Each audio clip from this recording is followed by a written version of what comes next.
Hello and welcome to sunny Southern California for the final day, the 59th annual Congressional Cup. Of all the match racing regattas in the world, this one is known as the granddaddy of them all, and for good reason. Over 300 volunteers from the Long Beach Yacht Club take care of every detail, and it shows on the water and off. Hi, I'm Tucker Thompson with Ryan Sanders, Marilyn Cassidy, and Mary Cheers over there helping us out. We've got Rosie Rao from Australia and Kirk Brown, our umpire expert. We're all here to bring you the action live. This is the final day. We're going to roll right into the semifinals. But before we get down to the water, here's a look at how yesterday's racing went down.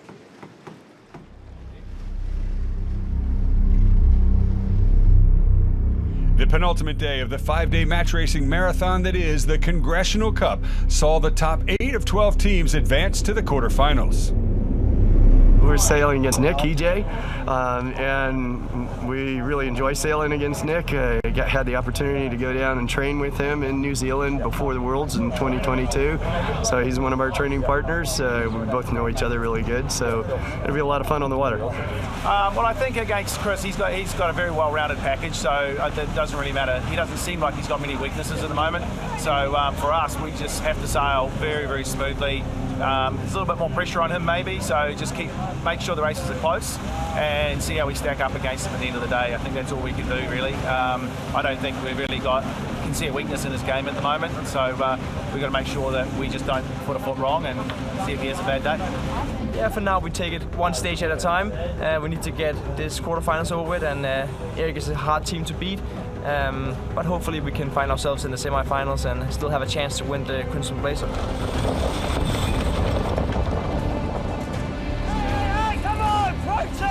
Tapper's aggressive at this point. 10 seconds to go. Tapper's going to go to the right. Green flag, no penalty.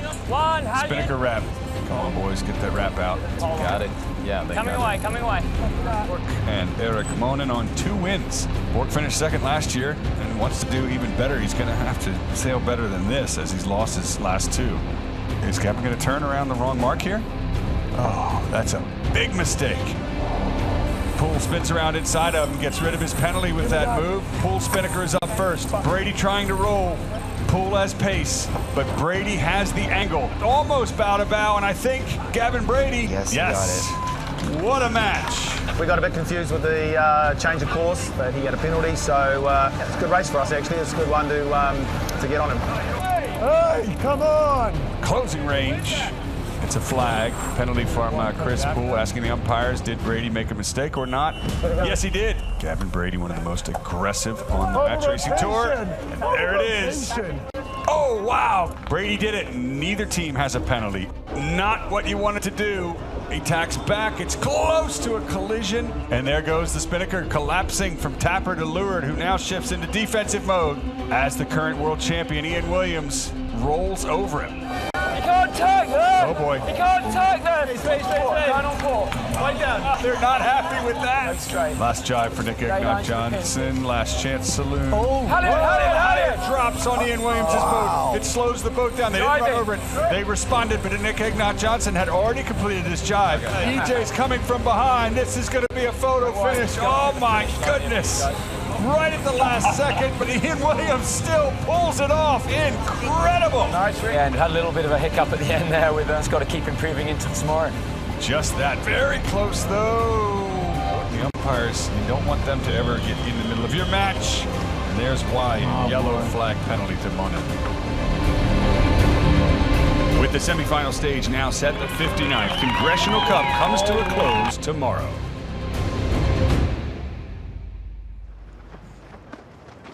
Well, it's all on, isn't it? I mean, that's the type of action you'd expect as a major match race like this winds down, the cream rising to the top, the excitement. You can feel the crowd building here on the Belmont Pier, and the weather's good? We are, yeah. We're up here on the pier. It's a great day of racing here compared to yesterday. The wind is up already. We've got some results on screen here. You see both Chris Poole and Ian Williams are up 2-0 over Eric Monnin and Nick Johnson. Someone's got to have to make a change today if they want to keep racing through the afternoon, Tucker. Well, that's going to be Monnin or Ignat Johnson. Meanwhile, this is a first-to-win 3 semifinals. Then we'll go on to a fleet race this afternoon, and then the finals between the top 2. Of course, as you know, only one will remain standing. That is the signal boat. Wendy Corazine and crew, the race committee, doing a great job this week, as always. And that flag means we are 1 minute away from the entry Chris Poole's going to be up first against Eric Monnin, as you said. Ryan, it's a do or die for these the teams that haven't won yet. So how much pressure do you think is on them? I think they might be under just a little bit of pressure. And as we see the breeze fill in, I think that all eyes are watching to see what's going to happen with the weather and how they can try to make a maneuver that could outsmart their opponent. And, of course, we can see the breeze better than they can. Now, we're about to enter, and talk to me about how aggressive these teams that haven't had a point yet. Do they have anything to lose by coming out and, all guns blazing, so to speak? No, nothing to lose. I mean, a damage deposit at some point. But yeah, they will be on their A game. Everyone's been doing lots of testing here this morning. Breeze looking similar to yesterday, although it's already clocked right a little earlier, so we can probably expect a build potentially a little sooner. All right, folks, here we go. On board with Eric Monnin. C'est à gauche. OK, haut et vite, direct. He's on port. He's already going upwind to try and get across Chris Poole. Look for Poole to dial him up and get a collision course. He's on the right-hand side. And now we're on board with Poole on starboard tack. 2, 1, tacking. No dial-up. Yeah, no dial-up. Looks like Monnin had the opportunity to cross there, and so Poole has decided to try to control him out over on the right as they head towards the playground. Preventing Monnin from jibing or being able to get back to the racing area is sort of the order of the day right now, Poole and his team. That's Jakob Aschenbrenner, who just went through the frame there. Tactician for Chris Poole, doing a great job. Also a previous Concap skipper. What do you want to do with the barge? Hearing audio from both teams. Il va pas y arriver. Only one can understand.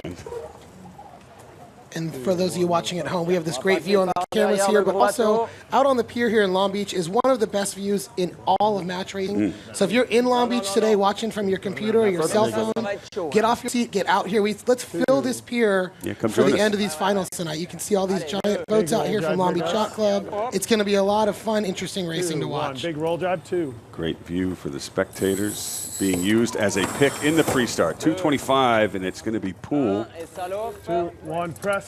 leading the first maneuver towards the pier now. There it is. As you say, Ryan, the best view in match racing, where the only venue I know where the fans look straight down into the cockpits. I don't think you have to be a fan of sailing to come out here and enjoy this. It's just such an incredible show, and the boats are so close together. And we know that happens as sailing fans, but you get to see it up close and personal. It's just so amazing here on the Belmont Pier. This is a very benign pre-start. The teams are not engaging at all. I think the breeze is still not quite up to the speeds that these teams might be looking for to have some real engagement. And so I think that that's part of what we're seeing here. The other part is really a fight for the boat to lead back. Again, in this light air, it really can be an advantage to lead back. And so I think we're seeing a little bit of a jostle for position. You mentioned light air. We know that Monnin is a light air master. He sails lakes in Switzerland. And 2. Yeah, absolutely. We saw that yesterday against 2, 1, Jeppe Bork. Eric Monnin was very, very fast in his quarterfinal, taking that 3-0 away from Jeppe Bork here. So yeah, I think Monnin will be taking some confidence from that in this lighter breeze this morning, hoping he can get a win on the board and stay in the fight for the final. Coming up on the 1-minute mark, it is Poole leading Monnin. Monnin looking for a hook. Probably not going to get it on the current Congressional Cup champion. Poole and his team just keeping clear there. And that was the 1-minute signal. Both boats a little bit early.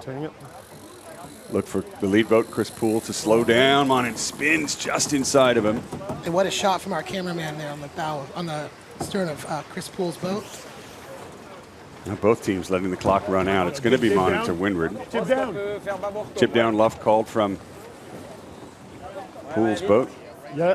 As he soaks and closes gauge to his opponent. You don't want to be that tight to windward. So Monnin's going to have to tack out of that position. And here he goes. Less than 20 seconds now. Chris Poole's going to do a slow speed build or maybe even a tack to the left down at the pin. Meanwhile, Monnin starting to accelerate. 10 seconds to go. The big question is which team has chosen the correct side, right or left. Poole's got the left. Monnin's got the right. And we've got to start. Ouais, vu. Allez, bordez bien. GV à fond, ouais.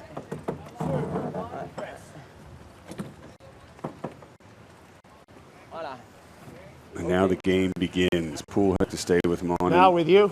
This is where the trimmers earn their keep. About boat speed. Copy. It's interesting to watch Monnin head out to the right-hand side of the course. From where we're sitting, it Less does look a talking. little bit more You'd be filled in here on the now. left, but as you said, Yeah, I see Monnin it. being a Now laker stay may down see to something read. he really likes over there. I got it. That tells me there's a little bit of tension on board. with Chris Poole. I thought he was talking to me. He just told us to be Okay. quiet. Yeah. Here we go. Monnin tacks to starboard. 2, 1, et hop. Collision course. Monnin has rights. Ouais, pas sûr. On va voir.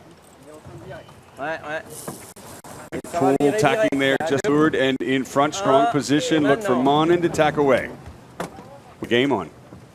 Yeah, and interesting to see Poole defend the left, I guess, in this case. It seems these two boats may have different ideas of what's going to pay off at the top of the course. Just got to go back soon, I would think. Ouais. Just keep trying to Copy. slap him Angle, to the right. pas trop abordé encore, ouais. On a de la vague encore. Well, he's continuing on. Maybe a little bit of fresh breeze filtering in from the left. We saw the left pay very big yesterday for the first time this week. Yeah, definitely. There's still shifts coming out of the right, so we have to think that's what Monnin's got his eye on. But absolutely, yesterday was huge. You can almost see it in this camera shot, drone shot. A little bit more pressure, more wind velocity to the top of the screen. Chris Poole has tacked. Here comes Monnin. It's just here in Long Beach. The right boat sometimes, the boat on the right rather, sometimes looks slow, but when they finally merge, Et hop. they're usually right back in it. Hiking. Chris Poole was Go way up, ahead Joachim. at the last Copy. cross, and he looks like he's got a good angle. Ça peut reborder, ouais. In conditions in these boats, too, it's still very much a put the bow down, get urban situation here. So that's Get her. absolutely what's happening. Get her moving. That's what you tell your crew. Going to be hard to get into rumble mode, but definitely putting the bow down, trying to go fast. Little game there for Chris Poole. Monnin just rolls into a nice tack to windward there. So far, relatively even. Slight advantage to Poole. Et hop. OK. And now, as we're looking at this great drone shot, I want to give a shout out to Cliff Webb and his 1080 media team. By far one of the greatest showcases of the sport of sailing this weekend. If you're on the pier, go back and watch this on YouTube because it is incredible. The angles they're getting, the cuts they've got. Every morning I wake up and listen to Tucker all over again. It's amazing. It's a great weekend here. Well, there's got to be a weak point in the broadcast. Barre au grand. Voilà, Oh, c'est bien là, Monnin's ouais. gotten closer. Hold on to your hats, folks. OK, ça monte. 4 points fond. So this Chariot is très haut. quite close at the weather mark, and I'll be ouais, quite curious if Monnin can sort of maintain this position, whether he's looking at two more tacks, Tenir and then jusqu'au just bout, when là. are these two going to be getting to the zone, and what will ensue. If Monnin can live there to ley line, it's going to be a very strong position, and Poole knows it. As he looks over his shoulder, bow number 2. Not the view he was looking for here in Long Beach so far. With a two-race lead, rather. At the bottom of your screen, you're going to see the windward mark. It's yellow, right? Because we had some question yesterday. with some of So this match is actually headed to the green mark. Is it? Okay, there it is. And we're approaching ley line. Right about now. Monnin tacks, Poole tacks. 2, 1, et hop. Yep. Monnin doing what he has to do to stay in the Congressional Cup. First to win 3-match semifinals. Poole already has 2. And here we go into the simultaneous spinnaker sets for both teams as Poole trails. 3, The Swiss. 2, 1, go hoist. allez, tout le monde tous. Ouais. 2, 1. Beautiful sets for both teams. First look of the day on these beautiful, colorful spinnakers. We've been talking about them all weekend long. Really changes the sailing experience here for us viewers in Long Beach this weekend. We got this red spinnaker looking up here from the stern of the front boat. Such a beautiful look here. That's American Integrated Services, new sponsor to the Congressional Cup this year. From the air, we can see the blue spinnaker of a Cabrillo Boat Shop. So thanks to the sponsors for helping to build on this amazing look here. The spinnaker not all the way up on Chris Poole's boat. Looks that way. Yeah, they just figured it out. They Maybe heard they you. heard us. Yeah, maybe they heard us. Kiwis have a saying, shouldn't happen at this level, mate.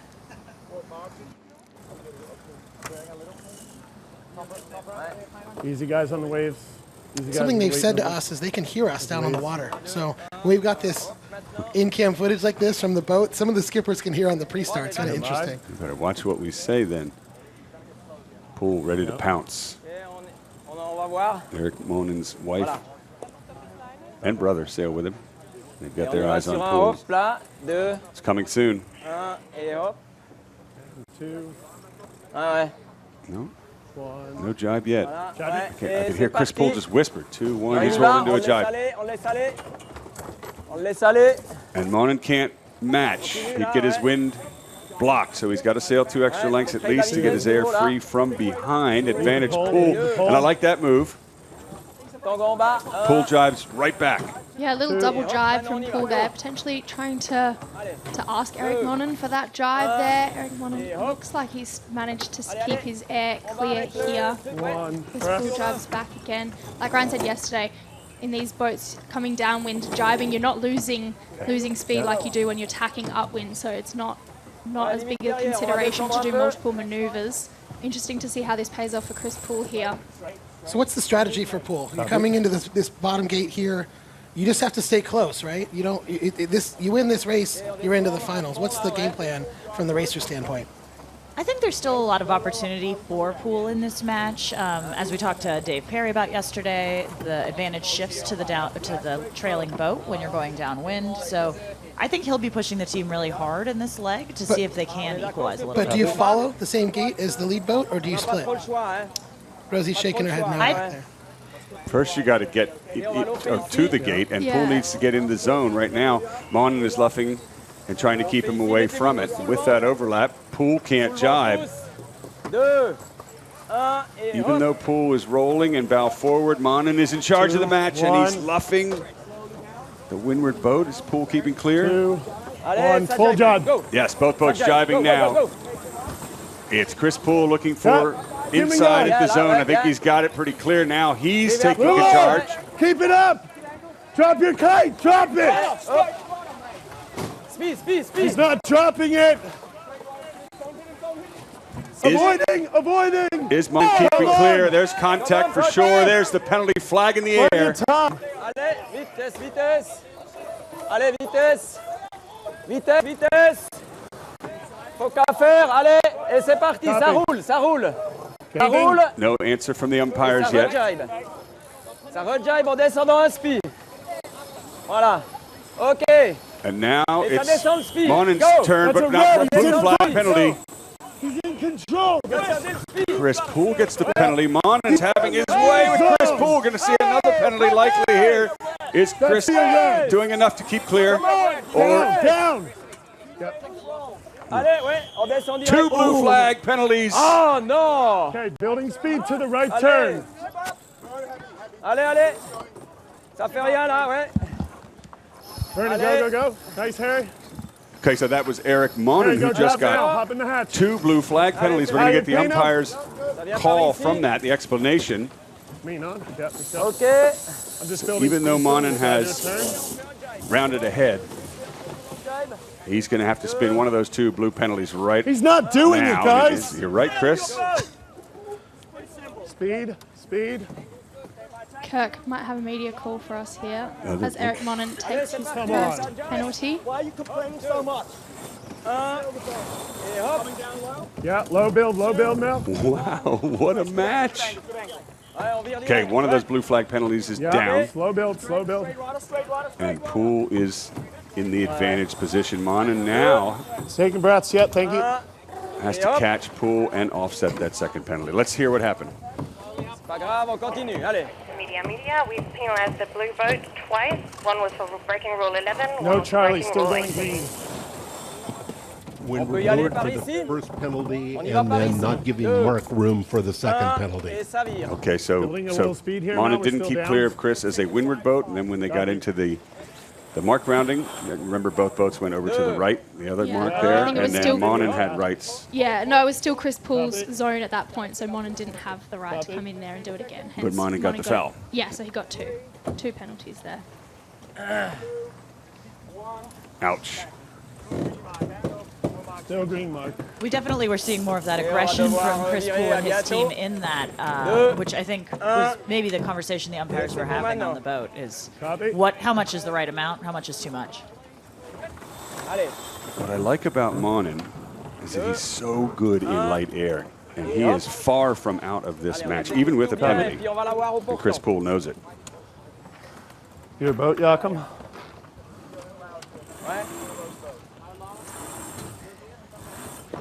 J'abat un peu là, ouais. Ok. So here's a replay of what was going on there at the bottom of the track. You want to talk us through it? Yeah, so the weather boat there. Monnin. The weather boat there was Monnin. Yep. And so Chris Poole went for a luff. It looks like the umpires are saying that Monnin didn't do enough to keep clear in that weather boat giveaway position. And then the second penalty, that obviously hurt even more. He spun, got rid of the first one. He's right back in the match here. But look at that blue flag, ominously following Monnin. On board with Chris.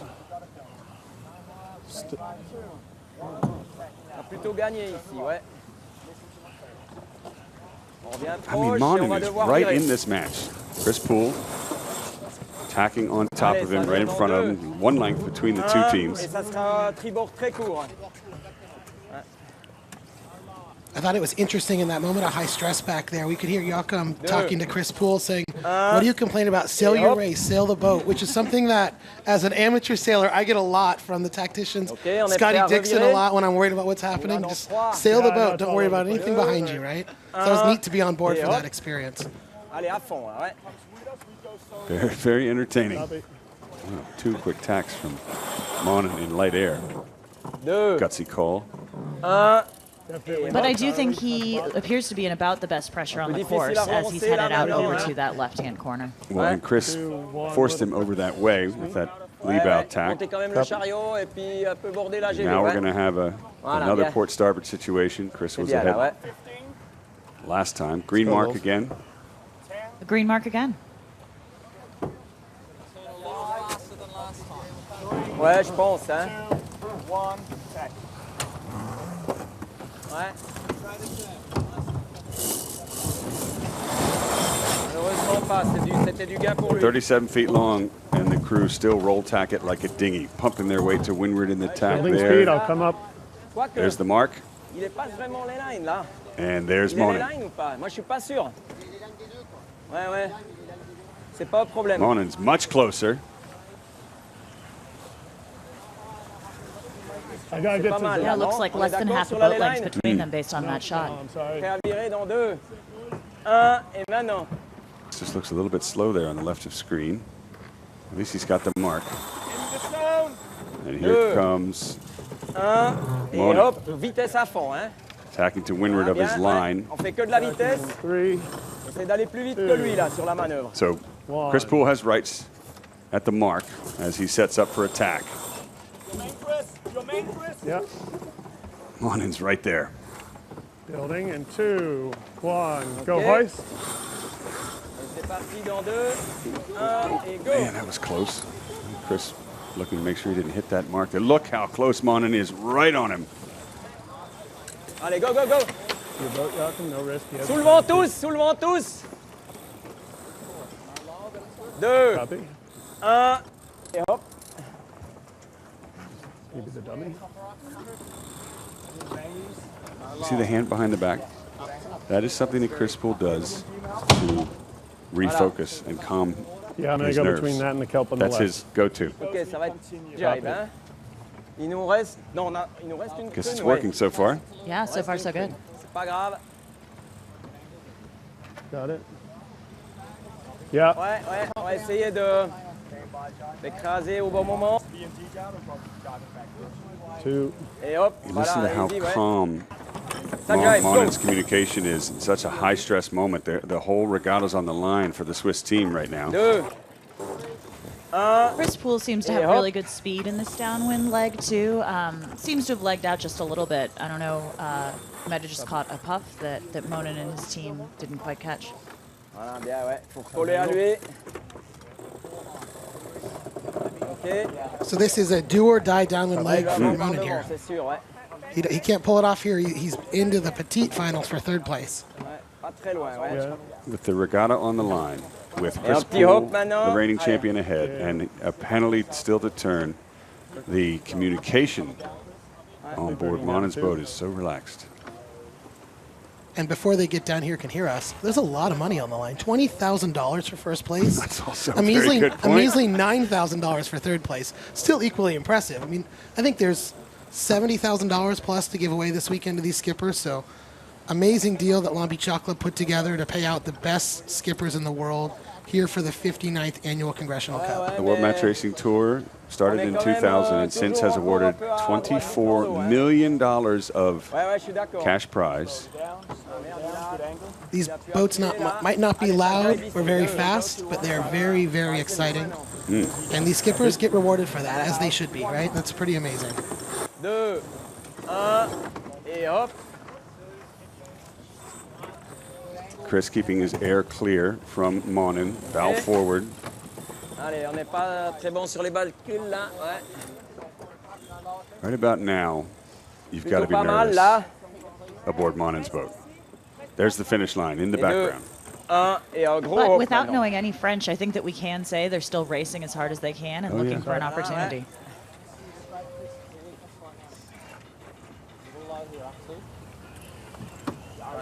Not out of it weed, yet, I got but to stay low for a little weed mouth. they are running out of Là, time. ça va être matching, hein. First to win 3 Encore un points. petit hop maintenant, dans 2, Chris 1. Poole has already won 2 in this semifinal match over Eric Monnin. I think Monnin would jive Okay, right c'est here, parti wouldn't he? maintenant, Yep. go. And that's the finish line to our right. This last jive to determine the match, to determine who goes on to the finals of the Congressional Cup. Still a penalty to Monnin, though, so he's got to block him out and do a turn of some sort if he can. Ouais. Maintenant, il est un peu couvert, à mon avis. There it is. Monnin coming on strong from behind, but as you say, even if he passes Chris Poole, he still would have to shed that penalty. Monnin doing everything he can to reel Chris Poole in. It's going to come down to this. And Chris Poole, with that decision to jibe away towards the finish, is going to do it. Okay. Ladies and gentlemen, here at the Belmont Pier and watching live around the world, your first finalist in the 59th Congressional Cup is Chris Poole. What a match.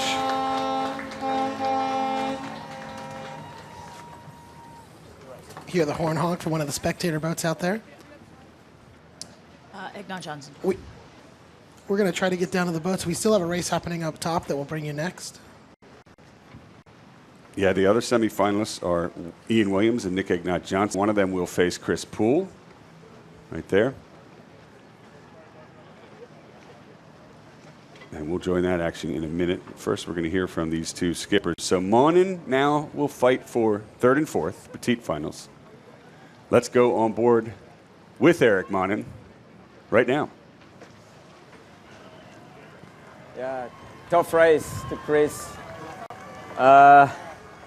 Unfortunately, we gave it to the hand of the umpires. I think we were faster than him. We sailed really well. Thanks to my team, we did so well to overcome 2 penalties and even being close to the finish. But yeah, the penalty calls were just too much for us.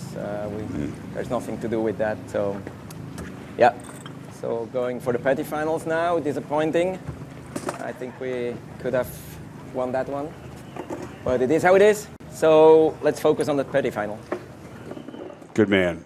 There's a moment when we do these interviews with the losing team where they just exhale. And now let's go on board with Chris Poole, the winner.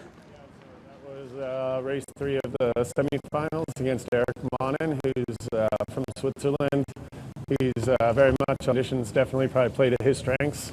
But we had a pretty strong game plan for that we wanted, and we executed that pretty perfectly. He got a little piece of us on the right side, top right, to lead around the top mark, but we were happy to be right on his stern, looking for the roll on that first downwind, and then at the bottom gate, we were able to roll him and then match his jibe back on the port and hold him up for a luff, where he failed to keep clear, and that gave him 1 penalty. And then he got around us, so we were lobbying it might be a red, and the umpires decided it was a second blue. From there, we followed behind Eric, built speed, and then tacked underneath him as he completed his penalty turn. And from there, we had a pretty strong position, and we just did pretty textbook match racing.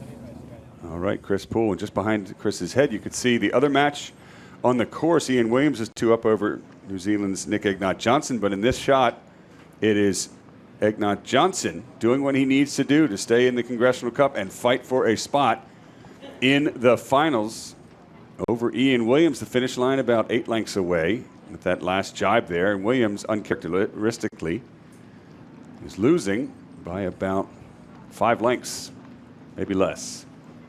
Yeah, exciting stuff for Nick Johnson as he comes towards the finish line here with that great Durant design and construction kite. He will have another race at least. His chance lives on. There it is. Well done, Nick Johnson. Your first point in the semifinals over Ian Williams. You're going to have at least 1 more, if not 2 more matches to see who's going to go face Chris Poole. And great chance to thank a couple more of our sponsors here at the 59th Annual Congressional Cup. Durant Construction Design. He built our beautiful podium for the award ceremony we're going to have tonight, for the press conferences all week. On your left side of the screen, Farmers and Merchants Bank is back again. They've been with us for so many years. Great supporters of the Congressional Cup. Okay, well, there you have it, ladies and gentlemen. At least another semifinal match or 2 for Ian Williams and Nick Johnson. Meanwhile, Chris Poole is your first finalist again for the 2nd year in a row here at the 59th Congressional Cup, live at the Belmont Pier in Long Beach, California. Thanks for joining us here on the pier and around the world on Facebook and YouTube. We're going to take a very short break, very short. So don't go anywhere. We'll be right back with more action from the Congressional Cup.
I'm Long Beach Mayor Rex Richardson.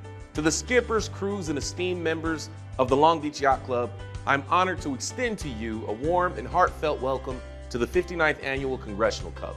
Since its inception in 1965, the Congressional Cup has been the pinnacle of sailing excellence.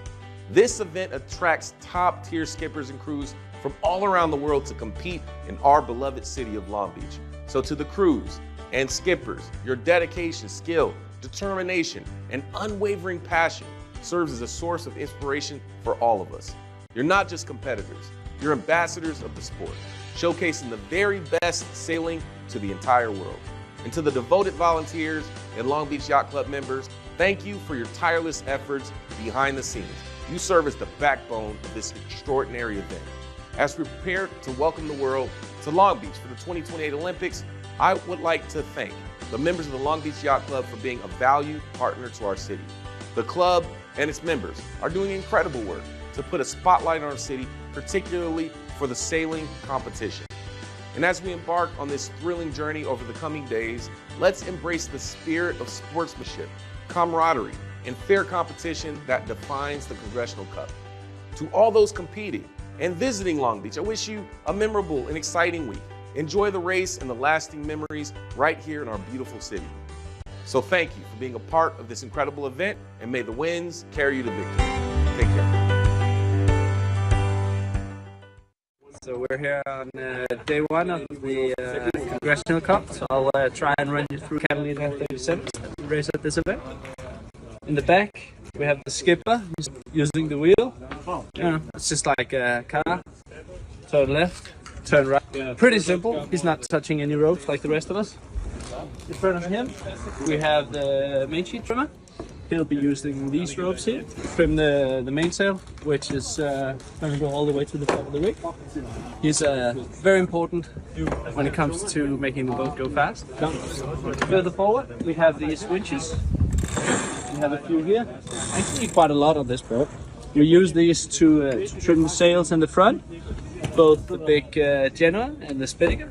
So that's normally my position, pulling a lot of ropes and making sure as well that the boat just keeps going fast all the time. Further forward, we have the just where we make sure sails go up and down. So we pull sails up with these ropes, and then we have the clutches to make sure that they stay up. And then when a sail needs to come down, you open it, rope runs out, sails come down, and we are ready to do new stuff on the course. And then, of course, we have the poster boy of the boat, the bowman. He's up here. He's making sure that the Spinnaker, the big flying sails you'll see out on the race course. Ours is green today. You see that when we go downwind, so coming back towards the pier. So the bowman makes sure that comes out of the hedge and back down the hedge, and a lot of other stuff. Also screaming at the rest of us if we make him look bad. So for this event, we're 6 people. So yeah, skipper, mainsail trimmer, tactician, pitman, and bowman. So 6 people. Hello, my name is Cheryl Vargas. I am the Executive Director of the Long Beach Ronald McDonald House. We are here with the Congressional Cup here in Long Beach at the Yacht Club, and super excited to be rooting on not only our local teams, but our local venues and our sponsors. I'm very excited to be in partnership with the Yacht Club, especially the junior board. They've come out and supported our families at the Ronald McDonald House by providing meals and baking to the families that are staying with us, whose families are part of or being treated at the Memorial Miller Children's Hospital. One of the ways we're engaged within our community is to support the Ronald McDonald House and our families, and the goal is to keep families close while their children are being treated. One of our upcoming signature events is our Walk for Kids. It's happening on May 4th down here at Shoreline Village, and we are looking for and anticipating about 1,000 walkers to come out and support the cause. Families, companies, corporate partners, all of our sponsors are really looking forward to making a difference this year. As I mentioned, groups are invited to come to the Walk for Kids, and really invite the Long Beach Yacht Club to come out in full force. Bring your families, bring your partners, your sailing buddies, and come on out and support us and have a good time. What I've learned since I've been able to come out and visit the Congressional Cup is that this event is an international event, and Ronald McDonald House Charities is an international organization. We have over 365 houses across the world, and we are treating families with the same mission in mind. So even in local communities, reach out to your Ronald McDonald House Charities and see how you can be supportive and be engaged. The families that come to Long Beach are also international. We have folks from Germany, from the Caribbean, from all over the East Coast. They come because the specialists are here in Long Beach to care for their children. You can cut it later. Hi everyone, it's Tony Montour from Long Beach Yacht Club. I am at Volos, Greece for the 2023 Ilka 4 Youth World Championship. And I am here with Michele Valenti. I'm the Hong Kong coach for Ilka 4 for this event. And we just met. And yeah, we just met, and the reason why we're speaking is because He's wearing the Congressional Cup shirt. And so, what year was it that you came out to Congressional Cup? So we came to Congressional Cup for 2 times, and surely without any doubt, it's the best sailing event ever done in my life. Not only for the sailing, but especially for the atmosphere. That thanks to the members, which are all volunteers, they make this event special and unique in the history of the sail. So I know that has been done a lot of debates for this event to change the boats, to change them, and all the sailors, they say, please keep this event same way it's been run so far. Very cool. So you came in 6 and then you had a second shot through Thicker in 2007? I think so. If it's a long time ago, so yeah, I think it was 2006, 2007, if my memory is correct. So we did the first time we've been invited, and then the second time someone else got a white card. So we wanted to do this event again, so we worked hard to win the Thicker Cup, and finally, with a lot of happiness, we took part of our second Congressional Cup. Very cool, very cool. Well, I look forward to seeing you at future I Congressional hope. I'm dreaming about to come again to Long Beach and do the Congressional Cup. Very good, very good. Thank you for taking some time. My pleasure, thank you to meet you. Take care. Okay. Hi, I'm Dawn McIntosh. I'm the city attorney here in Long Beach. I am sailing today with Chris Poole and this fabulous team behind me, our prior winner of the Congressional Cup. So I'm super excited. I've been racing sailboats for a lot of years. Long Beach is this incredible sailing community, one of the best places to sail in the world. And the Congressional Cup brings the best in the world here to sail on the same boats against each other. It's just talent versus talent. And every year they put on an absolutely incredible regatta. All kinds of folks can go to the pier and go to the beach and watch it from the beach. So it's a very unusual situation where people really get to experience high-level racing, which in this beautiful sky, incredible weather, which never happens. And I have never gotten a chance to ride along with this kind of talent on a boat and not be working myself. So this is going to be super fun, and I can't wait. Welcome back, ladies and gentlemen. Live coverage of the Congressional Cup here in Long Beach, California continues. We are just moments away from the pre-start entry of the next match. We've seen Chris Poole. Well, he's now solidified his spot in the finals. The next question is Ian Williams and Nick Ignat Johnson. The score 2-1, first to win 3. And which one of those two teams will advance to face Chris Poole? Once again, I'm Tucker Thompson. We're here with Rosie Rowell and Marilyn Cassidy, and a new special guest that needs no introduction, literally, here in Long Beach, California, Scott Dixon. Scotty, great to be with us. Yeah, morning Tucker, morning Rosie, Marilyn. Yeah, very happy to be here.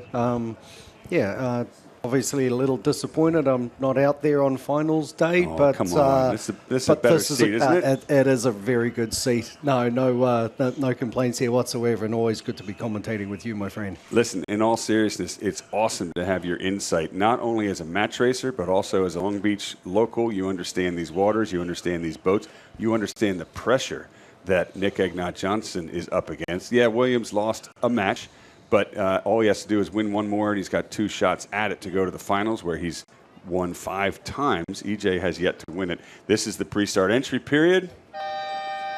Yeah, look, there's the gun. Yeah, just talking about EJ at the press conference last night. We're on board with Williams right now, entering there, signaling Charlie Green. But talking to Jay last night, it's like he's been here before. He's got nothing to lose, so I'm sure he's going to throw everything at it. And starboard entry here, by the way, which is always a little stronger position to enter on. And as we see, Ian Williams avoids as the port tack entry boat. We've got a dial up. You've sailed a lot against Nick Ignat Johnson back in, down under, let's just say. So have you, let me rephrase that. Have you sailed against Ignat Johnson a lot? No, not a lot. All right. Well, if you had, I had. Do you think that he's going to be a bit more aggressive here? What's the playbook? What's the approach here down 1 to 2?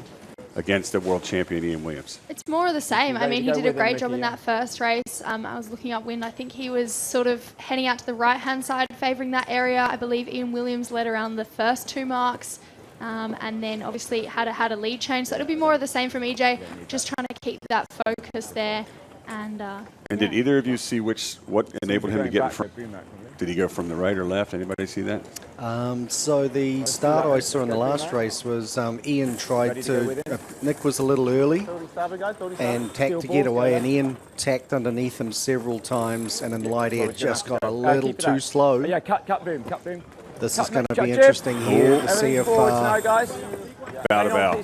Has Williams done enough to get his bow down? I think he has. Man, that is close. Yep.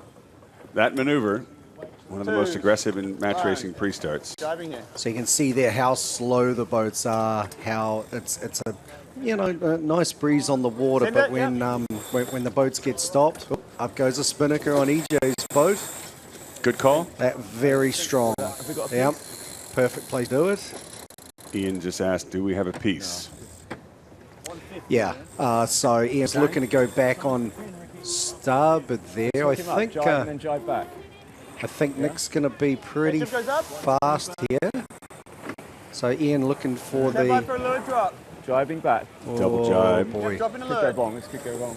EJ fast here with that spinnaker go up. wrong. Times to the pin. Yes. Times to the pin. Jibe, no. Throw it in. And hear a little bit of angst in Ian's voice there. How much time we got? 1:27. Okay, come on up. He's asking for time. He's got a lot of work to do here, Ian Williams. 2, 1, and spot. Yeah. Williams to leeward, trying to get up to pace, Hey, don't stop turning! Come on, flag him! Here comes the luff, and contact. Somebody's going to get a penalty. Blue flag. It's Ian Williams. Ooh, wow, he's not going to like that call. Yeah. And now Ian incredibly slow here. Go on to starboard now. And this is a huge moment. Ian Williams is stuck dead in the water. Stuck dead in the water. EJ is going to the right and is going to have a good start out of this. And Ian Williams, world champion, has a penalty. And Williams still struggling for speed. The next question is, will Ian Williams lay the pin from where he is? I think he will, but man. Wow, what a get out of jail. Wouldn't even get out of jail free for Nick, but that penalty could have gone either way. Well, here we go, folks. 5 seconds to the start. The game has really changed. For Ignat Johnson to stay in the regatta, and Williams is up against it. He's going to be late to the start there. You going to try and squeeze him or? Okay, I think we'll get around him.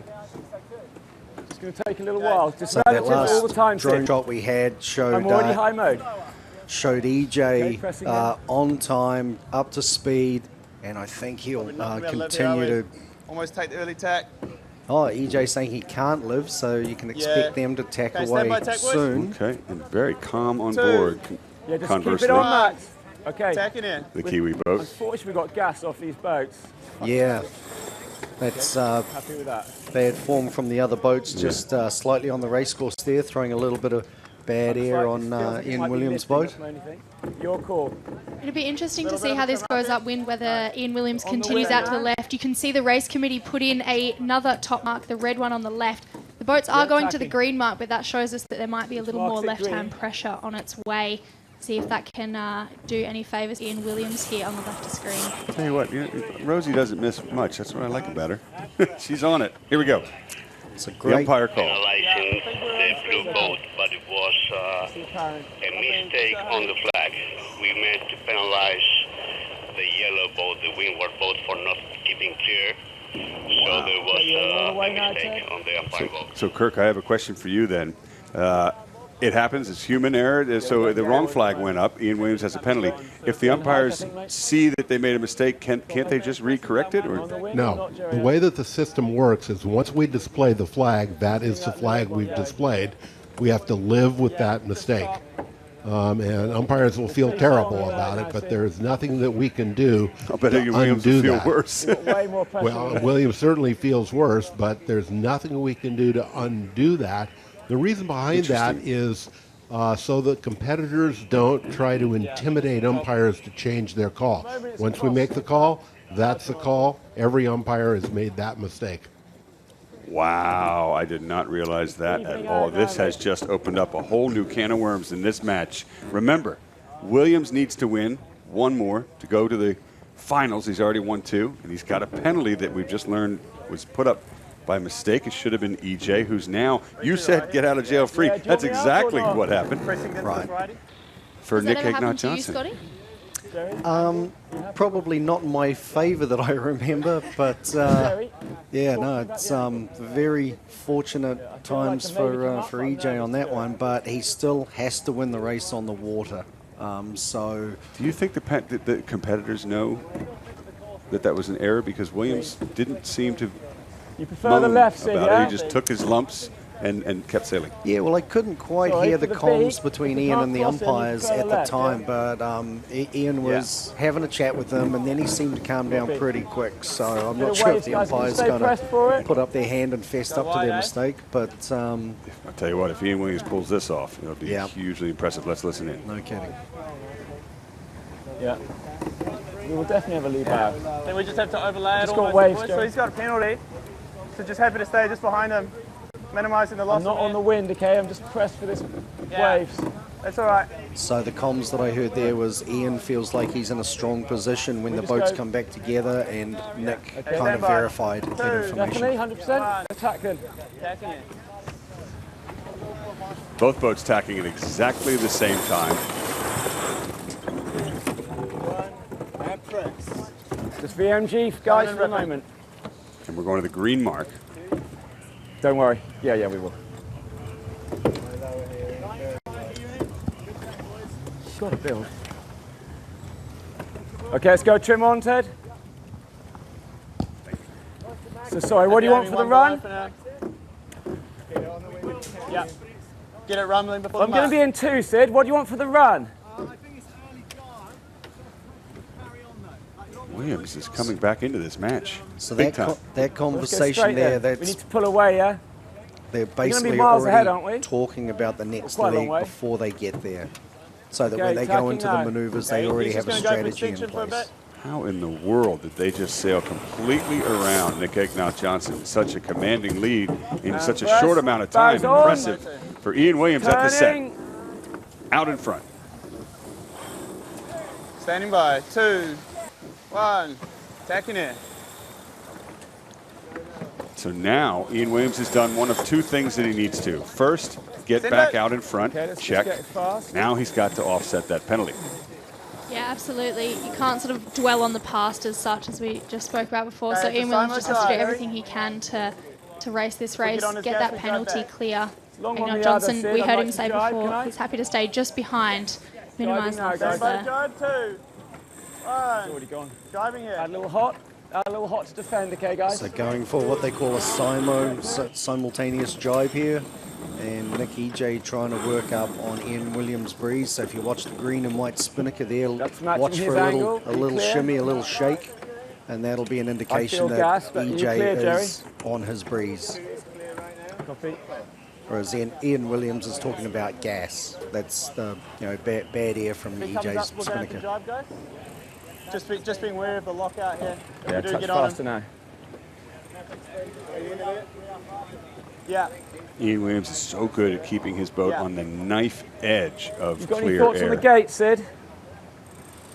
and live there for as long as possible. Thinking about the next move at the gate as he keeps his eye on his opponent. Great It's shot right there. gate, isn't it? Ian Williams not even facing forward, Yeah, doesn't I wanna care be where the faster, bow is. really. All he cares about is his Keep talking about how relative far the ley line. position to EJ. Soak ley line. Just glued on the other boat, isn't he, the whole time? Just get up for a split, mate. You got to be a pretty good multitasker to be a Otherwise we'll sailor. get hammered on PMG board. is good then, Jerry. Yeah. As his crew feeds him standing by, drive, information, guys, 2. and he keeps his eyes glued Fine. on the Driving jibe it. coming from the Kiwis. PMG then. Very, very light here. Scotty, if you were Ian Williams here, would you be thinking about trying to offset this penalty on the run, or what's your kind of strategy? How are you approaching this as a team? You know, right now they're approaching the halfway point in the race, and in light air, if you get the beat right, you get the opportunity to gain so much more distance in light air upwind. So Looks way close for the right mark, okay? Yeah, so he'll be looking to not do his penalty just yet, but he'll be. Press a little later, Jerry. You'll start to hear them strategizing about the next leg so they can optimize their lead. We're going right gate here, guys. And if it's big enough, they might next leg or maybe at the finish. EJ has definitely closed the gauge from behind as Ian Williams still leads. Thinking about changing gates here. He's thinking about changing gates at the very last second. Let's listen in. It is, but 2, 1, driving it. Which way would you go, Scotty? Right gate, left or right? turning now. So, yeah, great question, but what is almost as critical is your approach to the mark so that you have speed under spinnaker before you get there. Yep, Halliard. So, Lift in, guys, lift in. Oh, the Halliard's not coming down. No, finally it is there on. Well, that's the Ian Williams. opposite to the problem we had yesterday, isn't it? Yeah, okay. This time it stayed up. Last time it came down too early. EJ, a very late drop for EJ's crew. The kite almost lands in the cockpit, and they're a little bit out of sorts. Just pushed it a little bit too far.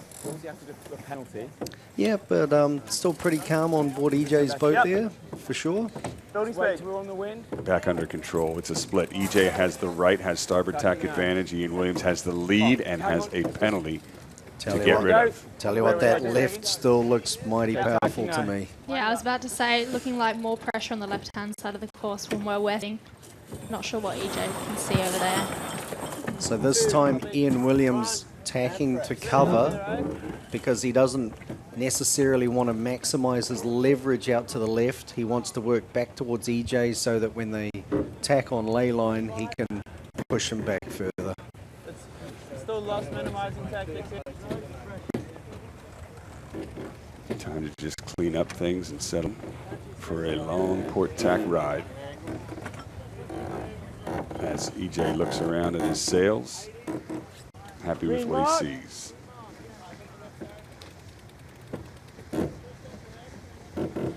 I feel. Scott, you just said that Ian will come back across and when they meet again, force EJ back out. If you're EJ, are you looking to tack earlier rather than later? What's the play? Before he just sort of, we heard about him saying he overlaid slightly. Yeah, it's a tough one. If he tacks earlier, then they end up doing extra maneuvers. So the choice is, do you tack early or do you go well past ley line and tack late? And it looks like Ian's going for the latter choice at the moment. We're going to be weak again, eh? Stronger than last 30. Yep. Going to be weak. That was EJ's voice saying we're going to be weak, which means when they come back together, he's not confident that they've made any gains. Good pressure to where Ian Williams is on the water. His boat looks a tick faster and a bit up. EJ off to the far right. Yeah, and Ian will be in full rumble mode here, but keeping the gas pedal down. 2, 1, second it. Big moment for Nick Egnott-Johnson here. In case you've just joined us, Ian Williams is in front with a penalty. Over Nick Egnott-Johnson here, who has to win to stay in the Congressional Cup in this semifinals. First to win 3. The score 2-1 to Ian Williams. So Scotty, following up on my question a moment ago, is this another place where you might look to shed that penalty as we approach the starboard ley line to the mark? And how much distance do you need? So right now Ian does not have much of a lead, so he's going to tack on top of EJ here and try to give him some gas, but you can see EJ change modes there, put his bow down and turn a little bit left to try and reach through Ian Williams. We've got to get turn to me, Ted. So right now, I think EJ will be happy that he's minimised the damage that Williams was able to do. And right now, Ian Williams will be looking at his bag of tricks to see what he can pull out. You think he'll pull it out here at the top mark? EJ's way too close. Yeah, right now it's not enough distance to do We're not going to pull this out, are we? Okay, just slightly delaying it. Smooth, Yeah? smooth, smooth. Do you agree? Yeah, I agree. Let's see what Please Ian go, Williams Mark does. Trent. How will he get rid of this penalty as he approaches? Yeah, we're going to attack. Stand by tech, 2. Actually, no, attack straight back. It is green mark, hey, yeah. So now Ian Williams slowing the action down, trying to What about going? suck EJ in. Any chance of building away from him now? And he's in the zone, so the mark is his, so EJ can't go inside of Ian Williams. Yeah, we're going to attack here. And what will Williams do? Hit the brakes. Mark trap. Coming down. You know, just trim for speed unless I say something, I think. Yeah, I think it's very likely you will not see a spinnaker on Williams' boat here. So you can see kind of went past the mark and turned quite aggressively. There's no game here. Do we want to hoist or keep it down? What do you think? Wow. About time to make that call. I know, kind of. I think we should hoist. Let's go hoist. Okay. Go hoist. Okay, holding the hoist. If they were going to hoist, Holding. that send it. timing of that conversation surprised me a little. Yeah, and Ian Williams is very, very slow. He's putting the kite up. EJ's going to put his kite up. Obviously, EJ doesn't want to get an overlap here. But just because Williams is hoisted doesn't mean he's necessarily going to sail fast here. Right. He just probably didn't want to get jumped by Just have you slow EJ. down here, Zach. Just go back slow. Good call. But you can see now that Williams has slowed the game down and sucking EJ in, so there's only about 10 feet in it now. And now the fun and games begins, Tucker. Once we're into this, we're going to be beat starboard side only, yeah? Well, it's going to be a long run. Get your No game, popcorn, but yeah, folks. it's The all at show bottom, right? is far from Trying to have the over. game. Real game of cat and mouse here. Just trim for speed, guys. Trim for speed, and as I say.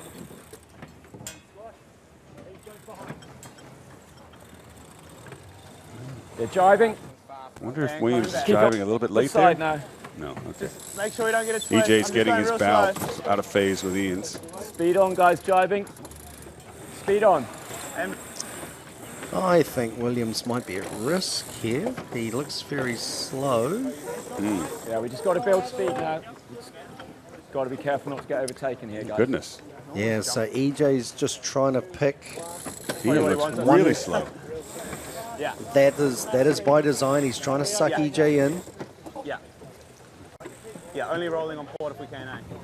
Now he starts to keep the gauge again. For a minute there, I thought EJ was roll around the outside of him, but So that was EJ's voice there saying, look, we're only going to roll him on port if we can, which is the jibe they're currently on. If he tries to roll Williams the other way, Keep pushing him right when we can. that puts EJ at risk. We're going to go air clear astern. Copy that. Air clear astern jibe. Williams protecting Here we go. Jibing. starboard advantage to the left of his opponent. Yeah, let's go. Yeah, Straight onto the pole on starboard. It's just called racing from here. Right. A lot of gauge between the Sort of boats. got him here, eh? He just mustn't get rolled. It's funny, they each think they've got it. You've got to hold him outside too. Yes. He doesn't.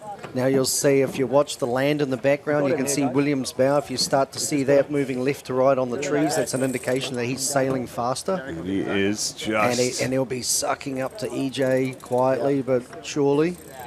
Trying to keep him outside the 2 boat length circle to the pin. Bow up. Dial EJ, up. aggressive good. Now, Here we go. oh, here we go. Here we go. It's all on. Williams on starboard, EJ on port. Get the head down. Oh. Get the head down. Is it down? Collision. Hey, no He's over-rotated. He's done it again. He's over-rotated. Jibe drop. Jibe hoist. Let's More see what the sparks umpires flying. do for this one. Yes. I think this Come on, might he's over-rotated there, guys. very nice rehoist by Williams. Look at the Straight Umpire up boat. and accelerating. This call's going to be crucial I for think the the blue match. flag will Let's disappear. go. Yeah, it's a double, boy. Come on, guys. You're killing us. Oh my goodness. Ian Williams gets that. Well, I hope that one wasn't a I was about mistake to as say, I well. hope that they've got the right flag there. Over-rotating him. He's hit us like that. Ooh, wow. It's going to be black. That's EJ's call. Black would be a disqualification. Ian Williams has not spun to get rid of his penalty. The second one of 2 now. Wow. This is not going his way. But no hurry. Just take it. Not sure, but I think I heard a little woohoo from EJ in that moment. It just Nice reset there, boys. because he knows that the pressure's off. Williams has to do his penalty, has to keep clear. I have seen a lot of strange things happen in the Congressional Cup as we get towards the business end.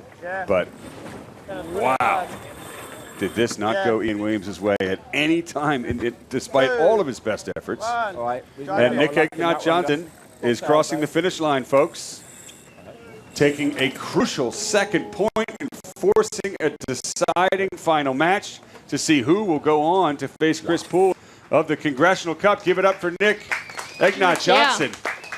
What a great match. I got goosebumps, Tucker. This is exciting stuff. Right? I'm still just dumbfounded. It's over-rotating every time. Let's listen.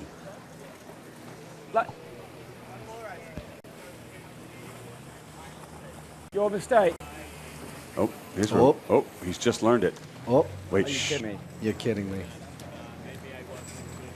And you can't correct it. Oh, here's where it gets ugly. The umpire admitting he made a mistake, and Williams is just floored. Okay.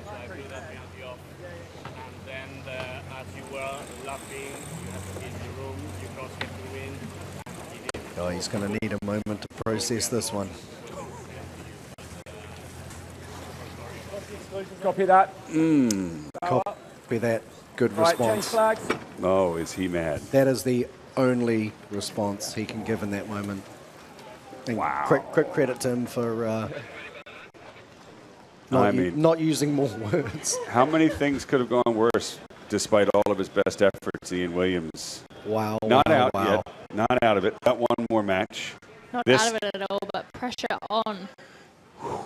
You know, in a weird way, it's almost like pressure off. It couldn't get any worse for Williams, and he knows he's still got another chance at victory here. So all the negativity from that match have now just been flushed away. Yep.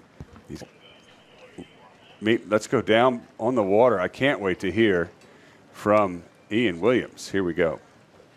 Yeah, well, we just had a quick chat with the umpires. They apologised for the first one. They picked up the wrong flag. It happens. It's I think the real shame is the rules don't allow him to then change it back, but that's the way they're written. He's made a mistake. Good for him, good on him for owning up to that at this point. Obviously, after we were on the back foot and we had a lot to do, and I had Spinnaker. I know about the second penalty. We were just doing what we can to try and make something happen. It didn't work out, but I think we're sailing well. I think we've got a good chance to win the next race. There you go. I mean, ever the positive competitor, no matter what you throw at him. That is impressive. Hats off to Ian. I mean, to compose yourself that quickly after some bad news is great. Now, let's go down on the water with the winner of that match, Nick Egnott-Johnson. Yeah, so really tough race against Ian and his boys again.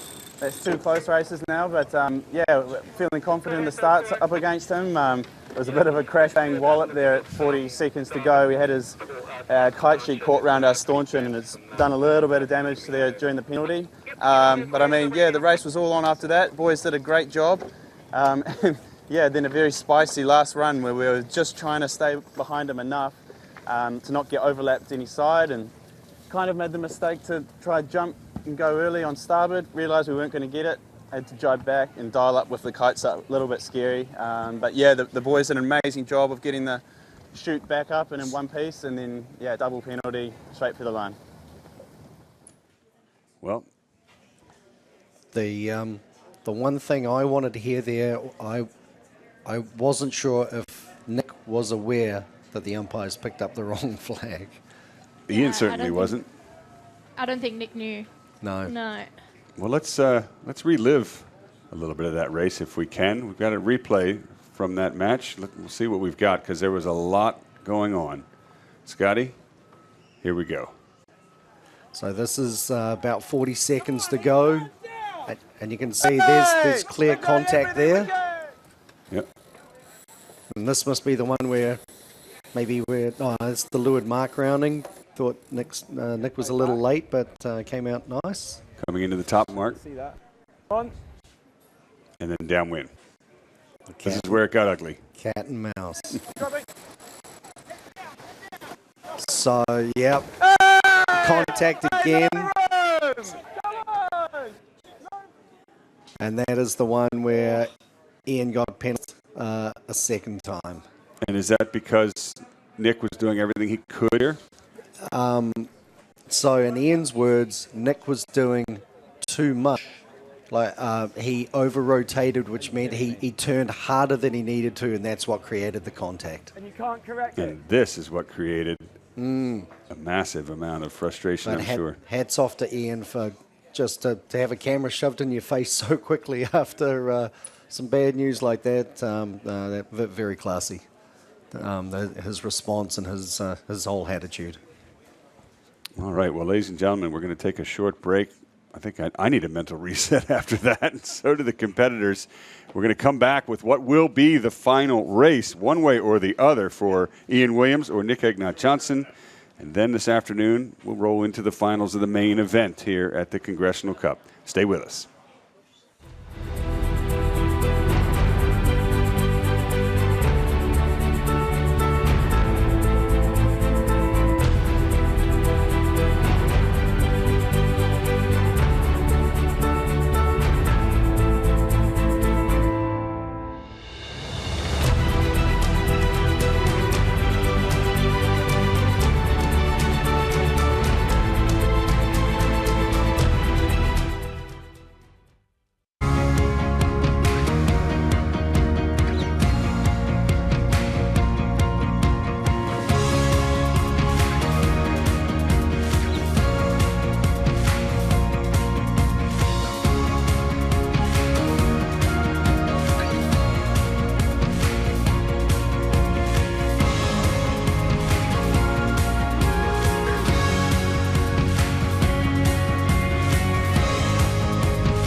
All right, Ryan Sanders here back with you guys between races. They're going to look at the boats and give these sailors ready to get ready. But in the meantime, I'm here with Dan Desaw. Dan, nice to meet you. How are you today? Good to meet you as well. Really well. Dan is a member of Long Beach Yacht Club. I'll make sure that mic's up against your face, Dan. You got it. Dan's a member at Long Beach Yacht Club, but more importantly, a sponsor here at the Congressional Cup. If you guys have seen the purple spinnaker this week, it says the Grand right across the top of it. Dan, tell us, what is the Grand? So the Grand is it's an event center in Long Beach. So we're a 45,000 square foot event center. We have an off-site catering division. We're the contracted caterer for the city of Carson. So we're a food and beverage and event company. And if you haven't heard me talking about it the last couple of days, they're providing the food for the VIP booth up at Club 100. It is incredible. Give me an idea what kind of food you guys have provided this week. So I think we started it out with the Women's Day, and we did a nice salad bar. I think they enjoyed a little bit of champagne. I believe we did tacos. Today we're doing a tri-tip slider. If you're not in Club 100 and experiencing that tri-tip slider, I am so sorry for you. I just sent Tucker up there to try it out. It is so good. The food is so great. And it's been 5 years, you said, that you guys have been involved with the Congressional Cup? Correct. So Bob Snow, the Snow family, they got me involved ultimately, and I can't thank them enough. So being a member and just being born and raised in Long Beach, it's really, really important to be part of something special like this. So it's an absolute honor. And, you know, for me, if I don't have people like you that support sailing, I don't get to come and watch this. So it's really an honor for me to get to meet you, first of all, because I've been enjoying your food for so long. But every time I see that spinnaker up there, I know what the Grand is. It's over by the airport. It's a giant space. I've been there for some parties, so it's a great place. So tell me what you know about sailing. I know you guys commit to doing this every year, but what's your background in sailing, if any? So very, very little. I mean, I didn't know that it was a full contact sport, so this has been exciting, these last two races. My son was in the junior sailing program. I know that there's a ton of ropes and there's a ton of knots, and that's about all I know about sailing. Do you know what pulls a sail up? Starts with an H. A rope. A rope. A halyard, that's all right. What pulls it to the sides? Let's stop there with the questions. Okay. So tell me, you guys have been members of Long Beach Yacht Club. Your son grew up sailing here, you said? He did. He was part of the program there. How important and how strong is our youth sailing program here in Long Beach? It's extremely strong. I mean, again, you look at the Snow family and what they're doing for, I believe it's Bosco Sailing and just all the kids that come through that program. What it does, and it teaches independence and, a form of responsibility. So I think a lot of our sailing program's the best. Absolutely. I would agree there. Obviously. But yeah, I think it's an amazing thing for kids. And how frequently did your kids sail? Was it a weekly deal? Is it just in the summer? Tell us about that a little bit. It was just during the summer, and it was a daily thing. So he had responsibility with all of his gear, all of his equipment, his sabot. So it was it was just a great thing to lead into other responsibilities in life. Awesome. Well, let's circle back to the Grand for a minute. Tell me, what kind of events do you guys host? How many people can you support in that facility? How far does your stretch go out for offsite events? Yeah, so the Grand, again, we have 9 rentable spaces. We do anything from a 10-person, corporate meeting to a 2,000-person black tie fundraiser and everything in between. We like to go as far as we can go to where the integrity of our product isn't compromised. So we can go anywhere from Santa Barbara to San Diego and everywhere in between. And I don't know if you'll give away an industry secret. Every time I cook steak at home, it's either way overdone or way underdone. How do you get it so perfect and then transfer it somewhere, keep it so perfect? What's the secret there? Well, this is what I do for a living. So my chef is unbelievable. My entire team, I'm sure everybody that's gotten to interact with them has had a really good experience. They're amazing people. Awesome. Well, I appreciate you so much. I have the results up here on our screen. Can you tell me if you have a favorite going into the finals? You can see on top, Chris Poole's already in. On the bottom, we're tied 2-2. Ian Williams, Nick Ignat Johnson.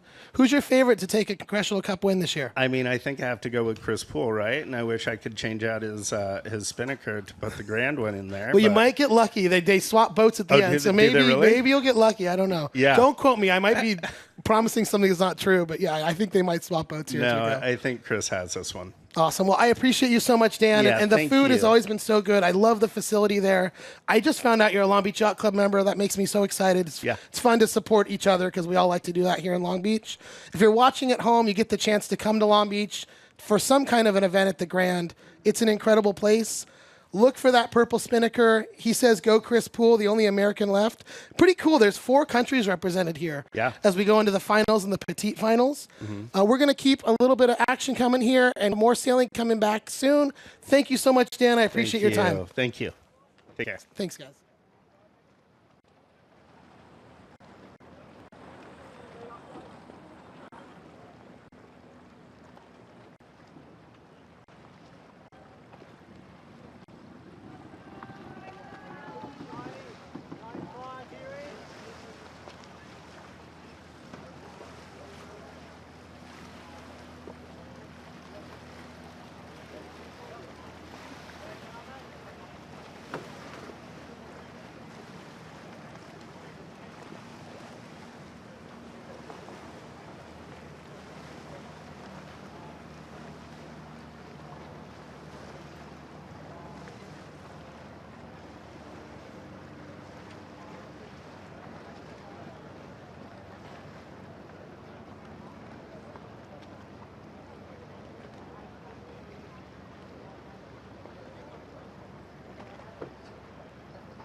I'm Long Beach Mayor Rex Richardson. To the skippers, crews, and esteemed members of the Long Beach Yacht Club, I'm honored to extend to you a warm and heartfelt welcome to the 59th Annual Congressional Cup. Since its inception in 1965, the Congressional Cup has been the pinnacle of sailing excellence. This event attracts top-tier skippers and crews from all around the world to compete in our beloved city of Long Beach. So to the crews and skippers, your dedication, skill, determination, and unwavering passion serves as a source of inspiration for all of us. You're not just competitors, you're ambassadors of the sport, showcasing the very best sailing to the entire world. And to the devoted volunteers and Long Beach Yacht Club members, thank you for your tireless efforts behind the scenes. You serve as the backbone of this extraordinary event. As we prepare to welcome the world to Long Beach for the 2028 Olympics, I would like to thank the members of the Long Beach Yacht Club for being a valued partner to our city. The club and its members are doing incredible work to put a spotlight on our city, particularly for the sailing competition. And as we embark on this thrilling journey over the coming days, let's embrace the spirit of sportsmanship, camaraderie, and fair competition that defines the Congressional Cup. To all the competing and visiting Long Beach, I wish you a memorable and exciting week. Enjoy the race and the lasting memories right here in our beautiful city. So thank you for being a part of this incredible event, and may the winds carry you to victory. Take care.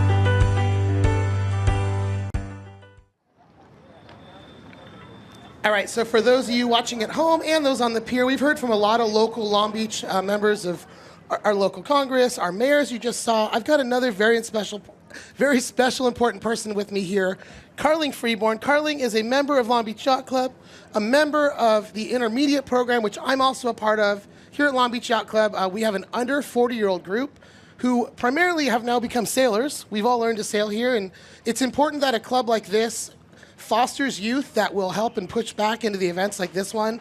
There's a lot of people that have been members of the club for a long time that host the Congressional Cup, but you need younger people like us to learn from them on how it works. And so, Carling, I welcome you to the booth. How's it going? Good. It's wonderful to be out here today. Today's a pretty special day for you, isn't it? It is a special day for me. What is it? It was my birthday on Tuesday. Okay, sorry. I thought it was today is what I heard. I'm sorry. Well, happy birthday to you for last week. Thank you. So tell us why today's a special day. Today's a special day because I'm out here watching the finals of Congressional Cup. Yes, you semifinals. are. Yes, you are. Carling, how many Congressional Cups have you seen or been a part of? Probably about 10 now. Okay, and how many days on the water do you think you have in a Catalina 37? Could you quantify that? Oh, geez, that's kind of hard. I sail probably 45 weekends a year.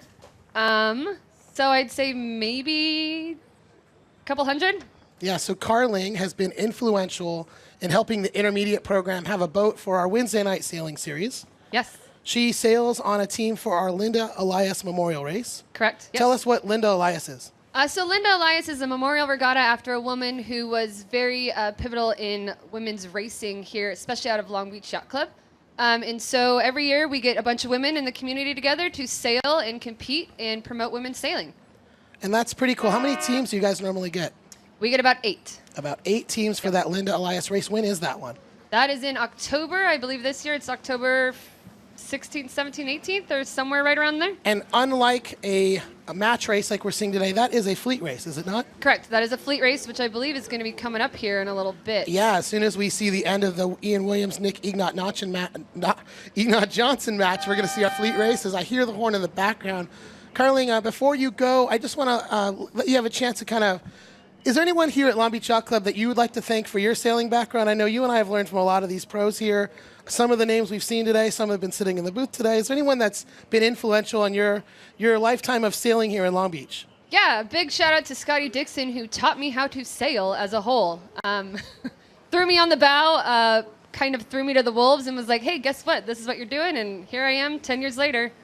Sailing all the time. I think like a lot of us, it's pretty cool to have Scotty Dixon to look up to here in Long Beach. I don't know if we've conveyed that well enough to those of you at home, but such a great sailor, and he had not the best result this weekend, but still a huge part of our lives here in Long Beach sailing, and just a great person. So Carling, I thank you for all your time you put into the Yacht Club. You've given me a direction that I want to follow in. That's why I'm doing what I can here. And for those of you at home, if you are not a member of a Yacht Club, I encourage you to become one.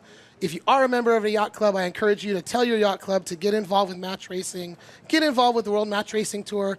You sailing all the fun that goes with that, because it's up to us to keep sailing in the forefront of the world, and we're doing a good job here. Let's continue to do that everywhere. Carling Freeborn, thank you so much for your time. Thank you, Ryan.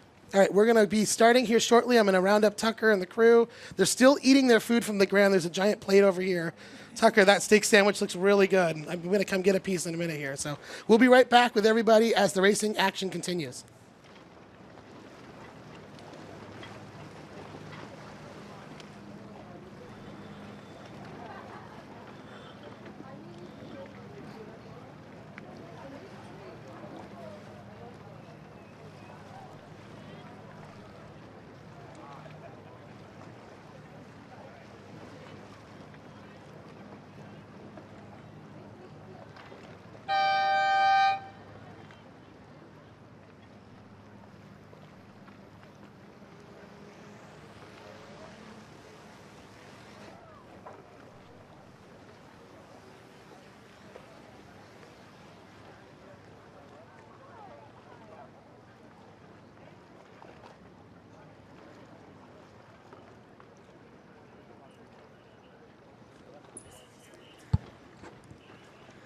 Okay, ladies and gentlemen, welcome back to our live coverage. I'm joined once again by Marilyn Cassidy and our special guest, Scott Dixon from Long Beach Yacht Club. We've got Rosie Rao as well.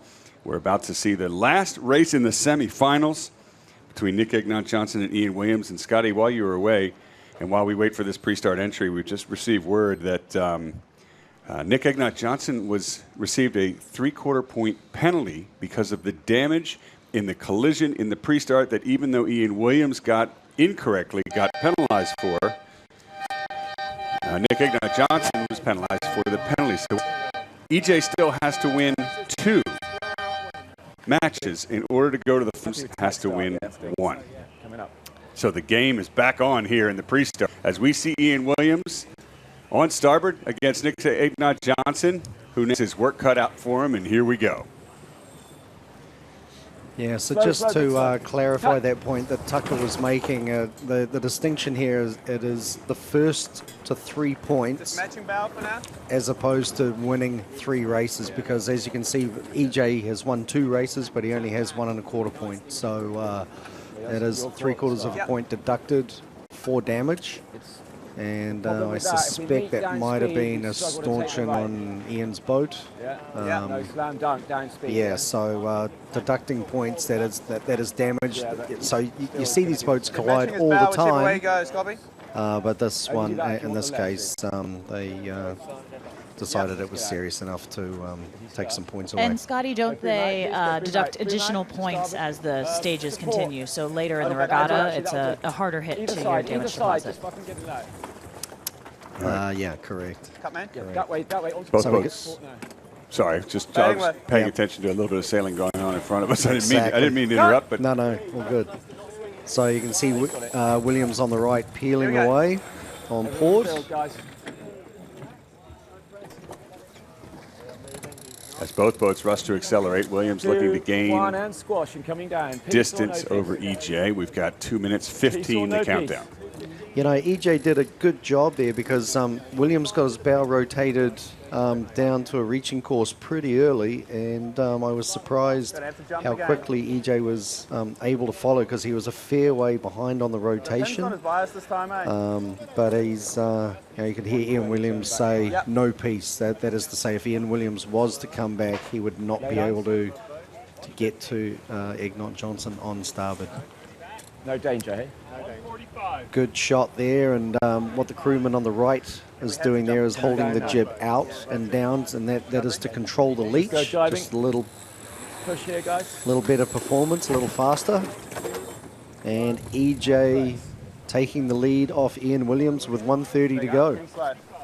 Do we like that? EJ wants to lead in? I'd still lead back, given the opportunity to sail at the Congressional Cup. And this still lighter air, about 7 or 8 knots on the race course right now. I think leading back is still a really strong position. As we look up the course, too, the breeze has shifted a little bit to the left since our last race. The race committee boat is signaling to the red mark over on the left-hand side of the course. So I think winning the pin might not be a bad opportunity. 1 minute to go as the fans on the Belmont Pier are treated to the best view in match racing. These two titans head for the line. Not Johnson just to windward, leading. Ian Williams to leeward and pushing. 45 seconds to go. Great view here from the pier. You can see Williams Bauman swinging his arm furiously, and when he holds his fist up like he did just then, that means, hey, they're locked. They cannot go anywhere. Williams in a tight spot here. EJ has the leeward start.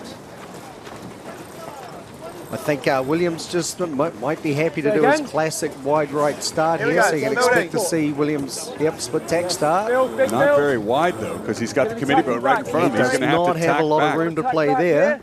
No.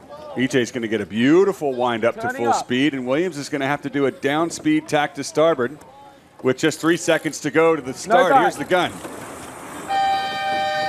Yeah, Williams very slow off the starting line, but he got the wide right start, which means doesn't matter if he gave up a little bit of speed there. Egnott Johnson still has to tack to get to Williams. It's all right. And when they come together, EJ will be on port. My question for you guys, though, is that we've started to see the left pay off more. So even though Williams has the wide right, it's advantage Egnott Johnson, right?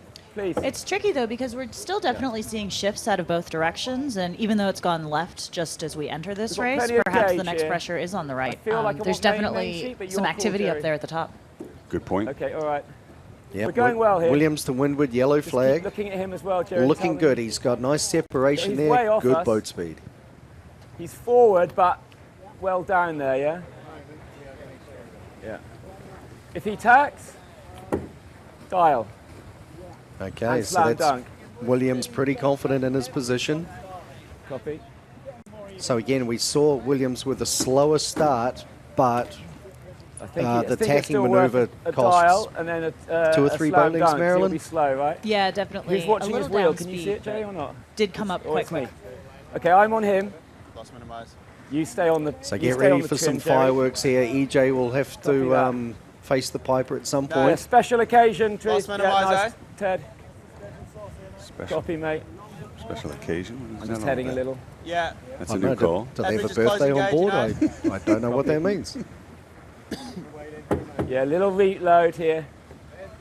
Once again, thanks to everybody here on the Belmont Pier watching live in Long Beach and everyone on Facebook and YouTube around the world. We want to hear your comments and questions. And my good friend Andy Green, former Congressional Cup sailor. He's done this event 3 times. He just chimed in and said hello. Thanks for watching, Andy.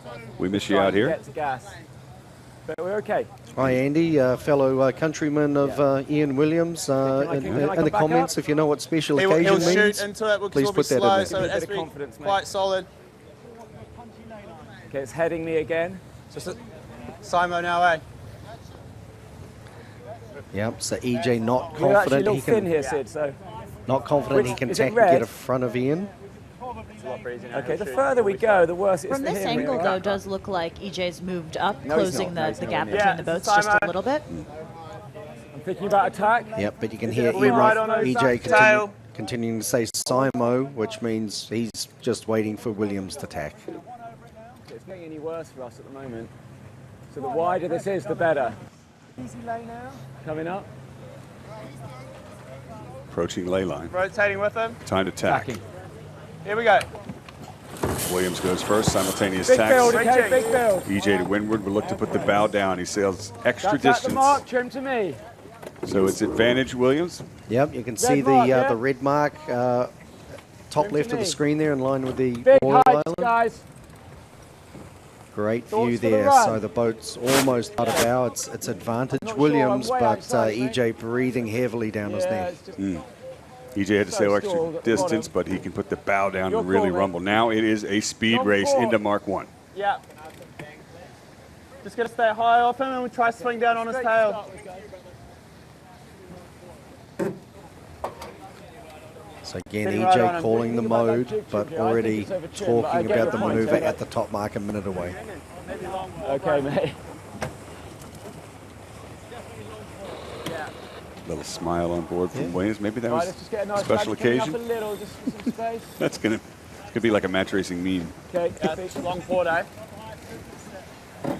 I'll tell you what, it'll be a special occasion. If he can win this race, he'll go to the finals yet again. 2 lengths. Unless Nick Johnson has something to say about it. 1 length. Okay, 15. Bow is on. 10. 2, 1. Go hard. 5, 3, 2, 1. Send it.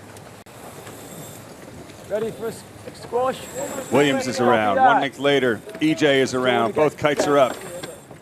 We're on our way downwind with Ian Williams in the lead. No penalties in this match. East Main. I'm looking back. Tell you what, whichever one of these two teams moves on to the Congressional Cup Finals, they will have definitely worked hard Make sure for that it. main set fast. Run squaring up. Get a gas there. I'm just going to come up. Here's a Simo, and then it'll be straight back almost. I love how they each tell us what their gotta be next left gate, maneuver is right? going to be. So that was EJ talking about a Get faster, double wanting to roll it maneuver down. here. So simultaneous jibe with Ian, and then almost immediately going Still a back, Simo here, guys. back to port. And why that? We're slowly pulling away at the moment, Jerry. Because to roll your opponent on port is good, because Yeah. once you've done that, you can throw the main onto starboard and have control. But if you roll your opponent on starboard jibe, it doesn't matter how far you go, jibing onto port puts you, well, not in control. Yeah. It's almost like you've done this once or twice, Scotty. Or many. How many Con Cups? You've done over 20, right? Over 20? When did you do your first Just check the Con bias Cup, as we Tucker? come in here. 98 with Andy Green. There you go. That's also my last. Long time ago. And that's what's great about this event. 59 next year will be the 60th anniversary. That'll be a special occasion. Here we go. EJ just closing up Jibing ever so out hot, slowly. guys. Jibing out Here we hot. go. Not too hot, but just a little bit. Now they come out reaching to get the kites fully pressed. turning. I Okay, that's expect angle. Williams will. Should be clear air there, okay? Oh, Williams thinks he's clear. That's good for Williams. Squeezing down. Which gate do you want here, Sid? Straight in on this. Gonna split, guys. Gonna be left turn. Bias. Yeah, pretty interesting. EJ really hasn't been able to make much of an impact on this league. Okay, straight in then, guys. Straight in. So Ian wants the left-hand side upwind. EJ will split. Jibing now to take Williams' transom. Oh, no, right gate, right gate. Oh, it's a last-minute change. Yeah. This is where Dave Hood lost his match yesterday, that last-minute decision. Nope. Now they're going back to their original decision. Go main, please. Slow main trim there for Williams, but no matter. Here comes EJ. Didn't push that kite drop as late as he did in the last match. Beautiful rounding He's for rounding now. Nick Johnson, but Ian Williams still ahead. And now the big gamble. Still red marks. Long time. Scotty, in this position, if you were Ian, would you let Egnat Johnson split off to the right like Attacking that? now. Let's get a good build out of this then. Ian's going to answer that question. No. Thank you, Scotty. Yeah, stand by. 2, 1. EJ getting out of phase with Ian Williams. Alternate Marginal tacks cross, here. okay, Sid. Copy. Big build, please, Ted. Let's go full trim. Easy cross. You want me to bounce him? Okay, I'm on the win now, Sid. I was building then. You hear the conversation the whole time about which side of the course they want to defend. And the call was, we're going to bounce him, which means tacking on his breeze and force EJ to tack away again. There they go. Still not much in it, maybe 2 boat lengths. Go full trim, please. Okay, standing by. 3, Attacking now. You know, Scotty, I've seen some of Bit the of ways, it'll be all right. most Red mark, yeah? high-speed This is doing sailing in dead the on world. back, yeah? This light air in Long Beach, and it's just so captivating watching every move of these matches. Feels horrible. He's back short here, mate. Williams 15, we tack. Okay, I'm coming up knows into that attack. EJ's gained a little bit here. I was a little low out of that, I think. The Kiwis look Stand fast, by. Scotty. 2, They do. 1. Attacking air. Big gains Do you agree? for Egnat Johnson. Yeah, you could hear Ian saying he didn't feel very good out of that Chris last isn't going tag, a little short. bit slow. Make sure we build here. I think there were a few Make sure waves we on the build course. first. I don't know if they were caused by the drone, but Stand by. Small it's header close. there. No, light air sailing, a whole different skill set, and it's All right, let's go. just as nerve-wracking. I wonder if we're starting to see a little bit of pressure move to the right as it happens here in Long Beach, and EJ is just taking bite after bite out of the current world champion, Ian Williams. Here comes the next cross. We want him now. So you might see EJ, Almost can punch instead too low of here, tacking eh? away Yeah, here, punch it too low. Coming low, coming low. yeah, you can hear his sails easing Copy, as he plays Fast through mode, Ian's guys, gas. big build. So Slow. he's happy that he's keeping it close, and he just went into a speed mode there so that Big Ian pace. Bit pressed on me. couldn't tack on top. Equalize speed first. That's close. EJ just seems to have a speed edge on Okay, Williams. coming up now. You can feel Ian Williams. You All can the way hear up. him just, you know. No, but He's still he ahead, will but be if he comes up. Yeah, we just got to go up on the just. wing. Yeah. Simo All the attack. way, Ted. Yeah, that's the game. Distance. Once again, this is the Okay, that's good Standing news. by. semifinals, first to win 3. Right With now. that, attacking now. If Williams wins this, he goes through to the finals. And this, the last windward mark, with Egnat Johnson right on his heels. A slightly messy tack on EJ's boat. One length, guys. Easing, please, Joe. Main on. Sorry, barrow's on. 2, 1, hoist. Go hoist. Slightly faster rounding for Williams there, but again, only maybe 3 boat lengths in it. Okay. 3, 2, The finish. 1. Send it.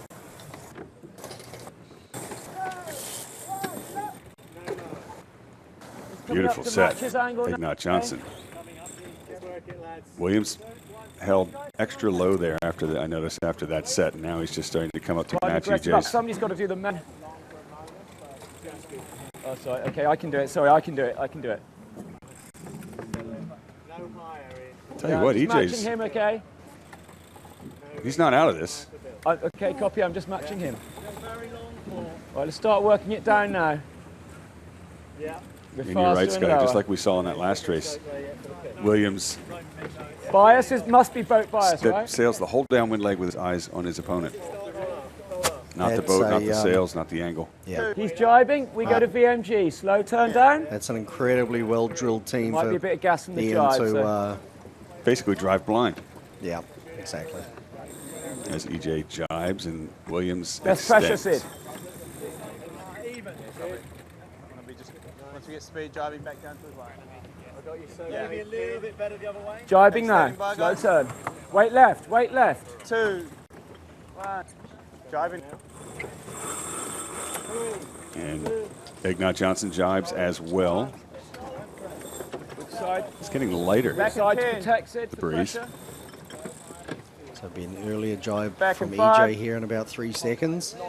2, 1. Driving it. This to the finish. We're doing EJ is double jibe here, gaining. guys. Pole on jibe.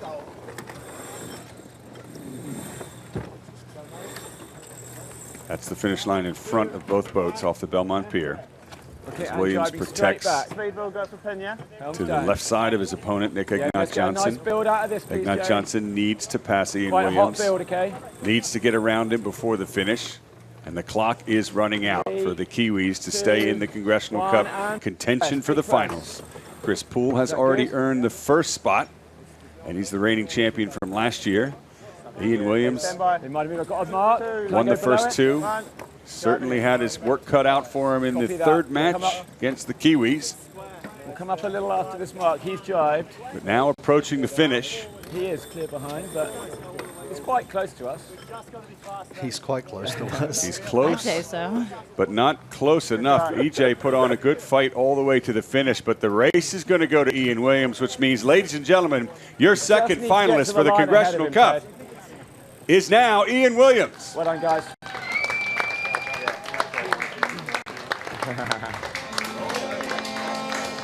What a match. Good What a race, guys. series. Way to keep it cool. And particularly after that last race when nothing went his way, to focus, his composure. Yeah, well, we need to choose And that's not easy either, but he's done it. So it's going to be Ian Williams and Chris Poole. What a match that will be right here in front of the Belmont Pier this afternoon in Long Beach, California for the 59th Congressional Cup. $20,000 first place prize and the famed Crimson Blazer. We're going to hear from both skippers momentarily. Then we'll take a short break. After that, the fleet race will take place for the bottom 8 skippers that are sailing in the finals or Petite finals for first through fourth. There's Ian Williams' victory lap in front of the Belmont Pier. Let him hear you, folks. What a race. This is where it gets good, Scotty. Finals of the Congressional Cup. Sun is out. Action is picking up. Breeze is picking up. It's gonna be good. Now, before we get to the next moments here, let's go back down in the water. We've got Nick Johnson live. Yeah, really gutted to lose that last race. You know, we thought we did a really good job in the start, having a lot more speed off the line, but you know, there was a right rotation that we just didn't quite see, and he was able to live there the whole way to ley line. So yeah, pretty gutted about that, but you know, we can't really complain. That's just yacht racing. That's how it went. But yeah, did a really great job of staying into him right to the finish there, and yeah, you know, the boys are doing an amazing job, and I think we're just really looking forward to getting him racing Monnin and his team in the Petite finals, and hopefully ending up with a medal again.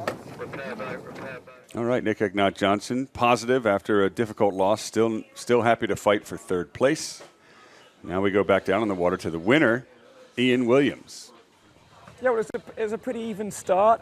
We were happy to be hipped up to the right of him there, and really the key thing was, could we keep the speed on the boat with him coming up below us and gassing us a little bit. And the guys did a great job of getting the boat going quickly out of a low-speed tack and hanging in there, and we managed to hold him to ley line, and that was the crucial thing.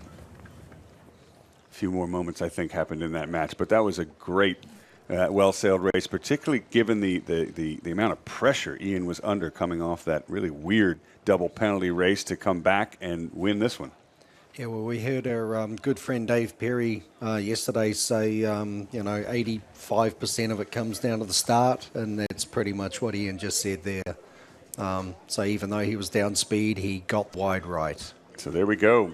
After winning 3 matches each, it'll be Chris Poole and Ian Williams into the finals. Eric Monnin and Nick Johnson to fight for 3rd and 4th in the Petite finals.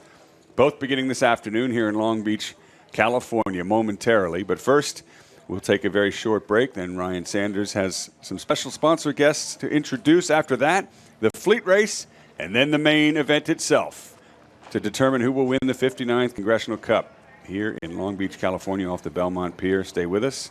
We'll be right back.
athletic trainer for a really long time. I was a basketball athlete myself, so I've been in sports I graduated college in 1998, and I became an athletic trainer, and so I've worked with a lot of sports teams in my lifetime. And one of the biggest accomplishments was working the Olympics, the 2008 Olympic team with USA Water Polo. And then I went back to school for my Doctor of Chiropractic, and then I ended up getting asked to my second Olympics in 2012, and I was asked with the men's water polo team. And so I've had a great journey working with pro athletes since then, and I opened up my chiropractic practice in Long Beach, and in doing so, we started working with Long Beach State and local teams, and we started working the Congressional Cups. And so we really got into working with sailors. And it's been a wonderful journey with that. Working with sailors is a very unique sport, and it's tough on your body. And so in working the Congressional Cup and with athletes in the off seasons, it's nice to work on their bodies and get them feeling better with muscle work, with our modalities, and also with some rehab. There are similarities. I mean, you need proprioception, but you also need muscle work. When you're looking at sailing, a lot of times people are bent over and you have to work on posture. A lot of people have back pain, shoulder pain from the repetition. And so we do a special technique called nerve tracing technique. And so nerves move muscles, they sense pain, and they tell you where you are in space. So what makes us unique is that we do this nerve tracing technique. And in doing so, we work on neck and back, and we work on the whole body where the nerves track down. And so I feel like that's a really unique and special way to treat sailors, because you're always on. You're always trying to have good posture and the repetition. And so it's a wonderful way to treat the sailors.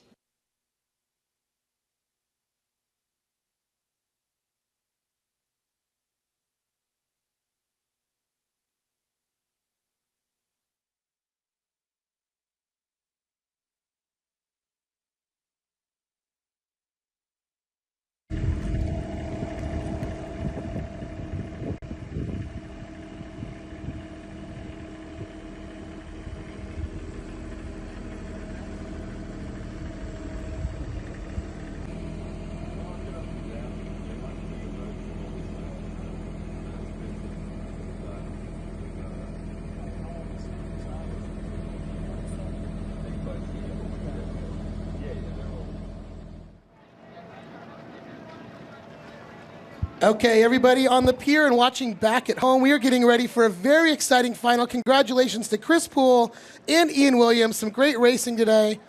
We're going to get to one of our sponsors, and I'm really excited. Jeff Spinelli is here with me today. Jeff, nice to meet you. How are you doing? Thank you very much. Pleasure. Jeff Spinelli is from Farmers and Merchants Bank. He's a senior vice president. If you've seen that green spinnaker all weekend, it's such a beautiful looking spinnaker. Green like the color of money, right? I think we planned that appropriately. I think you did a very nice job. So I told you the story when I met you a few minutes ago. My dad told me when he came down to watch the Congressional Cup a couple years ago, when he first was in Long Beach, his first bank account ever was with Farmers and Merchants Bank. So it's pretty cool that you guys are still supporting us. Do you know how many years you guys have been a part of the Congressional Cup? About a week ago, I checked the records, and as far back as I could go was 20 plus years. I think it's longer than that, but I just can't find the paperwork. The same thing that I said to Dan. I appreciate you so much for that. It's sponsors like you that help keep this dream of ours alive to have such an amazing event. Tell me a little bit about Farmers and Merchants Bank. I know I don't know if I would say you're a smaller bank, but you're not like one of these big national brands, right? Right. We're considered a regional bank, just based on our size, about $12.5 billion in assets, and primarily serve Southern California market from San Clemente to Santa Barbara. And it's still a local community bank, even though we are considered a regional by size. And what would you say? And I understand a little bit, but I want you to kind of tell the world here. What would you say is the value of having a local regional bank? If I'm going to put my money somewhere, why do I want to come with you guys? Congressional Cup. Because when the money's local, we can do local events like this, sponsor, and other organizations, nonprofits, and different events, and that's what keeps it local and fun. Yeah, and I agree with that. And you guys have all the local billboards. I've seen you honor people in the community. It's neat to see Farmers and Merchants Bank a part of so much. Again, my dad told me that story. I'm like, oh, that's a pretty cool deal. You know what I mean? So, Jeff, tell me, do you have any sailing background yourself? I do. Several years ago, I was in the Wet Wednesday series for many, many years, and really enjoyed that. And then I do sail a few boats out of Long Beach Yacht Club from time to time, and I have a lot of friends that have boats, so I spend a great deal of time on boats. Okay, so the Wet Wednesday series, that's a cool thing. So for those of you at home, you keep seeing my face. I'm not a professional sailor. I learned how to sail 5 years ago, but I learned how to sail on these very boats, these Catalina 37s. When I joined the yacht club, someone asked if I wanted to go for a cruise on a boat. I thought I was going for fun, and it was a race on a Wednesday night. So we are very lucky here in Long Beach. We get to sail these very boats every weekend for about 20 weekends a year in the middle of the summertime. We do a Wet Wednesday sail. It's probably similar to what they call a beer can race at most yacht clubs, but come back for a big party. And so which position did you crew when you were on a 37, Jeff? What was your job? Mainly I was the grinder. But I did the other roles too. I'm not very good at bow, but everything else I can do. I have done bow one time in my life for a couple minutes on a Soling, a smaller 27-foot boat. I fell off the boat into the water and had to be helped on by Mike Fratt, who's actually our drone photographer. And for a moment there, my life flashed before my eyes. I could swim the 12 feet to the dock, but it was scary. You don't put a big person like me on the bow. So I think most of us learn how to grind, and it's a cool thing to talk about, right? Because these sailors show up and they get on these boats for, I don't know, 4 or 5 days in a row. Maybe some of them, like some of these teams, like the Italian team, Rocco's team, have never been on a Catalina 37 before. I think for most of us, you start as a grinder, right? It's the easiest position, and you kind of watch what's happening from there. There's a lot going on. It's, it takes 6 people on these boats to coordinate and, be efficient and win. And it's highly technical, and it doesn't look at it from the TV, but in the boat it is. It absolutely is. And so I want to circle back to the bank and your sponsorship and whatnot. So how many branches of Farmers and Merchants Bank do you guys have? We have 27 branches. We just opened a new branch down in Laguna Beach, and so we're small. We're small by size, but big. Very cool. So I want to thank you, Jeff. Again, I said this to Dan from the Grand, and I really mean this to you. I am so grateful to have sponsors like you involved with our racing organization here with the Congressional Cup. Long Beach Yacht Club is lucky to have you. The members of Long Beach and the community of Long Beach is lucky to have Farmers and Merchants Bank. And me personally, I just want to thank you and Farmers and Merchants so much for continuing to support sailing year after year after year. I know that I'm going to be rooting for the Farmers and Merchants Spinnaker at all times, but if you take a look at who you've got, Chris Poole from the United States, Ian Williams, who is ranked #1 in the world. If you don't remember, Chris Poole was undefeated last year in the Congressional Cup. If you were going to take a pick here, who do you think is going to be the winner at the 59th Annual Congressional Cup? I handed Chris Poole the check last year, so I'm going with Chris Poole again this year. Okay, you'd like to sign that check over one more time to Chris Poole, huh? So we'll see what happens. The next thing that we're going to get to see, though, and I'll ask you about this, and it's a great segue, we're going to see the fleet race coming up next. And so you and I racing Wet Wednesdays, they're fleet races. So what do you think the strategy is for a fleet racer versus a match racer when it comes to all these boats at one time? For me as a driver, I'll say, don't hit anybody. I've got 2 summers. I haven't hit a single boat. All these professional sailors have hit boats all weekend long. I feel like I'm probably already better than all of them. And we can discuss that later at the bar if you guys want. But what do you think the strategy is, Jeff, for these fleet racers coming up? I agree with you. Just don't hit anybody. Just don't hit anybody. So we'll be right back with the fleet race. Jeff Spinelli, the Senior Vice President of Farmers and Merchants Bank, thank you so much for your sponsorship. And we'll be back to racing action online here in a couple minutes. Thank you very much.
I'm Long Beach Mayor Rex Richardson.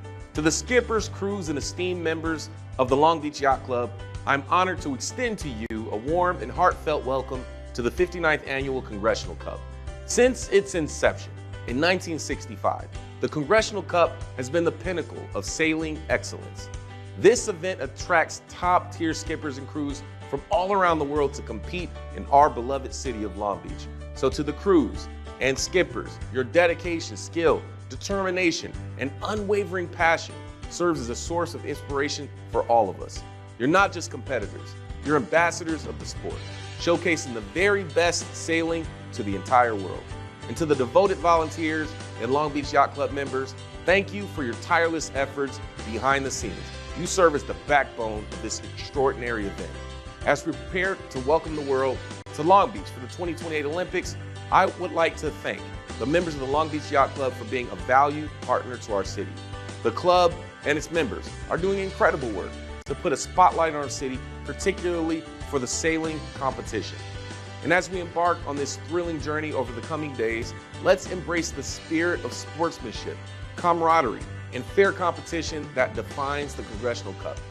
To all those competing and visiting Long Beach, I wish you a memorable and exciting week. Enjoy the race and the lasting memories right here in our beautiful city. So thank you for being a part of this incredible event, and may the winds carry you to victory. Take care. Good morning. My name is Alfredo Velasco. I'm the CEO of the YMCA of Greater Long Beach, which means I get to spend time with young people that are really affecting those in our community. At the YMCA of Greater Long Beach, we serve 57,000 people per year. And the beauty of the YMCA is that we have this unbelievable menu of services and options, so we can really innovate to meet the needs of the local community. Ys typically and conventionally have membership and swim lessons and fitness, but we do so much more. We do childcare, we do after-school programming, we have a beautiful camp up at Big Bear, so we really find ways to meet needs in the community, enhance the social, mental, recreational, and physical wellness for our community so neighborhoods can thrive and so young people could be healthier and more vibrant. I did get to watch the racing. It was amazing to watch these unbelievably sophisticated vehicles and these very passionate sailors compete in what is a special event for Long Beach, and the Congressional Cup is here. And it really is wonderful to have this emphasis on water sports. Long Beach is known for sports, and certainly water sports with the 2028 Olympics, hosting a couple of water events. Any emphasis, any focus that we can have on water sports is just is good for the city of Long Beach, and particularly for some of the activities that the YMCA is involved in. We are the leading provider of swim lessons for our local community. We expose young people to sailing through the Long Beach Yacht Club and other methods, so it's just great to have that here in Long Beach.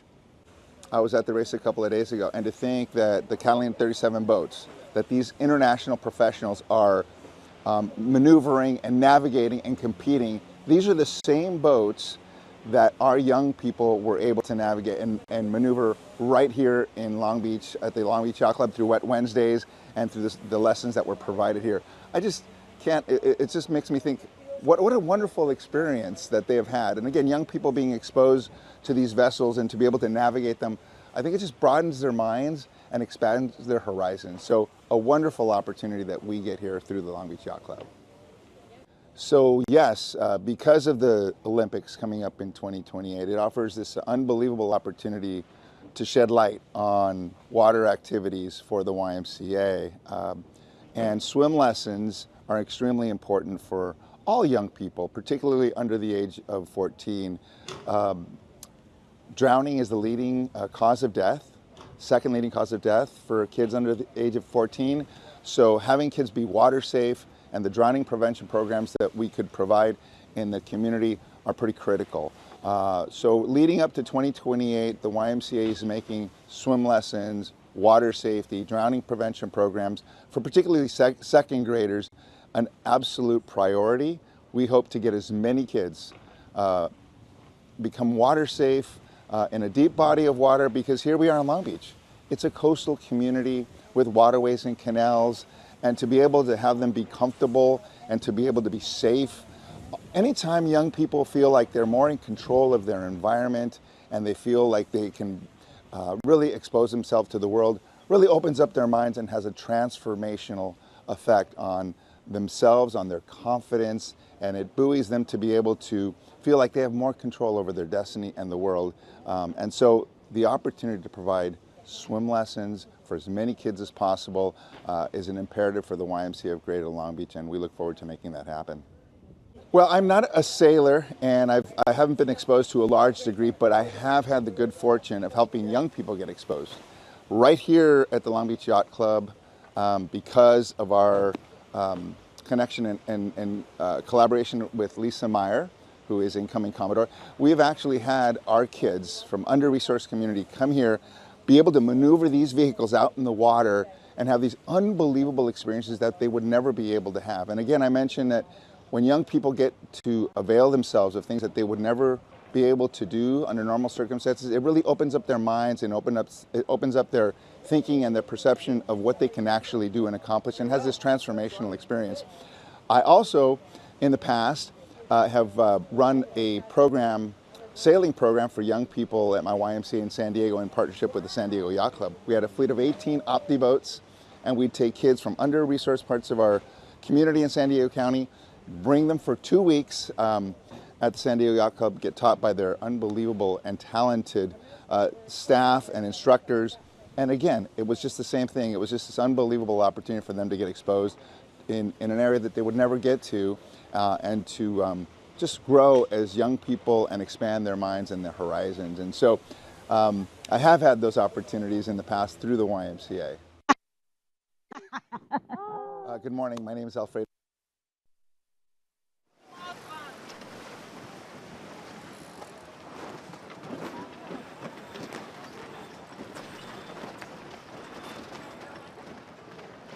"35 seconds to the start." These are the bottom 8, but don't let that fool you. They're going to fight really hard in this fleet race to see who will win. $1,500 cash prize at stake, and 20 seconds to go. Cole Tapper looking great up at the signal boat end. Rocco Attili looks like he's going to try and squeeze in there. Not sure that's going to work. Dave Hood's holding way back. Maybe he knows something that we don't. He's local. Then Yanni Berntsen to leeward down to pin. It's Gavin Brady and Jeppe Bork who are going to be up to full pace first. Here comes the start of the fleet race here at the 59th Congressional Cup. Someone was over early. Who was that? Had to have been down near the pin. Boat 10 was over early. Gavin Brady. Does he know it? Important to note on Gavin Brady, he is sailing with Steve Flam today. Him and Steve sailed together a long time ago, so excited to have them together. He's making his turn here. Yeah, he's just figured it out. Ouch. Mary, cheers. Welcome to the commentary booth. It's so great to be here. You've raced these boats. For many, many years. It's a lot of fun that you have this many one design boats all together. So it truly comes down to how the team actually sails the boat. Mary, you and I have both done a lot of fleet racing on these 37s. Yeah, every Wednesday. Have you ever had 8 boats this close to the pier like this? I don't want to be on a boat if I'm driving this close to the pier. What about you? Oh, yeah. It's really exciting, especially for the spectators. But, yeah, this is just an amazing race course out here. I said the bottom 8. Sorry, it's actually 6. Yes, 6. that's true. The bottom 6 boats. 2 aren't racing in this. And 4 boats are going to the final, right?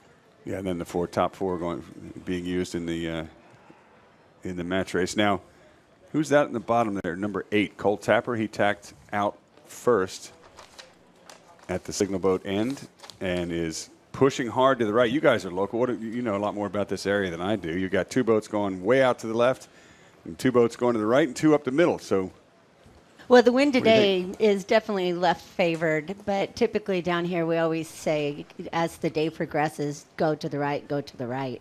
Right? So when we do our correct. When we do our Wednesday racing, we start way out by the oil islands you see in the background here. And it's always the question of us, do we go to the wall? There's a big break wall out there that you might just barely see on the right-hand corner of the screen. The question is always, do we go to the wall or do we go to the beach? Because the wind is a lot different on both sides, right, Mary? So this is true. Wednesday night, that's always the first question we ask, and you get those pre-start tacks in hand to see what the weather's like out at the wall. But interesting here. So what's the course like, Mary? Do you have that? Yeah, they're not going out to the wall, actually. They're going out to that yellow mark out there. That's going to be the first mark of the course. And they'll come back down to the gates, and then they go back up to the yellow, and then they come back down to the green, and then they head towards downtown Long Beach, and they hit the red tetrahedron, and then the most exciting part of it all, they'll be coming down in front of the pier, between the pier and the race committee boat. Under Spinnaker. Finished. Usually, yeah. right? Oh, it's going to be beautiful. Yeah, we kind of set that one up where it's always a reach with all the spinnakers. So it's very great exciting. show for the sponsors. So, well, I'm going to let you call the first boat around the rounding up on top. Fortunately, you can kind of see who they are based off their gear without binoculars, right? You cannot miss Yanni Bernson and his team in orange. And they look to be leading. We got Dave Hood on camera currently. Dave and team had a very strong showing this week. He's a newer sailor compared to the rest of the boats. Mary, have you ever had the chance to sail with Dave Hood? No, against him a lot, yeah. Same, and I just have such a heart swell for the man, getting to know him as he's been a yacht club member, and just how amazing he is, and he's just dived into sailing. Up here at the top mark, we've got Yanni Bernson. They're not going to make it to the yellow. Oh, it's a port rounding, right? This is a fleet race. We're doing port rounding. So excellent point. Yanni Bernson will be the first one around here. You're surprised I knew that, aren't you, Tucker? I'm surprised. So port rounding different than what we've seen all week. Yanni Bernson, the first one around. The next mark is going to be down here to the gates like we've used for the regular match races all week. So the first look at these colorful spinnakers is Yanni's black Port of Long Beach spinnaker pops first, followed by the purple spinnaker of the Grand. We haven't seen that yet today. You guys got to meet Dan earlier. I've told you about all the food. On camera here, who's the next boat It's rounding? a jib down luff for Rocco Attili. That was a nice move to get him up around the mark without having to do 2 tacks. That is a smooth move. I like that. I'm going to keep that in the memory bank. Then Dave Hood behind him. Look here backwards from the drone cam of all these spinnakers sailing almost straight downwind here towards the next mark, which will be the gates at the bottom. And finally, Gavin Brady, who had a beautiful start, except for the part where he was over early. A little too early there, yeah. Then you got the blue Sailing Foundation spinnaker there, too. And then the Club 100 has a beautiful... You know, the last shot and this shot, it's so incredible to see all the different colors on these spinnakers. And we got a drone following closely here. This is Cameron from Long Beach Yacht Club flying the second drone today for us. Hey, Cameron, can you go on board with Gavin Brady? Please. Just kind of spook him, like right up to his eye level. I think he's got a speaker Just over there. go He can like probably right, hear you. right There down we to go. him and just He can hear you. give Look him at a this. wave. That's great. Oh, there he goes. I know. Look, watch. I'll tell Gavin at the yacht club afterwards that we meant to do this. Just zoom it right into his head. Buzz It'd be him. hysterical. So let me let you in on a secret of how the whole operation works while we're doing the fleet race. The drone pilots are actually here on the pier with us. They communicate with each other and through the production team with a headset. So everything is absolutely safe and legal, but we get some of the best shots ever. You don't need a helicopter anymore. You get these beautiful drones, all these footage, and the cameramen on the water, too. We've got a couple great cameramen this weekend. You guys know who they are? The camera people. The camera people. Now you can see the black and the yellow spinnaker coming in now. They both see that they're on their ley line to the gate. Dave Hood, we're watching you. That is close. Look how close the drone is in there. We're almost on board. So Dave Hood here. My camera persons on the water, or videographers, are Simone and Dave. Is that right? Oh, you meant, okay, the two that are doing the onboards. Yeah. Yes. Providing these amazing shots. I think that we should give credit where credit is due, because the team that is filming this weekend is doing an incredible shot. It's so cool to get to showcase sailing to all of our friends back at home. Oh, Here you they've see got all the best seat in spinnakers. the house, Simone and Dave. Yeah, I'd like to be one of them one day. I'd like to be as tall as Dave is. That'd be pretty cool. So we already got our first boat coming around the mark right there through the gates. But Yanni and those guys are already dousing and going back upwind, and it's followed right behind by Bork. And you see here, Cole Tapper looks to be the first boat to split to the right of the camera, the left to us on the pier. But Cole Tapper, the first boat to go the other direction, as Yanni sails upwind on the other side. Right, are they heading back up to Mark W now? The yellow mark upwind? Hi, Yeah. Rosie, Is that how's right? it going? That's Good. an affirmative. Thank you. Yeah. How are you? So back upwind. Same again. Here's a look at these spinnakers one last time. That visit Long Beach of Gavin. Gavin is in the very back here. Gavin Brady, like Tucker said, had a great start. Unfortunately, a little bit too early. He'll be the last around the bottom mark here in front of the crowd on the pier. No changes in position in that downwind leg. Oh, Attali hitting the bottom mark there. Is he doing a... What's happening here? Dave Hood took that gate pretty tight and kind of spooked him, and Dave Hood way cleanly. Yeah, Attali having doing some interesting moves here. Top mark and bottom mark for him, huh? Yeah. He's teaching us all a thing about sailing, maybe. Maybe in Italian they speak a different language than us, so they think differently. Beautiful shot here of boats 10 and 3. 10 is Gavin Brady. 3 is Rocco Attili. You know, I got to see Rocco a couple nights ago out on 2nd Street. They're a fun bunch. Those kids are really fun, and they were really excited to be here with us. So I said this earlier. My favorite place I've ever visited was Italy, so it feels pretty cool to have an Italian team here with us. So Dave Hood leading the bunch here. Towards the back of the pack, Dave Hood has a lot of hours and miles racing here in Long Beach, so hopefully he knows a thing or two. He can make his way back up toward Johnny and team.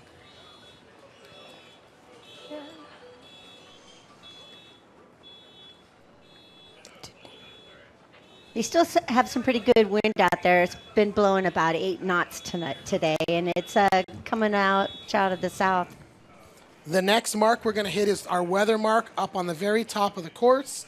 One of the marks they've been rounding all weekend long, so they know where they're headed. We'll see how they get there. And we've got 6 boats on the course racing each other right now.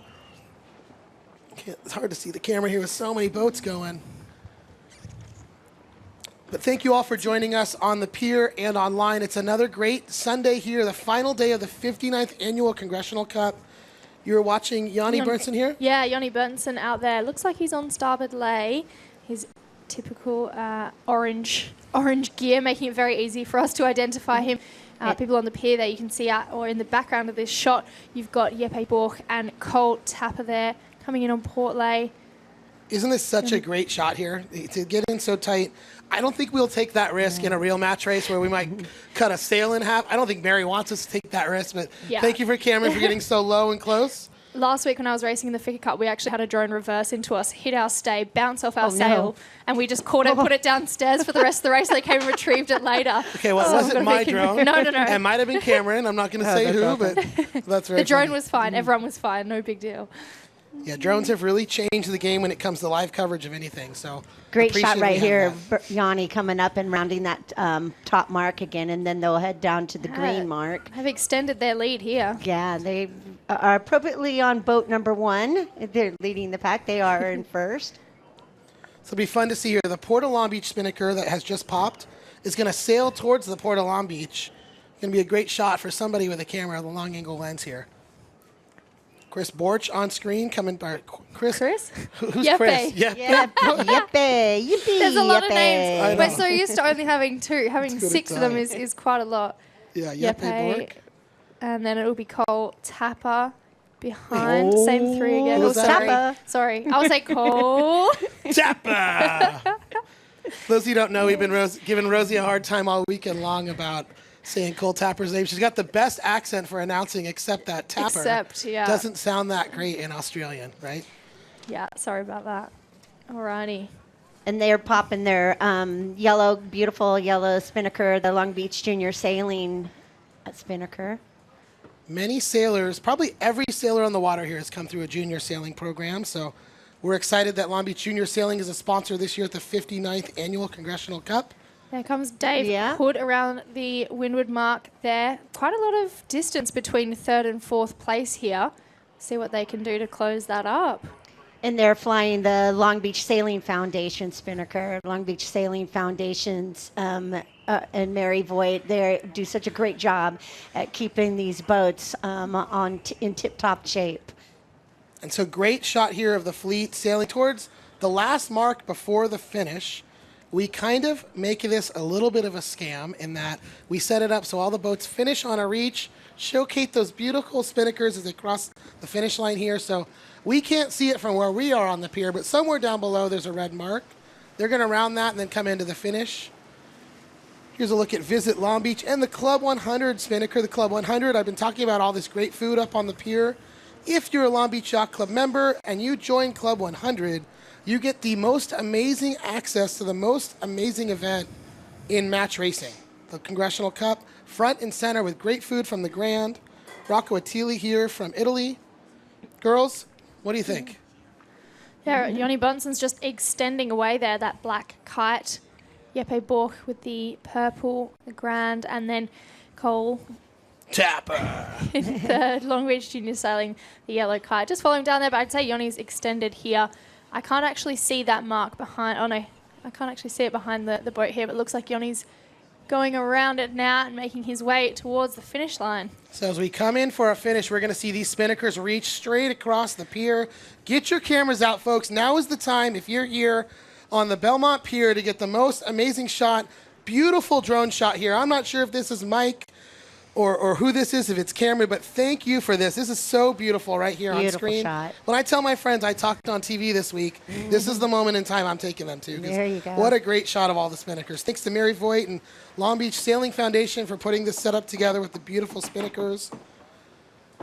You see Yanni Burnson in the black spinnaker sailing across the screen here on the left of the Port screen. of Long Beach spinnaker. They're going to have a lot on to try and come high enough to.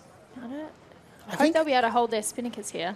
You know, yeah, they might. And those spectators, it's amazing for them to be down there and have the boats be sailing right behind them. That's got to be really exciting as well. So what I don't know, guys, I don't know if anyone told, is this an upwind finish or a downwind finish? I have no idea. It's a reach. So they, looking at the finish line here, it's between the signal boat and the east end of the pier here. So they're just going to sail straight in front of the pier towards the finish like we've been line. crossing, right?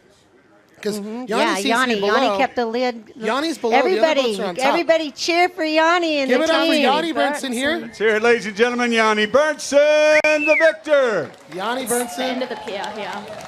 In a minute. Here he goes. Yeah.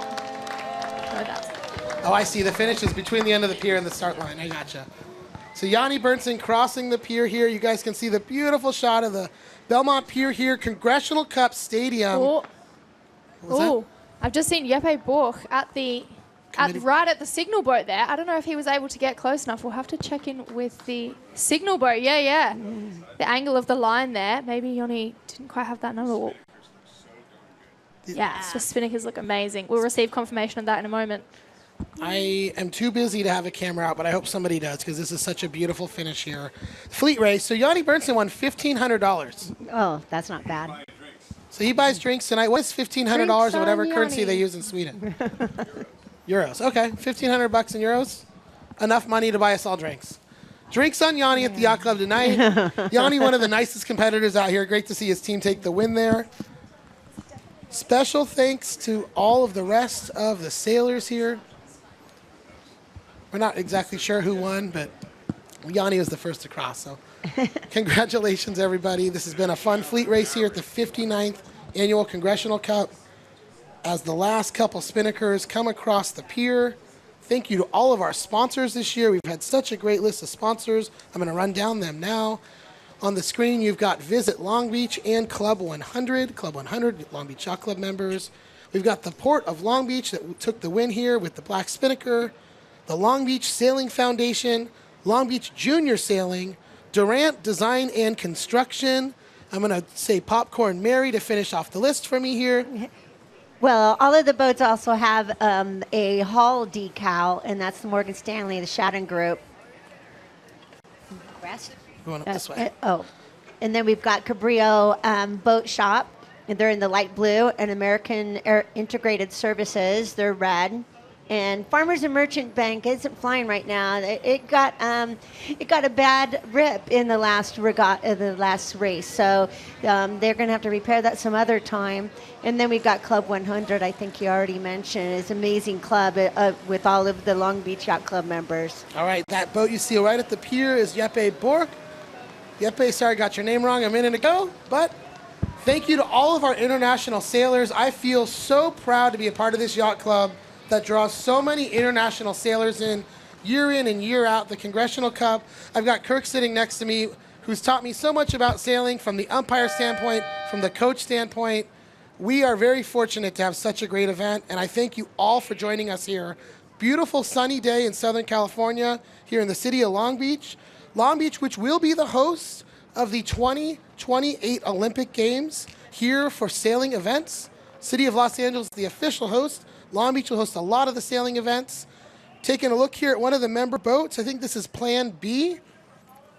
Bob Blair. This is one of the VIP boats. What happens after the fleet race? The boats will tie up to the back of one of these boats. So all of the sailboats will tie up to the back of spectator boats. The party continues for them. And then they get back on and they sail into the yacht club. So we'll have a fun last-minute sail of all the rest of the boats. Again, taking a look here at Plan B with the pier in the background. Thank you for following us live on YouTube. We've had a lot of fun here.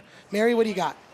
Another fun thing about this, we just had this fleet race. Now the boats stay around and hang out with some of the spectators. Then after the race is over, they all parade back to the yacht club. They do. And, you know, something I'll say to you, for those of you on the pier here and watching at home, please follow along with me.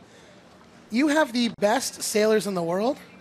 Rosie, you're one of them. You got to sail here last weekend. You travel all around the world. If I could be your age and get to travel the world sailing, I would have a pretty cool life. And that's what these guys are. They're all here in Long Beach this week, and they are not scared to meet and greet. They will sign autographs. They want to meet you guys. No other sport in the world lets you get so close to some of the best athletes in the entire world. Right, Rosie? Yeah, it's great. I wouldn't classify myself in amongst these guys, but yeah, it's really great to have them all out here in Long Beach. This is, I believe it's the opening. Oh no, FICA was the opening event for the tour this year, but it's. And if we can get everybody on the pier to wave for us as we come by with the exciting. drone. We're starting from the left-hand side. I see the drone right in front of you. You guys can see us in the booth here. Thank you for watching us live here at the 59th Annual Congressional Cup. Do you see that trailer right there? That is where all the magic happens. This beautiful production from Clint Webb and 1080 Media. You guys, this media team has come in from all over the world, Germany, Here comes the Great drone. Britain. Give it a wave, everyone on Drone's the gonna pier. Take a look at the pier here. These are your Club 100 members here. This is the view you get if you're a Long Beach Yacht Club member and you've joined Club 100. We have stadium viewing here on the pier. That's the light pole that we had to replace that got taken out a couple years ago. Upstairs, we call that the loft. That's where the Grand has all the great food. And I have to tell you, I've just come back. It's a pretty good deal. Pretty good deal. So all of these spectators you see here have been here for 3 or 4 days in a row. That's the battery getting low, but you know what? We're close enough to the pier. We'll land that thing right in the water, right? So thank you to everybody for watching. Such a great day of racing here. The finals, the Petite finals are coming up next. And girls, what's your pick here? Let me pull up the results on the screen here. What's your guys' pick on a winner here today? It's so hard to deny us a hot streak, and Chris Poole has just come into this finals with quite a hot streak. You know, stumbled a little bit in that first round robin, the first stage of the event, but in the repechage and then into the quarterfinals and semifinals really showed some dominance. So it's as defending champion too, that's part of the streak maybe, right? Yeah, what do you think, absolutely. Rosie? Yeah, on the other hand, Ian Williams has been sailing for most of the morning.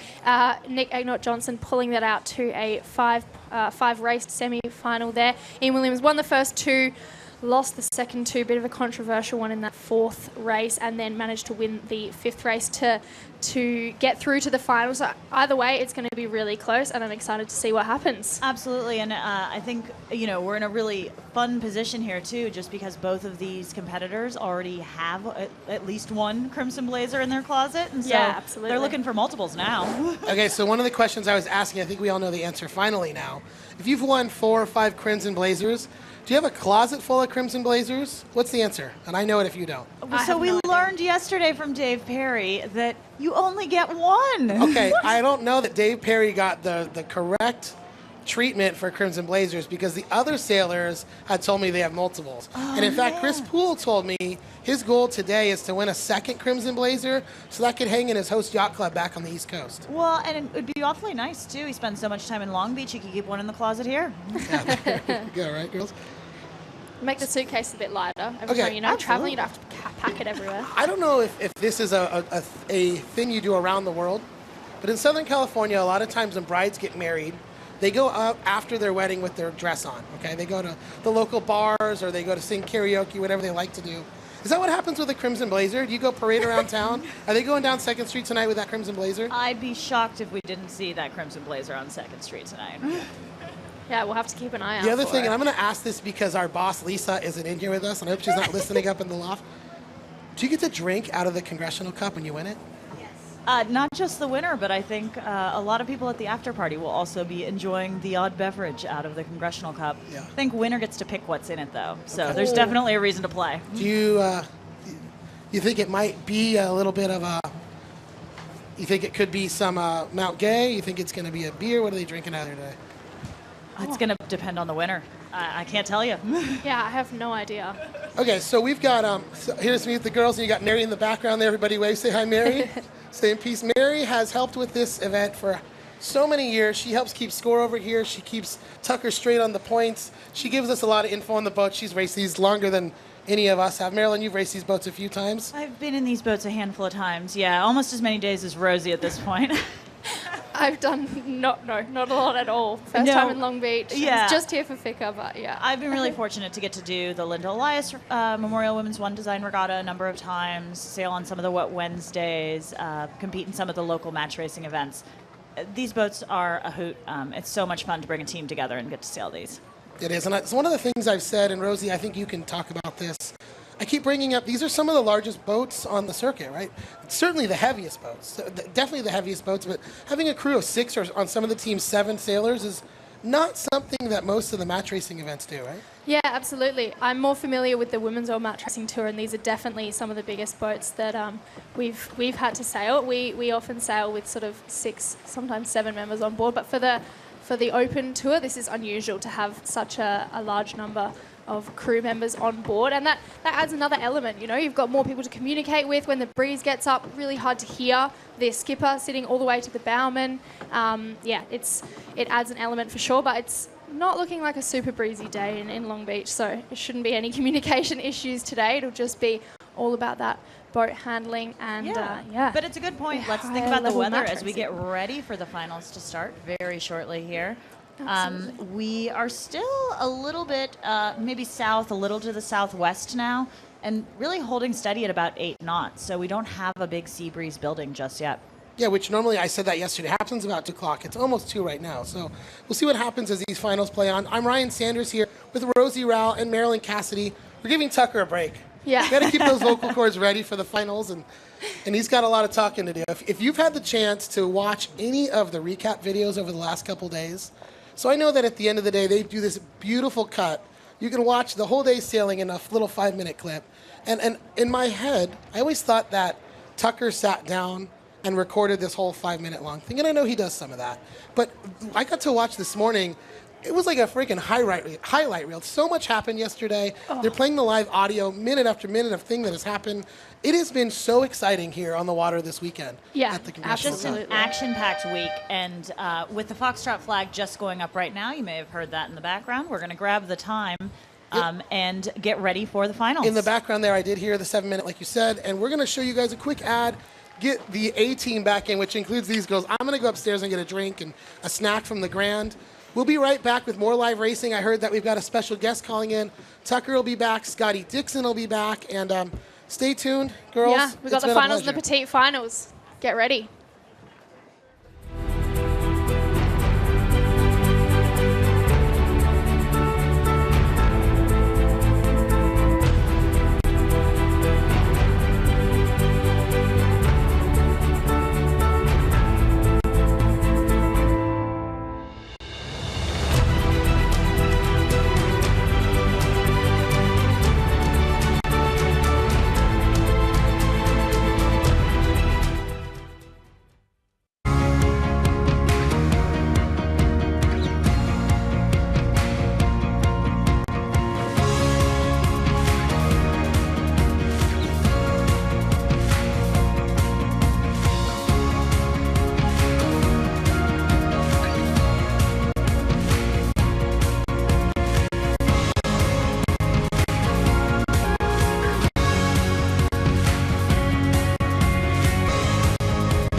I'm Long Beach Mayor Rex Richardson. To the skippers, crews, and esteemed members of the Long Beach Yacht Club, I'm honored to extend to you a warm and heartfelt welcome to the 59th Annual Congressional Cup. Since its inception in 1965, the Congressional Cup has been the pinnacle of sailing excellence. This event attracts top-tier skippers and crews from all around the world to compete in our beloved city of Long Beach. So to the crews and skippers, your dedication, skill, determination, and unwavering passion serves as a source of inspiration for all of us. You're not just competitors, you're ambassadors. Well, ladies and gentlemen, welcome back to Long Beach, California. We are live on finals day at the 59th Annual Congressional Cup. Once again, I'm Tucker Thompson with Scott Dixon, expert match racer, and also match racer up here from Australia, Rosie Rao, and we've got Marilyn Cathy in the back, local sailor as well. Plenty of knowledge to talk you guys through the next few racing. So let's get right into it. Out on the water, we're going to determine the first races of the Petite finals. Initially, that's going to be first to win 2 points, and it's going to be between Nick Johnson and Eric Monnin. That's for third and fourth, and then, Scotty, the main event. Yep, the one we've all been waiting for, the Congressional Cup final. Should be a good one. Chris Paul versus Ian Williams. Ian chasing his, his sixth blazer? That would be a record. He already owns the record. Yet another. He's got too many blazers. Here are two teams that don't have crimson blazers. Their shot at winning the Congressional Cup is over, but there's still a lot of cash prize at stake in the Petite finals. Eric Monnin, bottom right of your screen on port, go immediately onto the breeze. A good move. Will he get across EJ? Looks close. I think he will. EJ just tacking to leeward here. Going to try and troll Eric Monnin from leeward. Breeze is up, Scotty, so can he live in that position? Yeah, Monnin just rolling over the top there, and the reason for the high cross is indication that perhaps with this shift at the moment, or at least when they entered the pin end of the starting line, is a little further upwind, a little more favoured. But both boats on port now, and Monnin just happy to carry on, and you can see a few more spectator boats now, so Monnin might have his choice of what colour boat he wants to scrub EJ off on. We'll see if he can do it. Plenty of time, 2 minutes, 48 seconds to go to the start. First to win 2 points in the Petite finals. That's the changeover boat, is it? No, that'd be... Oh, that's just a spectator boat, isn't it? That'd be John Sangmeister's boat with the Gladstones flag flying on the back. Staunch supporters of the Ian Williams team. Well, I know he also provided us with this changeover boat, so thank you to Gladstones. And Monnin is able to get a jibe back in on starboard. EJ lets him go behind and to leeward as we weave through a few more of the spectator craft, getting a great view of the racing here in Long Beach. Doesn't get much closer than that. There's the Belmont Pier, the best viewing platform in match racing. 2 minutes. Mark has already gone. Here comes a dive for Monnin. He's going to get behind EJ. That move's going to work as EJ will lead towards the Belmont Pier. Yep, so the play here is you can see Monnin on the bottom of the screen. Beautiful drone shot. And on the left there, you can just see the pink buoy. That is the limiting mark of the Belmont Pier. They didn't used to have those, but apparently some of us skippers kind of took a little more room than we needed on the pier, so they decided that limiting marks were necessary. So EJ rolling over the top of Monnin. So you can see the line of pink buoys there, and basically the boats are not permitted to sail inside that line. 1 minute to go. So trailing EJ. Yep, diving in from astern, so keep your eyes peeled on Monnin's bowman there. So you can see he's got his arm out. Clear to swing. It's close. I don't know what that signal was. I don't know if that was a swing signal or I thought it was a... Yeah, so that's a hold. It's a hold now, isn't it? 36 seconds to go. On it, trying to get a piece of Nick Johnson. Not going to happen. Nick simply luffs up on his bow and slows down. He go either way, left or right. Monnin behind. Has not hooked yet. Wait for Monnin to respond. Likely he wants Monnin to tack. And Monnin does with 15 seconds. That's going to give... wants EJ to tack. Thank you. That's going to give Monnin the left and EJ the right. Split tacks is the countdown to the start of race 1 of the Petite finals. Nick Johnson to the right and Eric Monnin to the left. Here we go. Ooh, looks like Nick was over there. Ouch. Oh. Unforced error by the Kiwi team. Nick Egnott Johnson has to come back below the line. I'll tell you somebody who's happy with that, though. Eric Monnin. So it was pretty clear to me that Monnin had the choice of which end he wanted to start at there, and he clearly chose the left, gave EJ the right. But Nick, unfortunately, just the smallest of errors there. It couldn't have been by much, but doesn't matter how far the boat is over the line. An inch is as good as a mile. So EJ has now gone back and restarted. This match is heading to the red top mark, which is the furthest left top mark as we look at it. So breeze in the left. All week long, it's been right phase until the last 2 light air days. Left has paid off quite a bit. So, ladies and gentlemen, we leave the Petite finalists to fight it out because the main event is about to get underway. Back in the pre-start.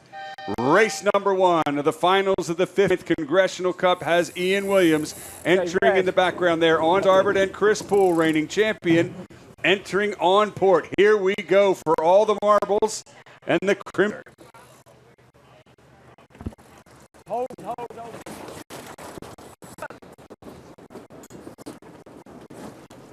Chris Poole went through.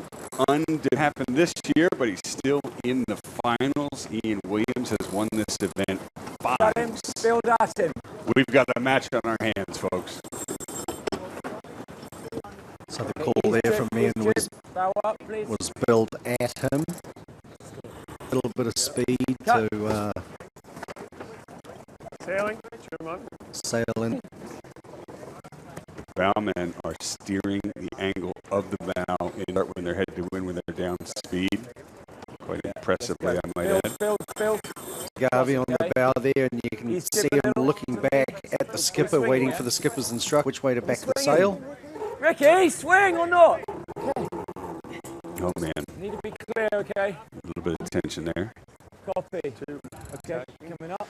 And 2 minutes, 35 seconds over the top of Ian Williams. Williams not letting him do it.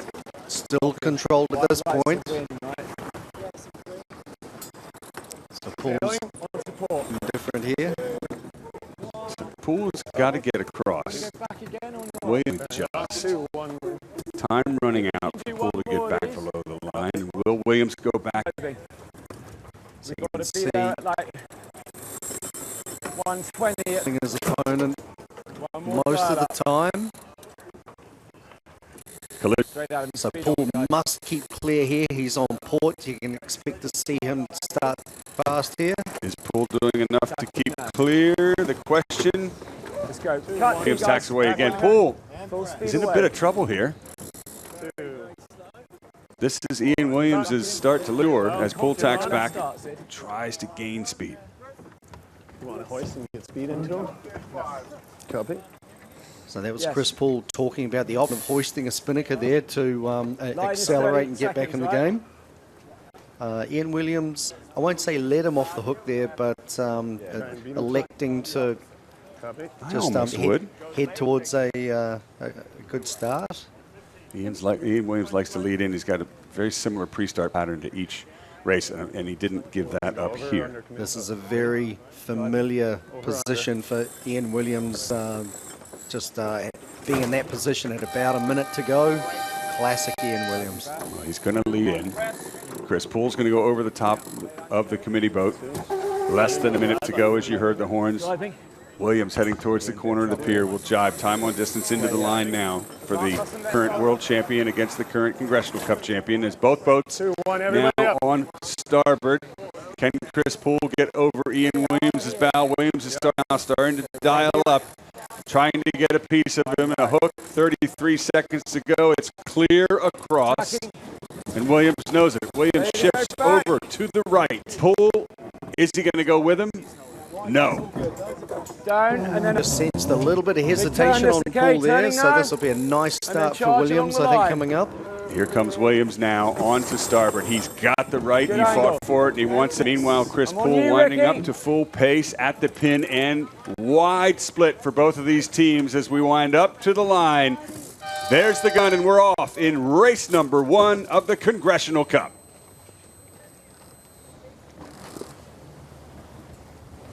He tacks, he's not crossing. What do you want? He's not far off crossing.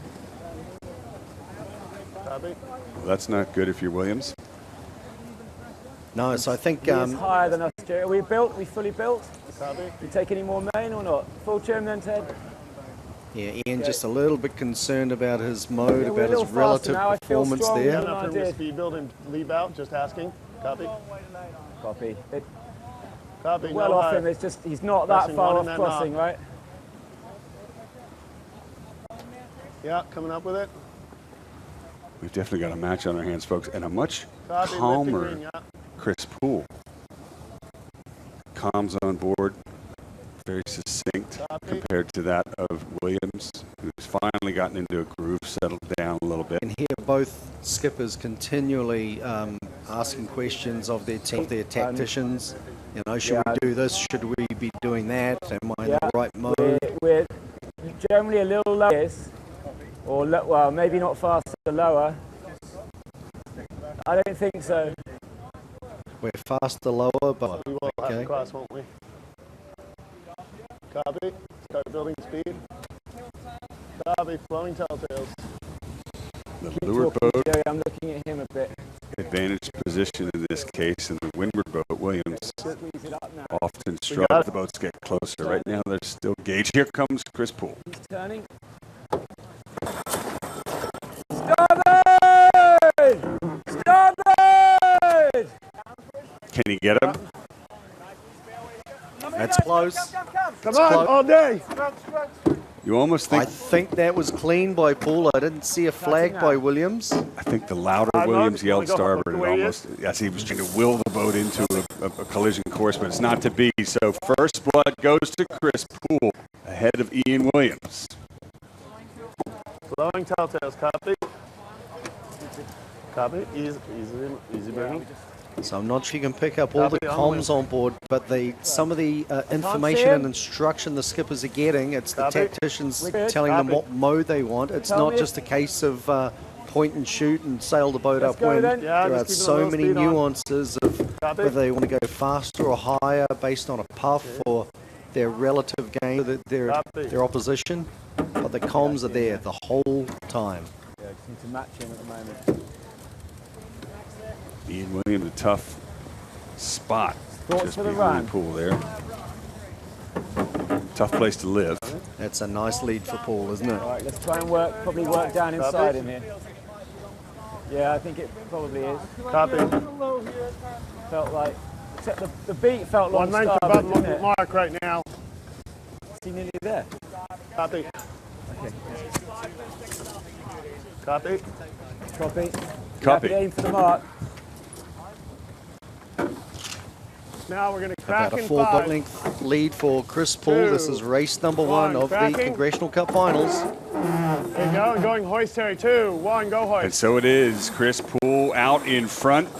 Let's hit the mark! I don't think did he hit the mark? I'm not sure about that. This is an One Ian length. Williams that is, I think he's just getting a bit wound up about his position. On, coming down, 2, 1, And go he'll round hoist. behind, Jiving, clearly. guys, jiving. Not happy with it. Rolling right into a jive is Ian Jiving. Williams, trailing Straight, Chris Poole. please. Nice maneuver by Ian Williams, tied up and drawing straight into a jive. Paul tried to jive there at a moment when it was going to be very hard for Ian Williams to match, but Williams and his absolutely superb crew work to get the kite drawing straight into a jive, full kite. So Paul probably suffering a little bit Can you now. square back at all or not? So you can hear Williams say, I think we're on him. And that means if we were to see this right now at the top of the mast, it would be pointing straight at Ian Williams. Jiving, nothing. 2, jiving. 1, jiving. Into a jive is Williams. Poole matches. Copy, 2 high. Something to add, Tucker? I don't know if you can hear that in the background, but... It's a seal, isn't it, Sea Lion? 2 of them. That's a first. There's so many firsts that have happened in this Congressional Cup, and now we have Sea Lions yelling at us. I feel like saying excuse me, those of you watching around the world. Copy that. 2, 1, Some more fans of the Congressional. A little bit of weight there. No. back in. Oh my goodness, this might go on for a while in the audio. Hopefully not. We had a comment from the producer, not on air, but he said, I thought that was you guys. Nope. A little later in the evening. All right. You want me to start stepping low? Focus. Which gate are we thinking? Asking which gate they're going to go around. The delta between those two boats, Scotty's Look at that. over 4 Paul's lengths. done a nice job of stretching out there, hasn't he? Joachim Aschenbrenner in the picture there. Tactician. Also Matre's helmsman. Remember, this team What's he need to split gates? won the Congressional Cup last year. Back in the final again and back in front again over the 5-time record champion Ian Williams, who looks to me like he's just gained a little bit in that last transaction as we approach the leeward gates. Okay, driving now. 2, 1, driving now. So I thought I heard Paul say left turn. Jib up. And then I thought I heard Williams Williams say that the right gate was favoured. Right gate looking Going downwind. in the hatch area, too. You don't your sheet. So the drop for Chris Poole. Down. He'll take the left gate as you look downwind, right side of the upwind leg. He'll have starboard tack advantage. He's ahead. A little bit of a late drop by Paul, but boy, they got that guidance so quick. Ian Williams now rounding. Williams forced to split to the left-hand side as we head back upwind again in race number 1 of the finals of the Congressional Cup. And we just saw the spinnakers in the background, just off to the right of the screen. Right there they are.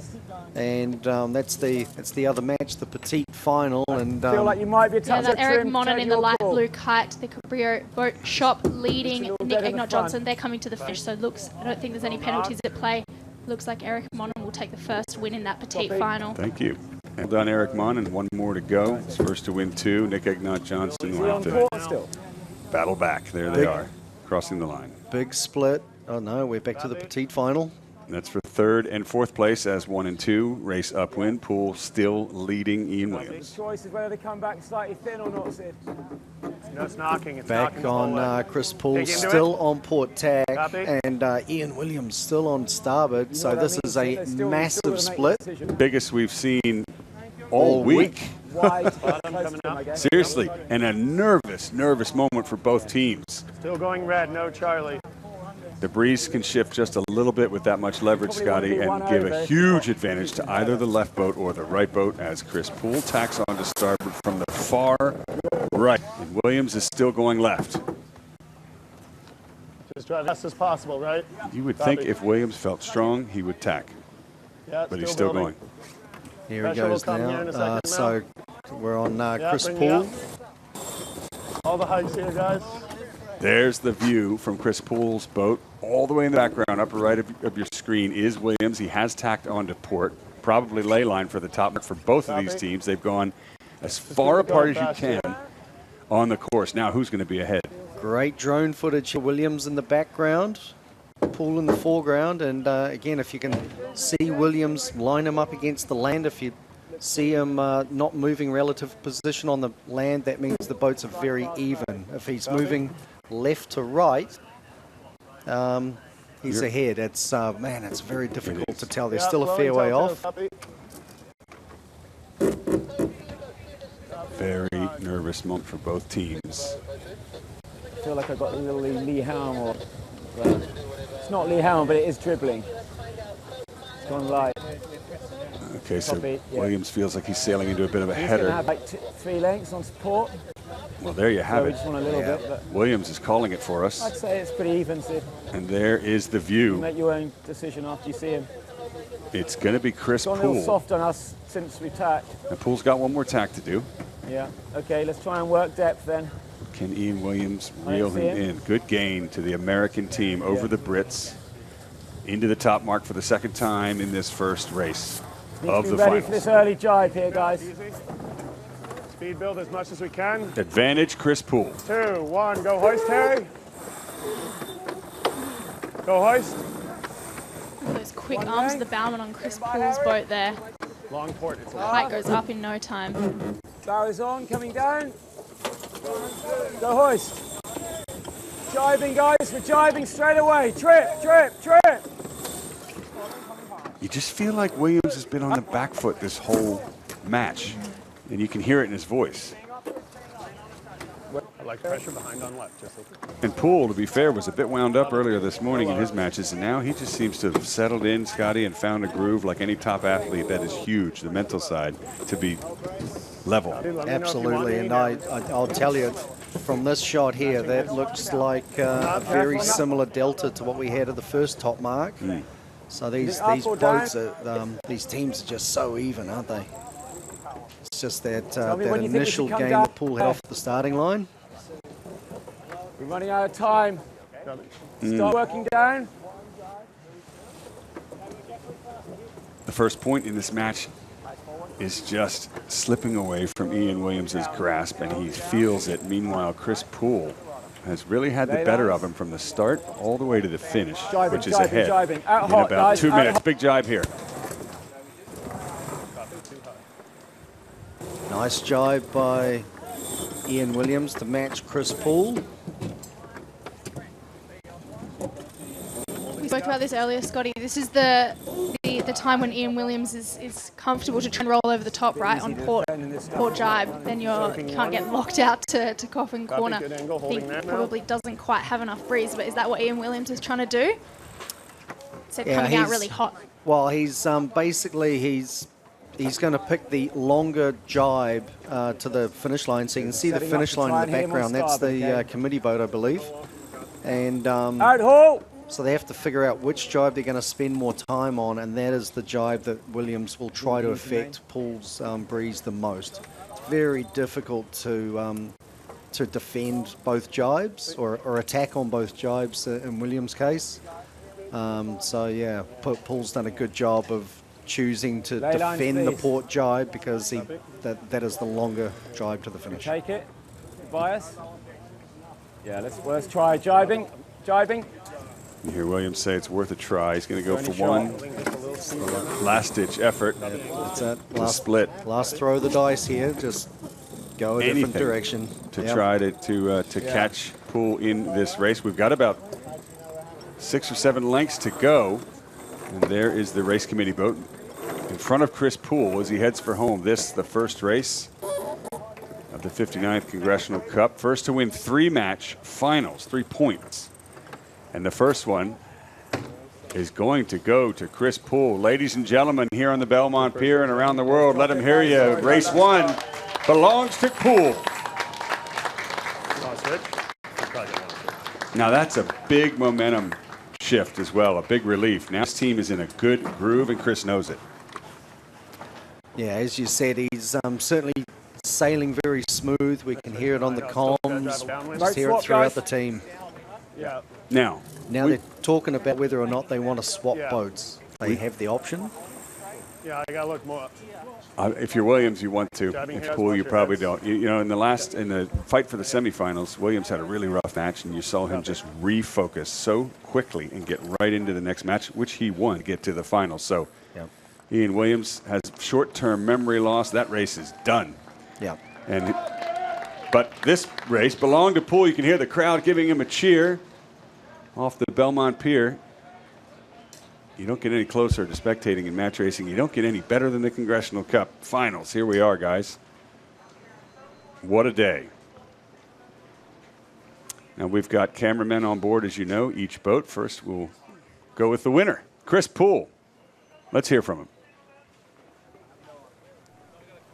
Yeah, so that was race 1 of the finals here at the 59th Congressional Cup.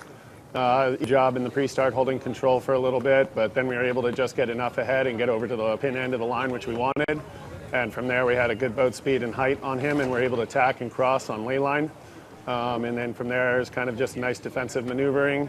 We opted for the right side on the second upwind, and came good for us, and we were able to hold on to take the first win of the finals.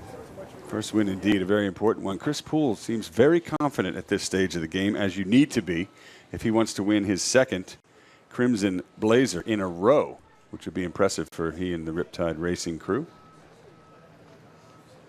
Now, let's go down on the water with Ian Williams from Great Britain. Yeah, I think the start was definitely crucial. It was a mistake, timing mistake by myself, letting Chris get the left there. We thought we might have enough gauge and be able to hold him, but he obviously just got that cross in, and that, that was the race. We talked about it beforehand. We wanted his start, so that's our fault. That's my fault. Two things you rarely hear from Ian Williams. First is he didn't get the start he wanted, and second is that's his fault. That's pretty powerful, and he knows exactly where they lost that race and takes responsibility for it. Yeah, well, not only not getting the start that he wanted, but admitting that Paul got the start that he wanted. Okay, let's relive the moments in that match as the crews get ready to race again. Very close there. Bow number 9, that's Williams, I believe, just astern of Paul. First cross. That was the first cross that Ian talked about. He was shouting starboard there, but just didn't have the speed to hold him out. Williams around the top mark. Great crew work here. You see Williams kite set, and immediate jibe. And Paul and team celebrating the victory. Well done. Chris Petite Racing, Jakob Aschenbrenner, the tactician. They have such a good choreography together. Made it to the finals again, and now we're going to wait for the start of the race number 2 for the Petite finals, and then, of course, number 2 for the finals here, the 59th Congressional Cup in Long Beach, California. Folks, stay with us. We're going to take a very short break, and we'll be back with more action from the Congressional Cup.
I'm Long Beach Mayor Rex Richardson. To the skippers, crews, and esteemed members of the Long Beach Yacht Club, I'm honored to extend to you a warm and heartfelt welcome to the 59th Annual Congressional Cup. Since its inception in 1965, the Congressional Cup has been the pinnacle of sailing excellence. This event attracts top-tier skippers and crews from all around the world to compete in our beloved city of Long Beach. And skippers, your dedication, skill, determination, and unwavering passion serves as a source of inspiration to all of us. You're not just competitors, you're ambassadors of the sport. Show the very best sailing to the entire world. And to the devoted volunteers and Long Beach Yacht Club members, thank you for your tireless efforts behind the scenes. You serve as the backbone of this extraordinary event. As we prepare to welcome the world to Long Beach.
All right, Ryan Sanders back here with another special guest as we wait for more racing. Commodore John Trigliato. John was the Commodore in 2022. John, you were the Commodore 2022. I think Ian Williams took the Congressional Cup that year. Is that right? That is right, Ryan. That was Ian's fifth Crimson Blazer, tying Taylor Campfield. So we're here today, and we may see some history being made, but obviously Chris is going to have something to say about that, and seems to be sailing so well this week, and hopefully we'll see a full flight. Yeah, so we had Ian and Taylor Canfield are both tied with 5. Is that the most Crimson Blazers ever won? That is correct. So again, this is a weekend possibility of history being made. So what did you think about that last race between Chris Poole and Ian Williams? Yeah, just really, the highest level between the two teams that probably deserve to be in this final without question. The week has been so varied in the conditions. The teams have had to fight through, some abnormally, fresh breeze, and then today really champagne conditions here in San Pedro Bay and Long Beach. Chamber of Commerce Day. I think God is definitely smiling on Congressional Cup and Long Beach today. And so Chris Poole actually had a longer road to get here than Ian did. Chris had to sail through on Friday. He didn't make the cut on the first round robin, so he had to sail a whole extra day of sailing here. Do you think that's going to be a benefit? We've already seen him take one win against Ian. What do you think that's going to help? Well, if you hear from Chris in the press conference with Tucker the other day, he certainly played it that way and portrayed it as a benefit. Look, Ian Williams is a very seasoned sailor, so he could fall off the airplane on a parachute into the water and probably jump on one of these boats and be competitive. Sail at home, right? Yeah. So another thing I want to mention is our race committee doing a great job keeping these races going. I did a rough calculation in my head. Over 100 races this weekend. Over 100 starts in 5 days of racing.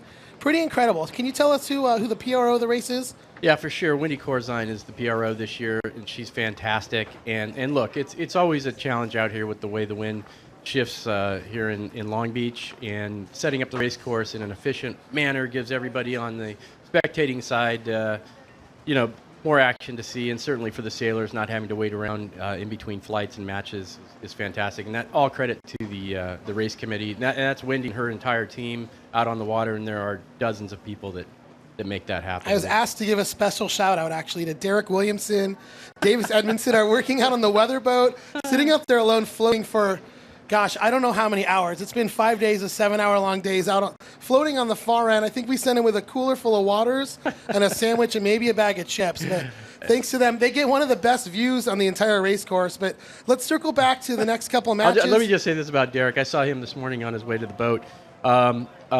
Derek is the most tan Irishman I've ever seen.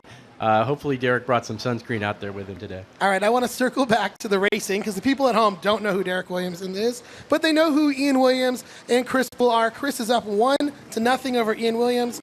I feel like we might be partial because I'm from the United States and so is Chris Poole, but I also am partial because I had breakfast with Ian Williams this morning, one of the nicest sailors out there, the top sailor, #1 ranked in the world. We are pretty lucky to have these two names here in our final. 5-time Crimson Blazer winner Ian Williams, last year's undefeated champion of the Congressional Cup and Crimson Blazer winner Chris Poole. One thing Chris told me, and I said this earlier in the broadcast, he wants another Crimson Blazer so he can take that home to his yacht club. They can hang that up on the wall.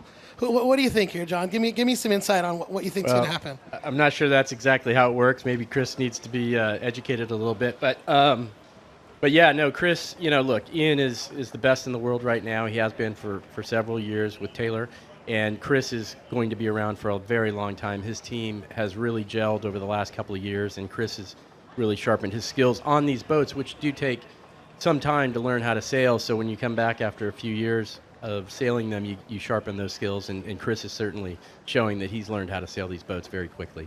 Right on. So thank you for your time, Commodore John, and let's watch another few more races here. We might have as many as 4 matches left to go. Chris Poole leads over Ian Williams 1-0. In the Petite final for 3rd place, Eric Monnin leads over Nick Johnson 1-0. That'll be the first to 2 points.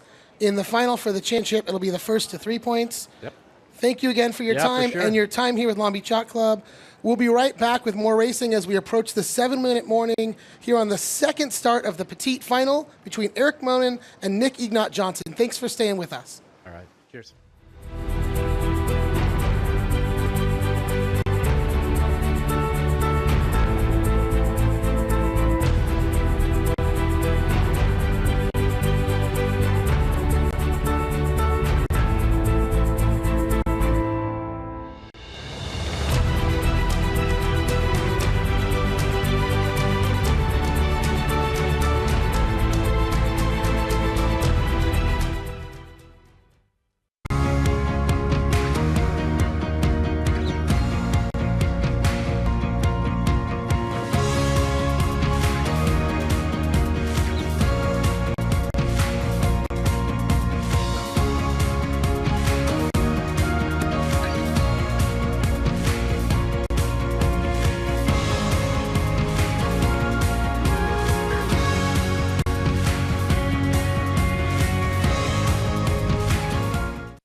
I'm Long Beach Mayor Rex Richardson.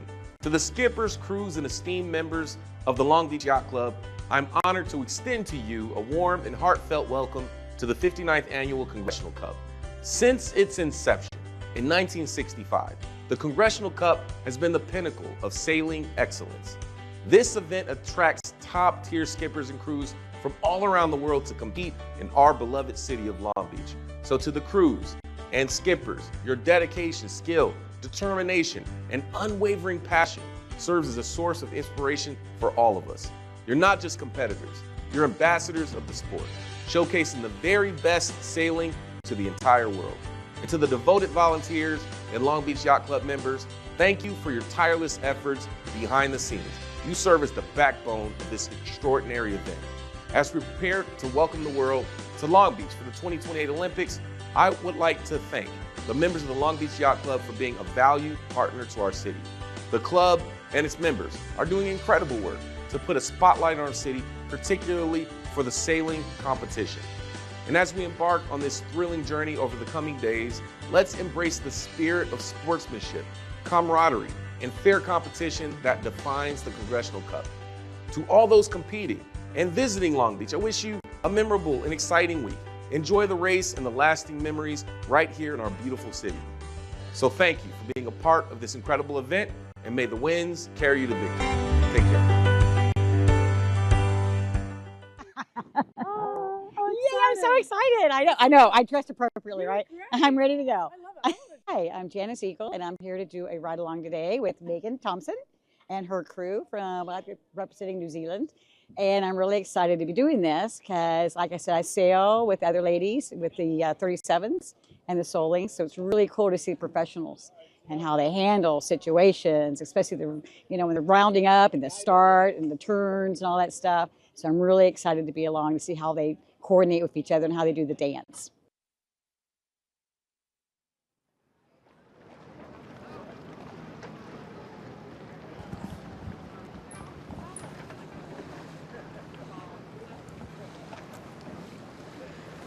Welcome back, ladies and gentlemen, to the conclusion of the 59th Congressional Cup here in Long Beach, California. Once again, I'm Tucker Thompson with Scott Dixon, our local expert from the Long Beach Yacht Club, and Marilyn Cassidy, and of course, all the way from Australia, having sailed in the Ficker Cup, we've got Rosie Rowell. And thanks for joining us this afternoon. If you've been watching, you just saw the Petite finals. We had one race completed there. Eric Monnin won. And one race in the finals between Williams and Poole, and Chris Poole took first blood.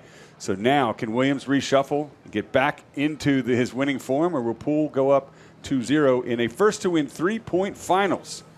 The Congressional Cup. Here we go, folks. The first match we're going to see, again, is going to be the Petite finals. You're looking at the signal boat, waiting for that flag right there, 1 minute to entry. Give us an update, guys. You're the locals on the breeze. What's going to happen? Oh gosh, what is going to happen? I would say that it has come up a little bit since some of our earlier matches this afternoon. Looks like the race committee is getting about 9 knots right now, but it's still pretty far south for this late in the day, don't you think, Scotty? Yeah, for sure. And we saw the left was quite powerful early on, but it's that time of day and that velocity where you can really start to see the right paying dividends. So it'll be interesting to see which side of the course the teams start fighting for. Which side would you go for, Marilyn? I think you're right. The right is looking better and better. The left has been, as you said, quite powerful, but the right is looking better and better. It's looking more filled in over there, maybe seeing a couple of sheep out in the pasture in the far, far right outside the racing area. All right, well, we're about to find out, folks. 4 minutes to count down to the start. The entry from the right-hand end on starboard is Eric Monnin, Switzerland's best hopes at 3rd or 4th here in the Congressional Cup. Off to the far left is facing Nick Ignat Johnson from New Zealand. Both of these teams fought hard to try to make it in the finals, but of course they did not. And so we're fighting for 3 and 4.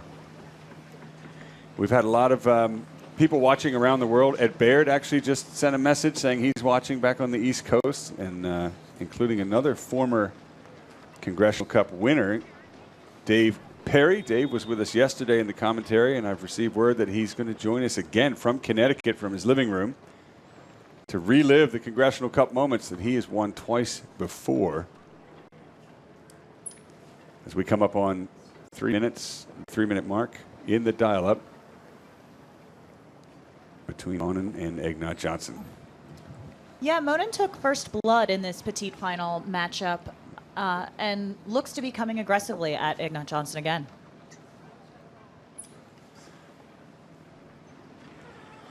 Monnin peeling away onto port.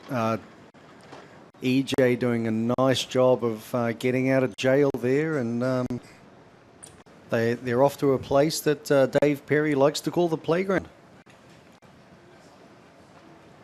Well, speaking of Dave Perry, I believe that was a good segue for Scotty. You're looking at me like now would be the time. Dave, can you hear us out there? It's great to have you with us again. Let's bring him in. Tucker, I can hear you and Scotty out East Coast without the amplification. Great to have you back, Dave. There he is with his congrats branding on. We love it. Thanks for joining us. And let's jump right into it, Dave. We're approaching 2 minutes. Well, I've been watching all day, and lighter air day today, so you get less action in the pre-start, but the critical decisions are bigger, and the importance of the start is bigger. There's very few passing lanes under 10 knots, and so really the start is maybe 90% of the race. Well, we're in the 90% mark right now, approaching the 1 minute 30 seconds. Very wide drone shot there. As you can see, EJ, the Kiwi team, just sailing away from the pier and away from Monnin, making a statement that he doesn't want to lead in yet. Here comes Monnin, going to close some gauge with him. What's EJ going to do? Diving down low, so right now he's trying to assess whether there's enough room for him to go between Monnin and the pier. And I think Monin's done a pretty good job of protecting that distance there. So EJ, threatening to go in there, but then peeling his bow up before he gets locked in to keep options open. Somewhat of a benign pre-start so far. EJ's elected to stay away and let the clock run out. Monnin is set up to lead in. Now both boats bearing away as EJ finally closes the gauge and goes for a hook. Can't go inside between that and the pier. He'll wind up. Monnin is protecting this lead into the line. 35 seconds to go. As you know, in match racing, it's very strong to lead in. Dave Perry certainly knows that. 30 seconds. EJ is definitely going to be to the right of his opponent at this stage. And can Monnin shut him out? I'm not sure in this light air. Yeah, I don't think Monnin can shut him out there, but he might be close enough to leeward to get a bow forward, lee bow start essentially, as Dave Perry pointed out, a little bit lighter today, so which makes the leeward position a lot stronger than you believe. 5 seconds to go. Here goes the wind up. 2, 1, great drone for both boats. I would call that pretty even, maybe a little bow forward. Johnson on boat number 5, and there you go, straight into attack. Is that the way you saw that, Dave Perry? Absolutely. That was a textbook start. And one thing that Nick did at the end there, he didn't wait to see, hey, can we live? Can we hold them all the way to the ley line and go for the home run? Peter Gilmore used to say he would tack the moment he was thinking, can we live? So by tacking, Nick is strong. He's got the right, but as you pointed out yesterday, Scotty, he'll have one extra tack when he comes back. So I think early advantage to Eric on that start. It looked to my eye like EJ wanted the right the entire time. If so, he certainly got it convincingly, and the finalists will have watched that pre-start. They'll have an eye on what's going on upwind, because the match in front of them is going to give them a good indication, Scotty, of which way the wind is going to shift, and that's what they'll be fighting for as we go back to the pre-start for the main match. Race number 2 between Poole and Williams in the pre-start. That's Poole on starboard over the top of the race committee, but fresh off one victory against Ian Williams. Williams looking to even the score. We're on board with Poole. And here Joachim saying we have more speed than him. So Poole actually luffing his headsail there to slow down a little bit so that when he dials up, oh, there's a Y flag. That's asking the umpires the question. Poole and team believing that Williams was a little lazy about keeping clear there. Big action here, port starboard, but I think Williams has done a good job there. Over rotation! Why are you rotating up? Starboard port! Wow! Starboard port. That penalty could go either way, I think. Oh, and it goes to yellow. Yellow, Chris Poole. 2, 1. Wow. Poole was on starboard. Williams was on port. Normally you'd think maybe the starboard, but we're going to explanation once they have a free minute, but that's huge. The yellow penalty in the pre-start for 16 changing course and not allowing the blue boat room to keep clear. Okay, so there we go. So would you like to talk us through that one, Dave Perry? Well, that was set up right from the beginning, as you pointed out. Chris were faster. Chris went at dial up. He overran him. So Ian was attacking boat, and Chris was the right-of-way boat, and Chris was changing course the whole. So that's always going to be a penalty on the right-of-way boat changing course. That's exactly what he got. Right on this boundary, guys. Case a little bit too much, and this is really going to shake things up. We know Poole's coming fresh off a win now. He shake his penalty. Or will Ian Williams turn things around? Ian likes to lead in. We know that in these starts, right? And Poole's taking the lead at this point. Still 2 minutes to the start. Yeah, you can see it here. Ian there saying he's very early. Oh, this will be interesting there. Let's see, Ian. Yeah, you can hear Ian kind of put his bow in there and then bailed out almost instantaneously. Don't need cut. Full speed. 2, 1. So there, it looks like Poole has left the door open for Williams in between him and the pier. And yeah, he certainly put his bow in there, so Poole's going to have to be careful here. To the line now. Wow, I'm impressed that Ian Williams was able to get in there. Hey, come on, you ready? Clear overlap. You got The bowman signaling that they have a piece of it. Come down! Poole pressing over the top of Williams now, putting himself in a precarious position. Way, flagging! Come on! Williams trying to get penalty, or sorry, give Poole another one. Just a minute to the start now. Ian Williams very much in the driver. Still talking with the umpires. Another green flag. No penalty. This is the level of action you'd expect in the finals of the Congressional Cup. Awesome. 40 seconds to go. Watch for a port starboard here. Williams tacking at Poole. Yeah, I know. I got it. Poole crossing. Yeah. Another flag, though. The umpires will make the call. Meanwhile, 25 seconds to the longest pre-start I've ever seen. Green flag. Poole's got the right. Williams will have the left. Yeah, I'm not sure Williams will be happy with Poole getting such a wide right start here, but we'll see what he does. This is the position where Poole advanced last time. Yeah, I got it. We're racing, guys. Here we go. Here's the gun. We're off in race number 2, Congressional Cup. Chris Poole to the right with the penalty. Ian Williams to the left, rolling in the attack. Poole goes down for the dial down. Coming up. Back now. 2, 1, pull upwind. Pulls back up to an upwind course, collision course, and will act very quickly on his leeward bow. We've got a game on here, folks. I got to roll him. Copy. Dave Perry, I know it's late for you on the East Coast, but this up. Hiking. Tucker, it is so early out here.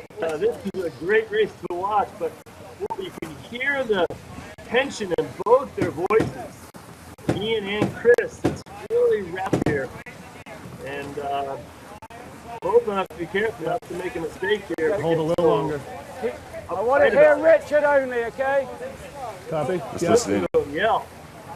How far the leg? I got it. Ooh. Dave's right about that tension, man. The air with a knife. Love it. You can say that again. Look how close these teams are. This in this. Dead even. Question here is how far to ley line can Poole hang? Eventually Ian Williams will get up to him, but is that before ley line? So you'll hear a lot of conversation here about ley line. I am very impressed. Tell you what, though, Scotty, if Chris can't get rid of you, they're going to the breakwater. They're going to be on starboard for 15 minutes. You watch. Oh. Ian gets out. There it goes. It's over. The squeezed off Poole, and that's a big moment in this match. Up to speed. Now, Poole's still going to have starboard advantage as Williams tacks right on his hip. Remember, Poole has to get rid of that penalty. Take some height now, please, guys. Yeah, trim on. He's not Just off screen to the left are our weather marks, and they're going to be going to the yellow mark. Yeah, one up. Copy inside red. Need to match him. He's squeezing us real hard, okay? Ooh, it looks like Ian might have tacked a little thin. What about the double drive, Jock? You can hear Chris Poole talking about an option to get rid of there. He was talking to his tactician, Joachim Aschenbrenner. He said one thing about the double jibe, and that's a maneuver where you sail so far above ley line that you can bear away, drive the main twice, and then return to a close haul course to exonerate.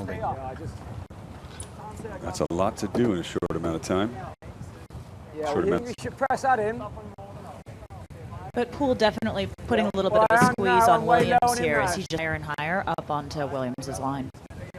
Could Williams have just gone half a length, Scotty, before tacking? He kind of put himself in this disadvantaged position. What's important here, Ricky?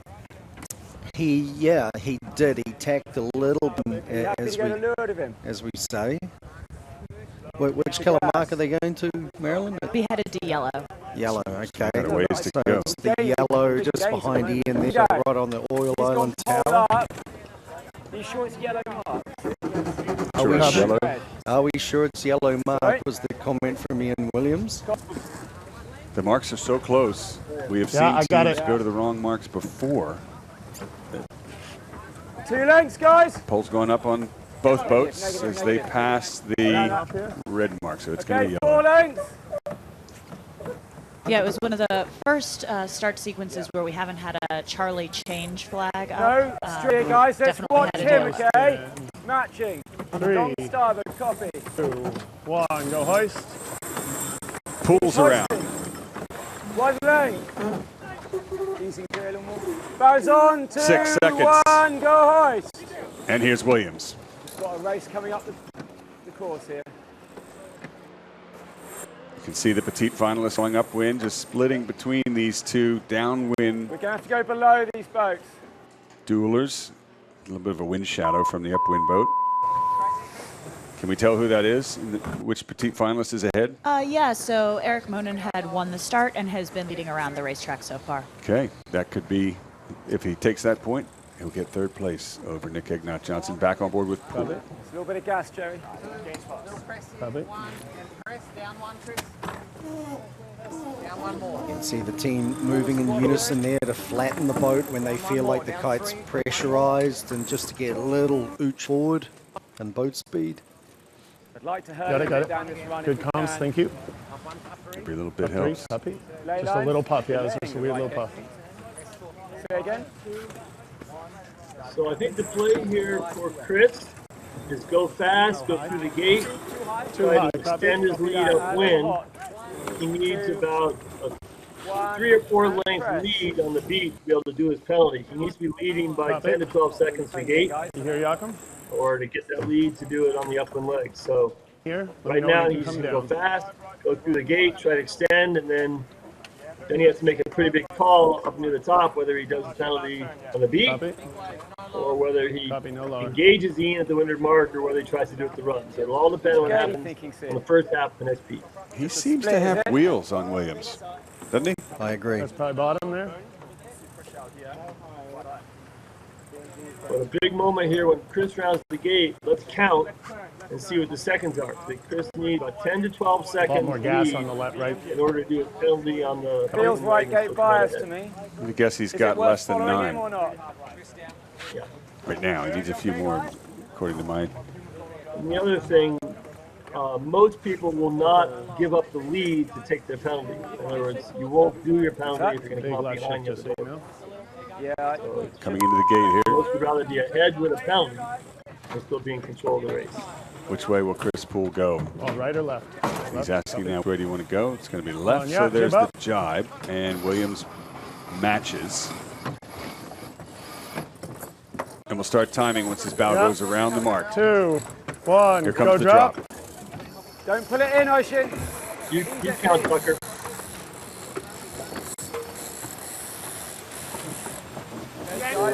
5, 6, 7. Ease a little now. It's way more left than you 9, think.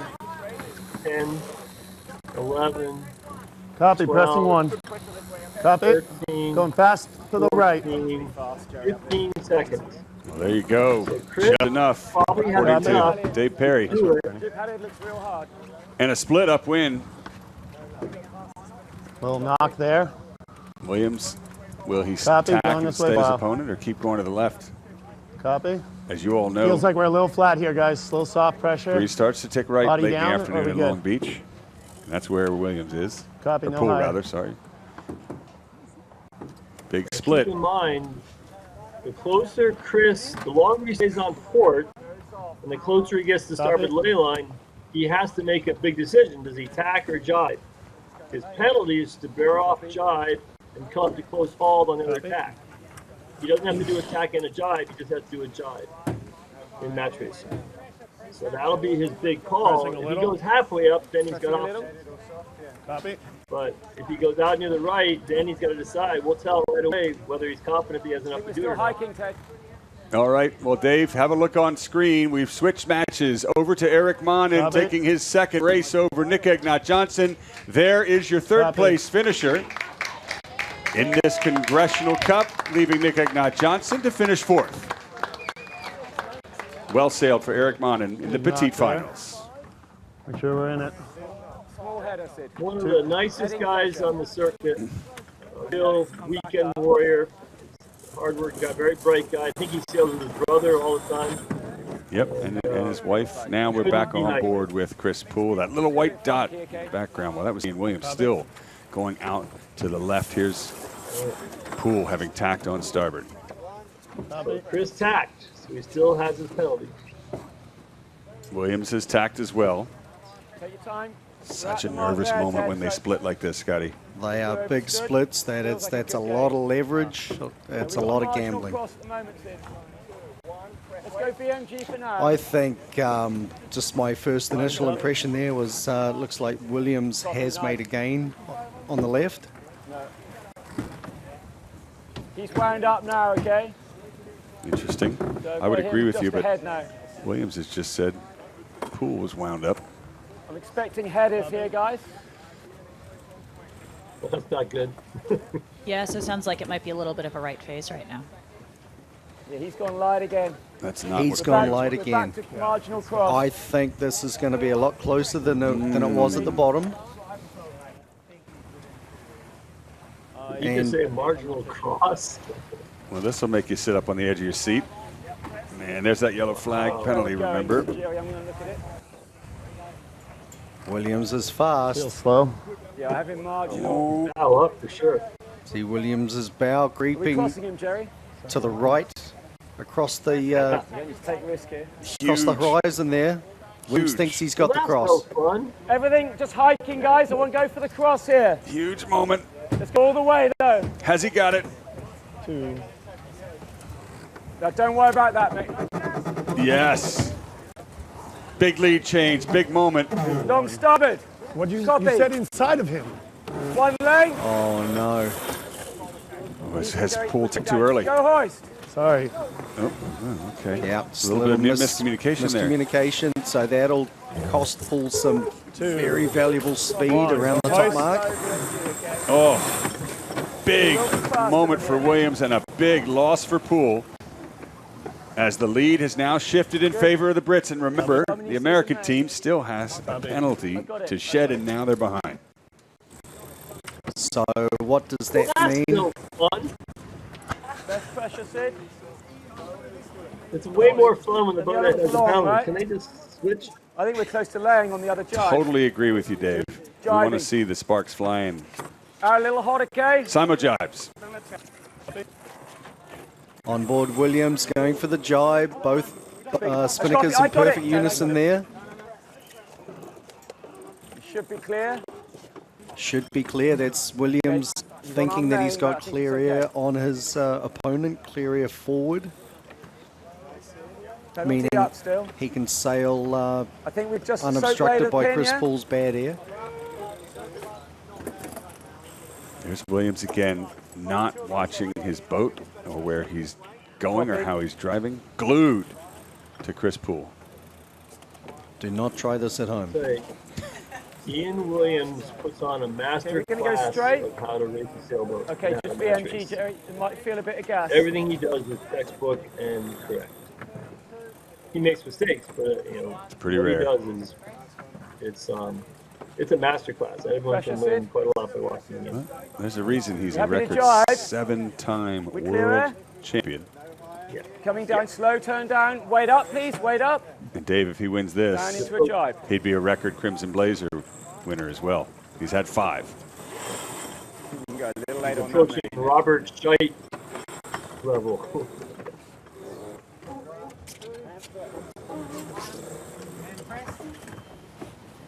Thinking about crossing him this time. This Poole has gained quite a bit. If we jibe. I can get to him. Poole's gained big time. It's not over yet, folks. Poole's still carrying that penalty as he approaches Williams on starboard. It's quite close. Watch out for some fireworks here. Poole coming fast. And they're not quite on ley line for the finish pin. There's the umpire boat motoring in. They can sense that they might be called on to make some decisions here. Time to roll up your sleeves. The game here, Ian Williams has to get to the zone, which is 2 boat lengths in that race. Poole going above him in a last-ditch effort to collapse his kite. Is that the right thing to do? Yeah, we will. I think it was the only move left because Williams was going to get down into the circle. He has an edge downwind, doesn't he? Yes, he does. Ian, you are I was just going to say the same thing. Poole is really fast no matter which boat he sails downwind, but Ian Williams, as he approaches the line, just able to hold off Chris Poole. And even the score in the finals at 1-1. Wow. Great racing. What a match.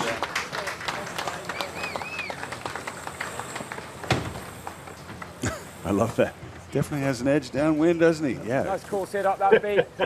Chris Poole's rocket ship downwind. Well, we've got a match on our hands, folks. This could go all the way to 5. Inside. You said inside tack. Tucker, did they switch boats after the first race? Yeah. Yep, I was curious about that too. I thought it might have been a boat thing, but you know these boats are so even. It's definitely a style that Chris Poole has got downwind in his crew. Yeah. Copy. Copy. Well, and I think we really learned a lot about how dangerous that split could be too, right? That was a huge part of the lead change there. I agree. Chris Poole was in the lead. The gate, 15 seconds ahead, and that was plenty. If he had just rolled into attack and kept it close and waited for better opportunity, he really put all the cards on the table when he split it. And sometimes the left does work, doesn't it, Scotty, in this direction? Sometimes. Well, anyway, let's go down on board with Chris Poole and get his take on that match. Yeah, we got a pre-start penalty, and that kind of put us a little bit on the back foot, but we had good boat speed. We stretched on the first downwind, but we went to the split to the left turn at the bottom gate, and pressure just didn't quite fill in like we thought it was going to, and Ian was able to get around us on the second beat, and that was kind of the race. That was kind of the race. Not much else you can say about that, Scotty. Yep. Got around him. Yep. And that happens in match racing. Sometimes it is a guessing game. Now let's go down with the winner of that race, ladies and gentlemen, Ian Williams. Well, yeah, I mean, the dial-up, the penalty was obviously crucial. He's sailing really fast, so we need to just work on that a little bit, be a little bit faster.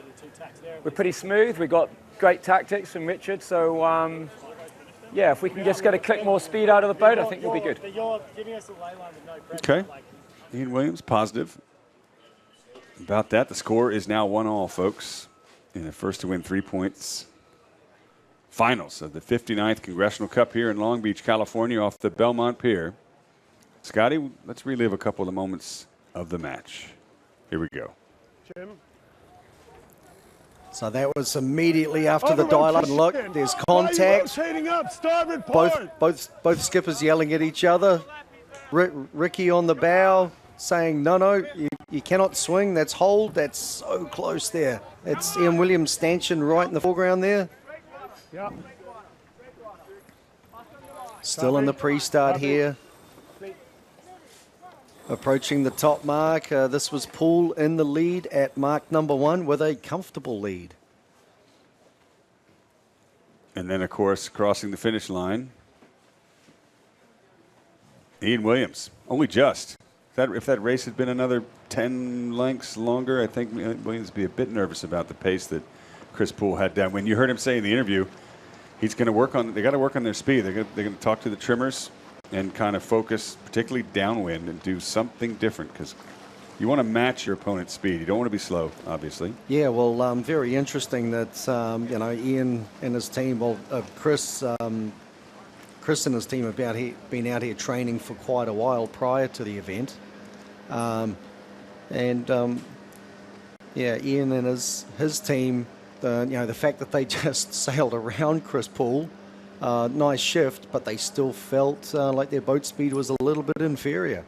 Fascinating. Yep. Yeah. So let's take a look at the head-to-head. These are the crews on each team, beginning with Ian Williams. He's sailing with Jerry Mitchell, Richard Sydenham, Ricky McGarvey, Ted Hackney, and Oysen McClelland. Why don't you take Chris Poole's team?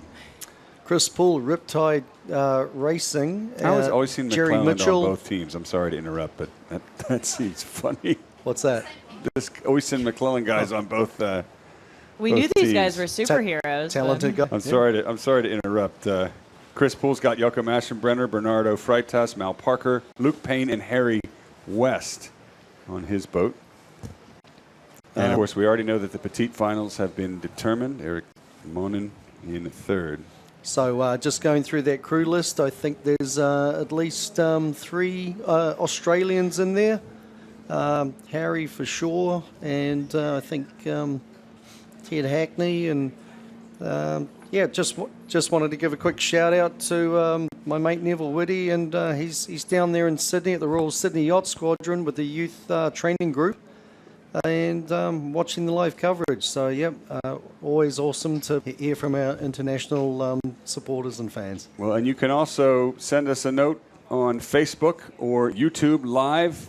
And you can find us, if you were already listening, you probably already did find us, but thecongressionalcup.com. You can also follow the scores live on matchracingresults.com as they happen here in Long Beach. Or you can come out to the Belmont Pier if you're not here already and you live close by. Where else would you rather be, Scotty? This is the best venue in match racing, possibly anywhere in the world. Long Beach, California, and that viewing platform there, the Belmont Pier. Folks on the pier enjoying themselves, and so are we. We're going to take a very short break, and when we return, race number 3 of the finals of the 59th Congressional Cup.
I'm Long Beach Mayor Rex Richardson. To the skippers, crews, and esteemed members of the Long Beach Yacht Club, I'm honored to extend to you a warm and heartfelt welcome to the 59th Annual Congressional Cup.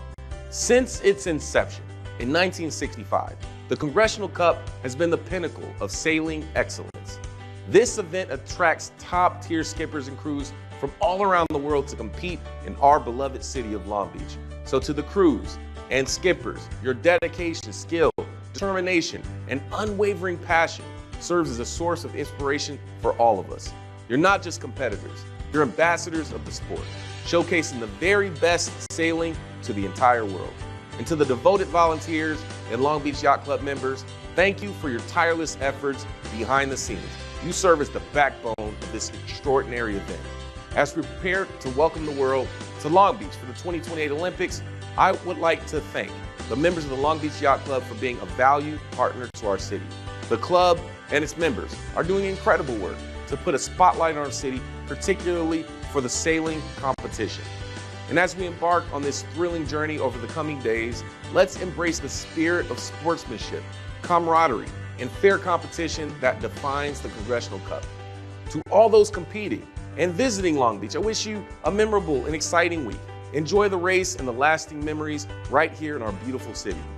So thank you for being a part of this incredible event, and may the winds carry you to victory. Take care.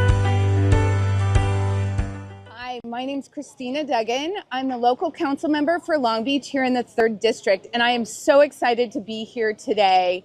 I am with our hometown sailor, Dave Hood, former Long Beach Yacht Club Commodore, and I can't wait to do this again. This means so much to the community. Community access to adventures like this that are completely unique, for things like the Congressional Cup right here in our neighborhood. There aren't a lot of times when people can actually come and experience riding in a Congressional Cup race. Yesterday, I went to the end of the pier. What an event, and what a beautiful spot to look right over the sailors. You are almost on top of the boats. I don't know where in the world you can get the same kind of view for a race like this, a Congressional Cup race. I'm so excited to have the Olympics coming, but even before LA 28, we have so many of these races that the public can come and watch on the pier everything that's happening with our racing season. It is so exciting to have the Congressional Cup right here in the 3rd District. All of Long Beach can come out and look and watch this race from the pier. Piers in the 3rd District, we just have so many boats, and we have yacht clubs sending out international sailors for this race. We are so lucky to have it here. Hi, I'm Dawn McIntosh. I'm the city attorney here in Long Beach. I am sailing today with Chris Poole and this fabulous team behind me, our prior winner of the Congressional Cup. So I'm super excited. I've been racing sailboats for a lot of years. Long Beach is this incredible sailing community, one of the best places to sail in the world. And the Congressional Cup brings the best in the world here to sail on the same boats against each other. It's just talent versus talent. And every year they put on an absolutely incredible regatta. All kinds of folks can go to the pier and go to the beach and watch it from the beach. So it's a very unusual situation where people really get to experience high-level racing, which in this beautiful sky, incredible weather, which never happens. And I have never gotten a chance to ride along with this kind of talent on a boat and not be working myself. So this is going to be super fun, and I can't wait. All right, ladies and gentlemen, welcome back. You are looking at Ian Williams and Chris Poole tied at 1 apiece in a first to win 3-point finals of the 59th Congressional Cup here in Long Beach, California. Once again, I'm Tucker Thompson with Scott Dixon, and Rosie Rowell has jumped in the hot seat. We've got Marilyn Cassidy as well, and thanks to all of you guys for watching around the world as this amazing marathon of match racing comes to a close this afternoon in Long Beach. In 3 seconds, we'll have the entry. Ian Williams right there coming in from the right of screen against Chris Poole. We are on board with. Poole has to avoid because Williams has rights. Here we go. We've also got Harry joining us live from Connecticut, former winner of the Congressional Cup, and it is on all to play for as these two teams are tied. Williams entering from the starboard end, yellow. Chris Poole looks a little bit faster there. Williams very slow, controlled dial up and staying clear.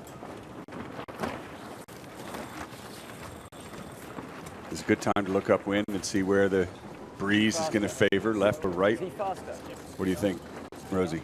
Looks to me like it's filled in a little from the right-hand side of the course. So keep an eye on that as it trickles down. Cut. Going behind him. Chris Poole says he's going to go behind. Ooh. That's a big call. Wait. Has he got it? You see how Ian did not accelerate there? He said wait. But Poole did it. Big move. Poole is just sailing really well. Are we faster? I think he was saying wait, as in crew wait. No, I'm sticking to my guns there. Either way. I know you got my back there, Dave. Got Power off, red button. Poole's now trailing I'm with Ian. you, Scotty. Williams leading. Length and a half. But it's Tucker's show. 2:30 to go. See, I couldn't even hear them. I think they're making fun of me, but I wasn't listening. Were you, Rosie? No, I'm quite focused on what's happening There just you in go. front of me, That actually. makes one of us. That makes one of us. Thank God you're here, Rosie.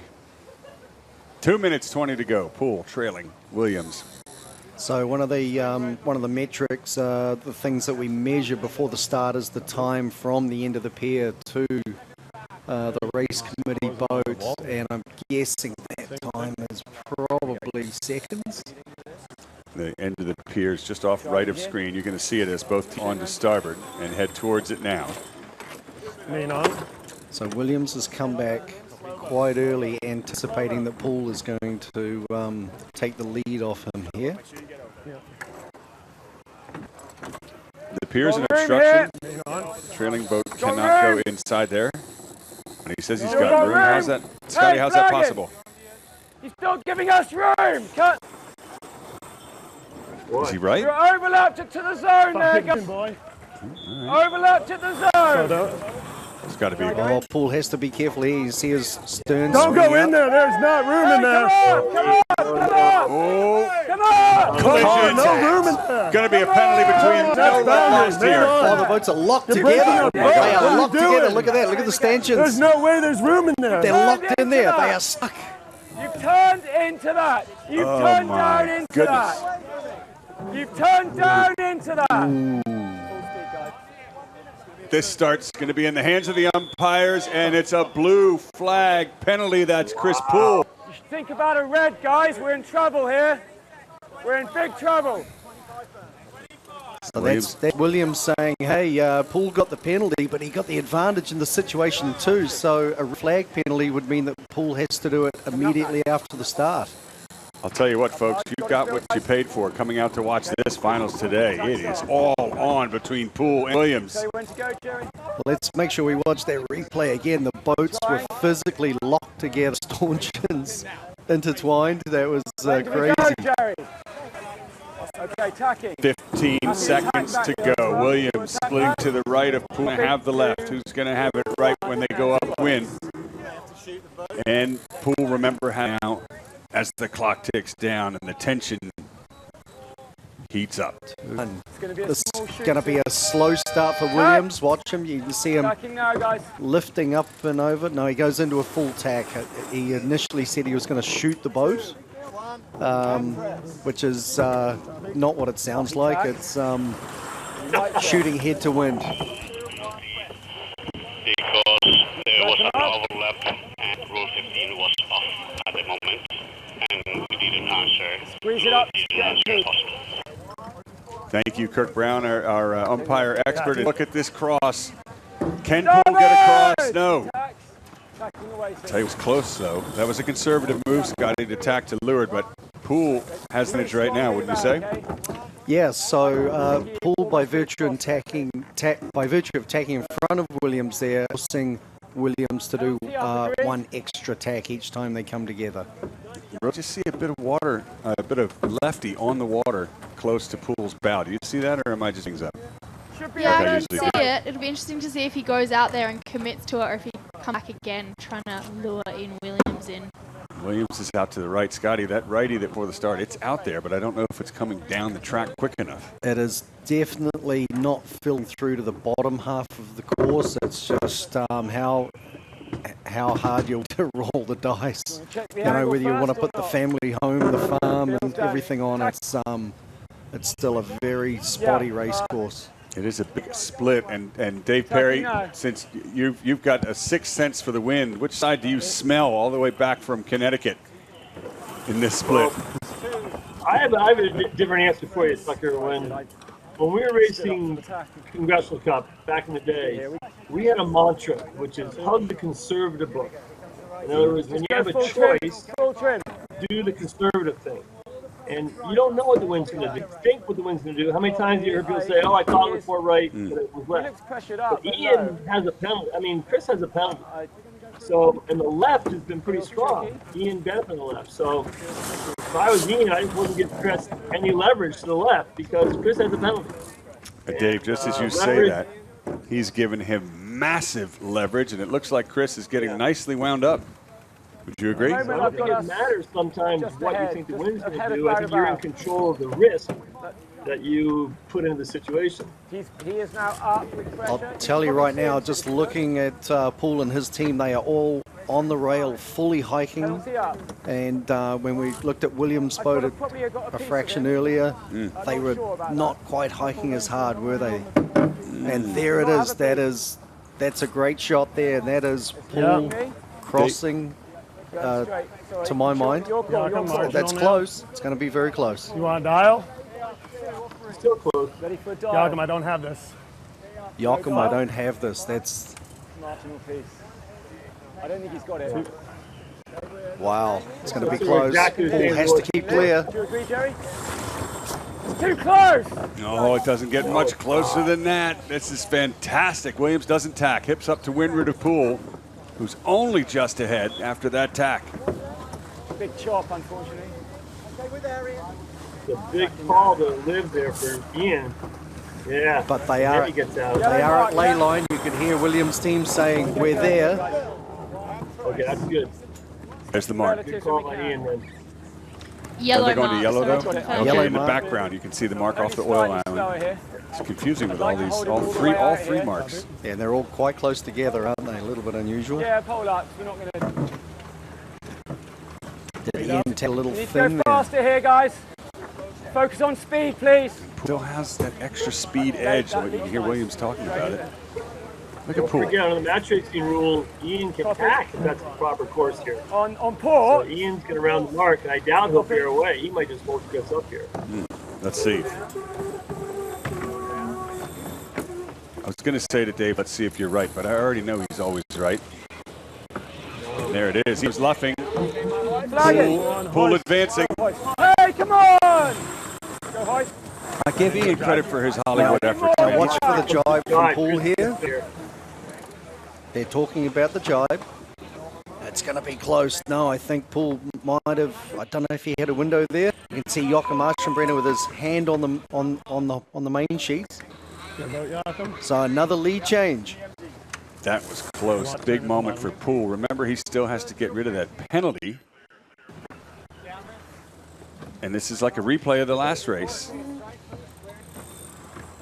When you're commentating, you can always seem like you're right, but Ian did something there which usually doesn't work when you're a lured boat. If you loft the windward boat, it actually makes it easier for the windward boat to get around your bow. I think if Ian had just held straight there, borne off 10 degrees, then he would have been safer. So he's jibing. Do you remember? At least now we have the lead boat with a penalty, which is what every spectator's dream is.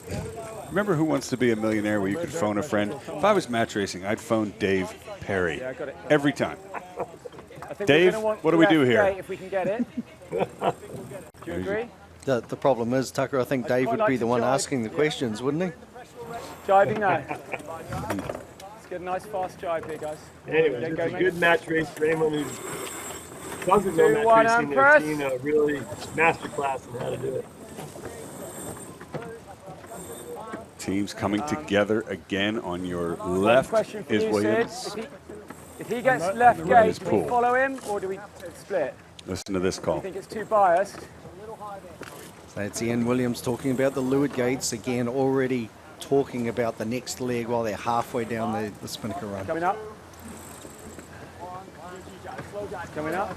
Now, as we approach the leeward gates, we timed it last time. Poole needed. What do you think about the bias here, Ted? 14, 15 seconds. He certainly doesn't have that. Okay, it's not that much, is it? It's I'd like to amazing. believe that. Well, you've got to go right gate tack. Pull away anytime.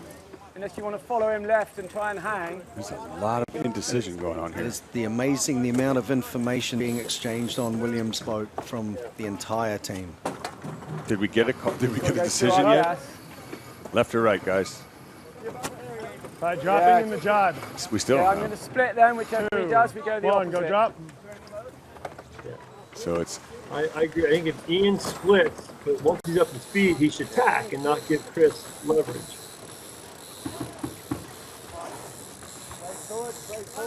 That's a better drop by Chris Poole. A beautiful rounding. Poole takes the right. Dave Perry counts the delta. Here we go. Williams has to sail a little extra distance there. 9, 10. 10 seconds.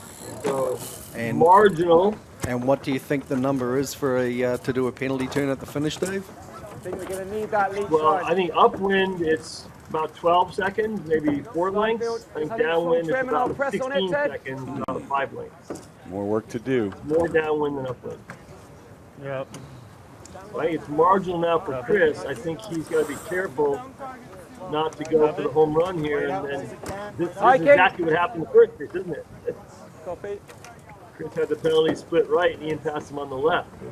It's exactly the same setup.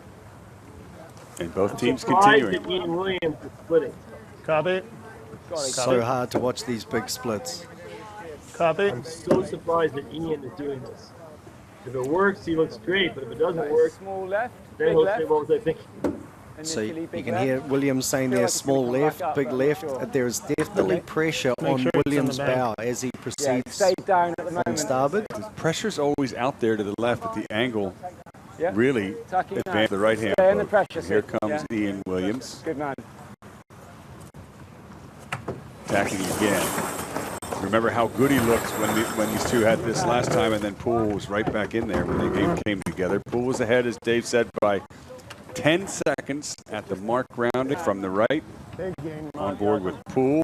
Ooh, Williams is tacked. Here we go. So a couple of little whispers there. I thought I heard Ian say he's killing me now, and Paul saying big wind up. Still going yellow, yes? Copy.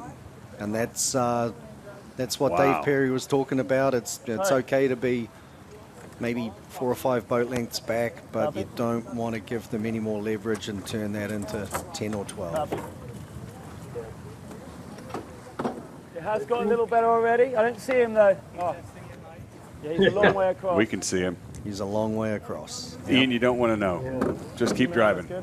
Don't look. She said you'll see him around the bow soon. It's painful. So There's no Charlie at the downwind, bottom yeah, track. 15 or 16 seconds is, I think, in this lighter stuff. is what Long he's gonna port. And we don't want that as spectators, Dave. Right? We want to see a real fist fight on our hands here. We need to make a gain. Best thing about match racing, you use the rules as a weapon. Attack the other boat. We kind of like that. Makes it more fun, right, Rosie?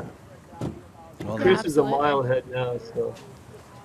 Well, now he has to decide, does he jibe, get rid of the penalty upwind, which is the less of a penalty, and just defend the lead, or does he go for it and hope he has the same delta or more at the bottom? So I think he's going to be going for it because he can't do any party penalty in the zone. So he's going to just go for it here. 2, 1.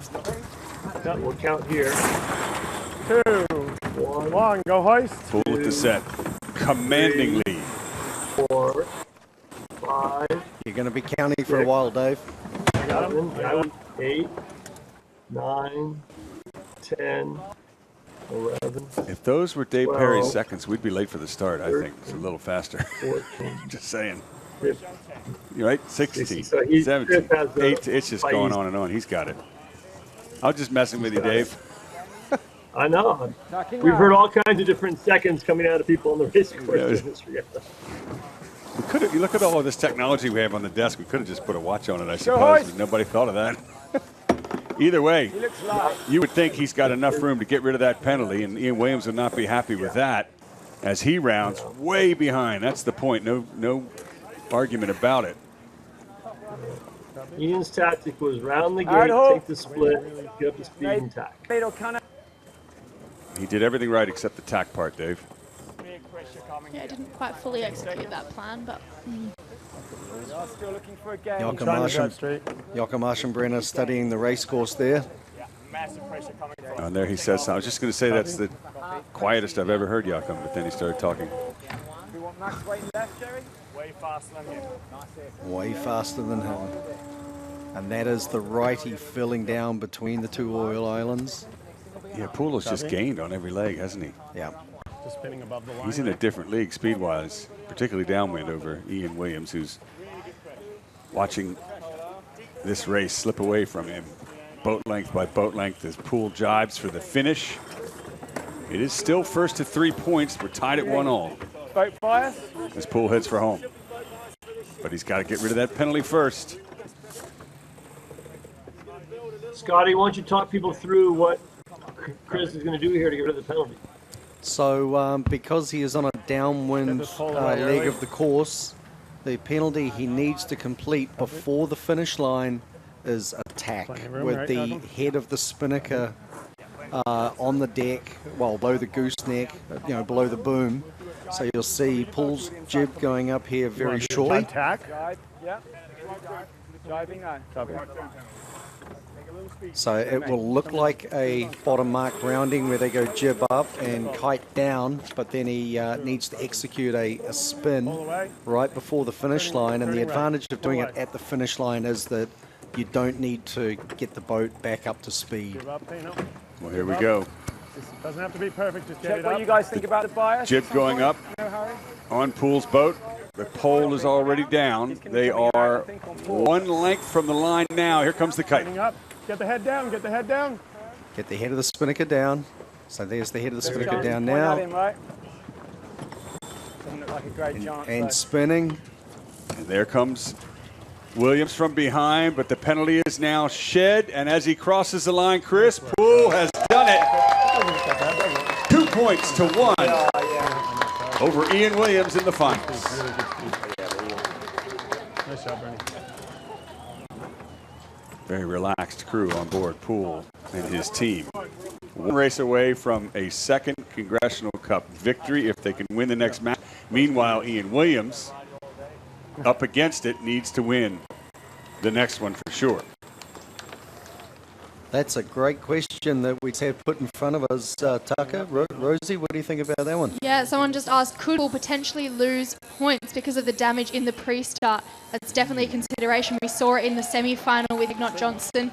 We'll have to wait for the umpires to confirm on that. That makes things a little bit interesting.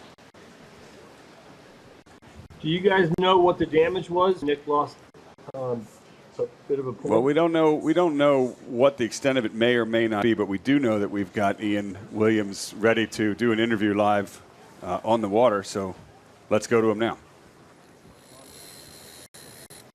Yeah, shame that one. We just had a problem with our leach line on the Janur, which was speed and was pretty significant. So that's a shame. But we'll get that fixed, and hopefully we can win the next race. All right, well, that Ian Williams chalks it all up to one leach line, but you don't use a leach line downwind, and that seems to be where he's slower. Anyway, ouch. Now we've got Chris Poole.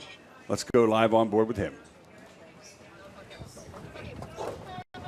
The pre-start, we had a good position on the boundary, but apparently the umpires felt Ian was entitled to room, which is a little bit of a surprise to our team, but, unfazed by it. We were pretty happy with our start position. We had a good boat, stayed close, and were able to roll in and stretch away on that downwind. So, and then we extended and got to the favored side on the second upwind, as our tactician Joachim called, and from there we just stretched away and sailed fast.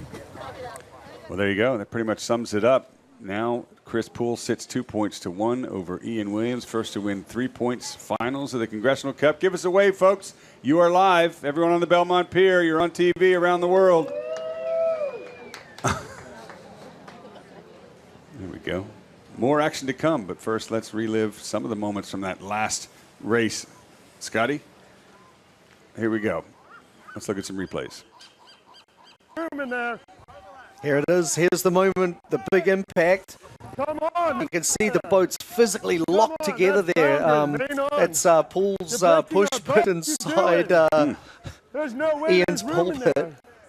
pulpit, and that goes back to the question: will Poole get penalised for damage? And if those Don't see a lot of damage there, do you? Well, and he will get penalised. Poole, nice lee bow attack, Yeah, going up the first beat. cross. And this is where it looked like Williams was in charge, and he gives Poole a little luff. And Poole rolled him. Now that that's is sword a mark. gate. Yep. Poole took the right-hand side, leaving Williams to go left. Advantage Poole as he rounds the top mark well ahead, enough to do his penalty turn victory with Jakob Aschenbrenner smiling across the finish line in front of the fans of the Belmont Pier. Well, that was it. So, as you know, folks, this is usually where we take a very, very short break, and we jump right back in finals at the 59th Congressional Cup. Stay with us.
I'm the skipper of Riptide Racing. We're back here in Long Beach, California for the first event of the World Match Racing Tour. Me and my team are really excited to be back. This year we're champions, so we got to see if we can repeat performance and get another Crimson Blazer. But we've had a good last year, and we've done some prep work for this event, and we feel ready. Sailing at this year's Congressional Cup with me, it's mostly the same team from last year. Mal Parker, Jakob Aschenbrenner, Luke Payne, and Bernardo Freitas. And this year we did have to make one crew change. Matt Cornwell was unable to attend to a conflict with another sailing team. But filling in for him, we have Harry West from Australia, and we're feeling quite good. A lot of the competitors are all the guys from China, and so we've been racing them for the last year, so we feel pretty good lining up with everyone that's here. So we're here on day one of the Congressional Cup, so I'll try and run you through the boats, the Catalina 37s that we race at this event. We have the skipper who's helming, using the wheel. It's just like a car. Turn left, turn right. Pretty simple. He's not touching any ropes like the rest of us. In front of him, we have the mainsheet trimmer. He'll be using these ropes here to trim the mainsail, which is going to go all the way to the top of the rig. He's very important when it comes to making the boat go fast. Further forward, we have these winches. We have a few here. Actually, quite a lot on this boat. We use these to trim the sails in the front, both the big Genoa and the Spinnaker. So that's normally my position, pulling a lot of ropes and making sure as well that the boat just keeps going fast all the time. Further forward, we have the pit.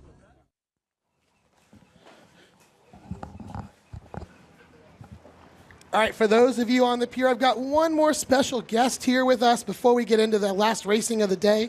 Right here with Jeff Hoffman.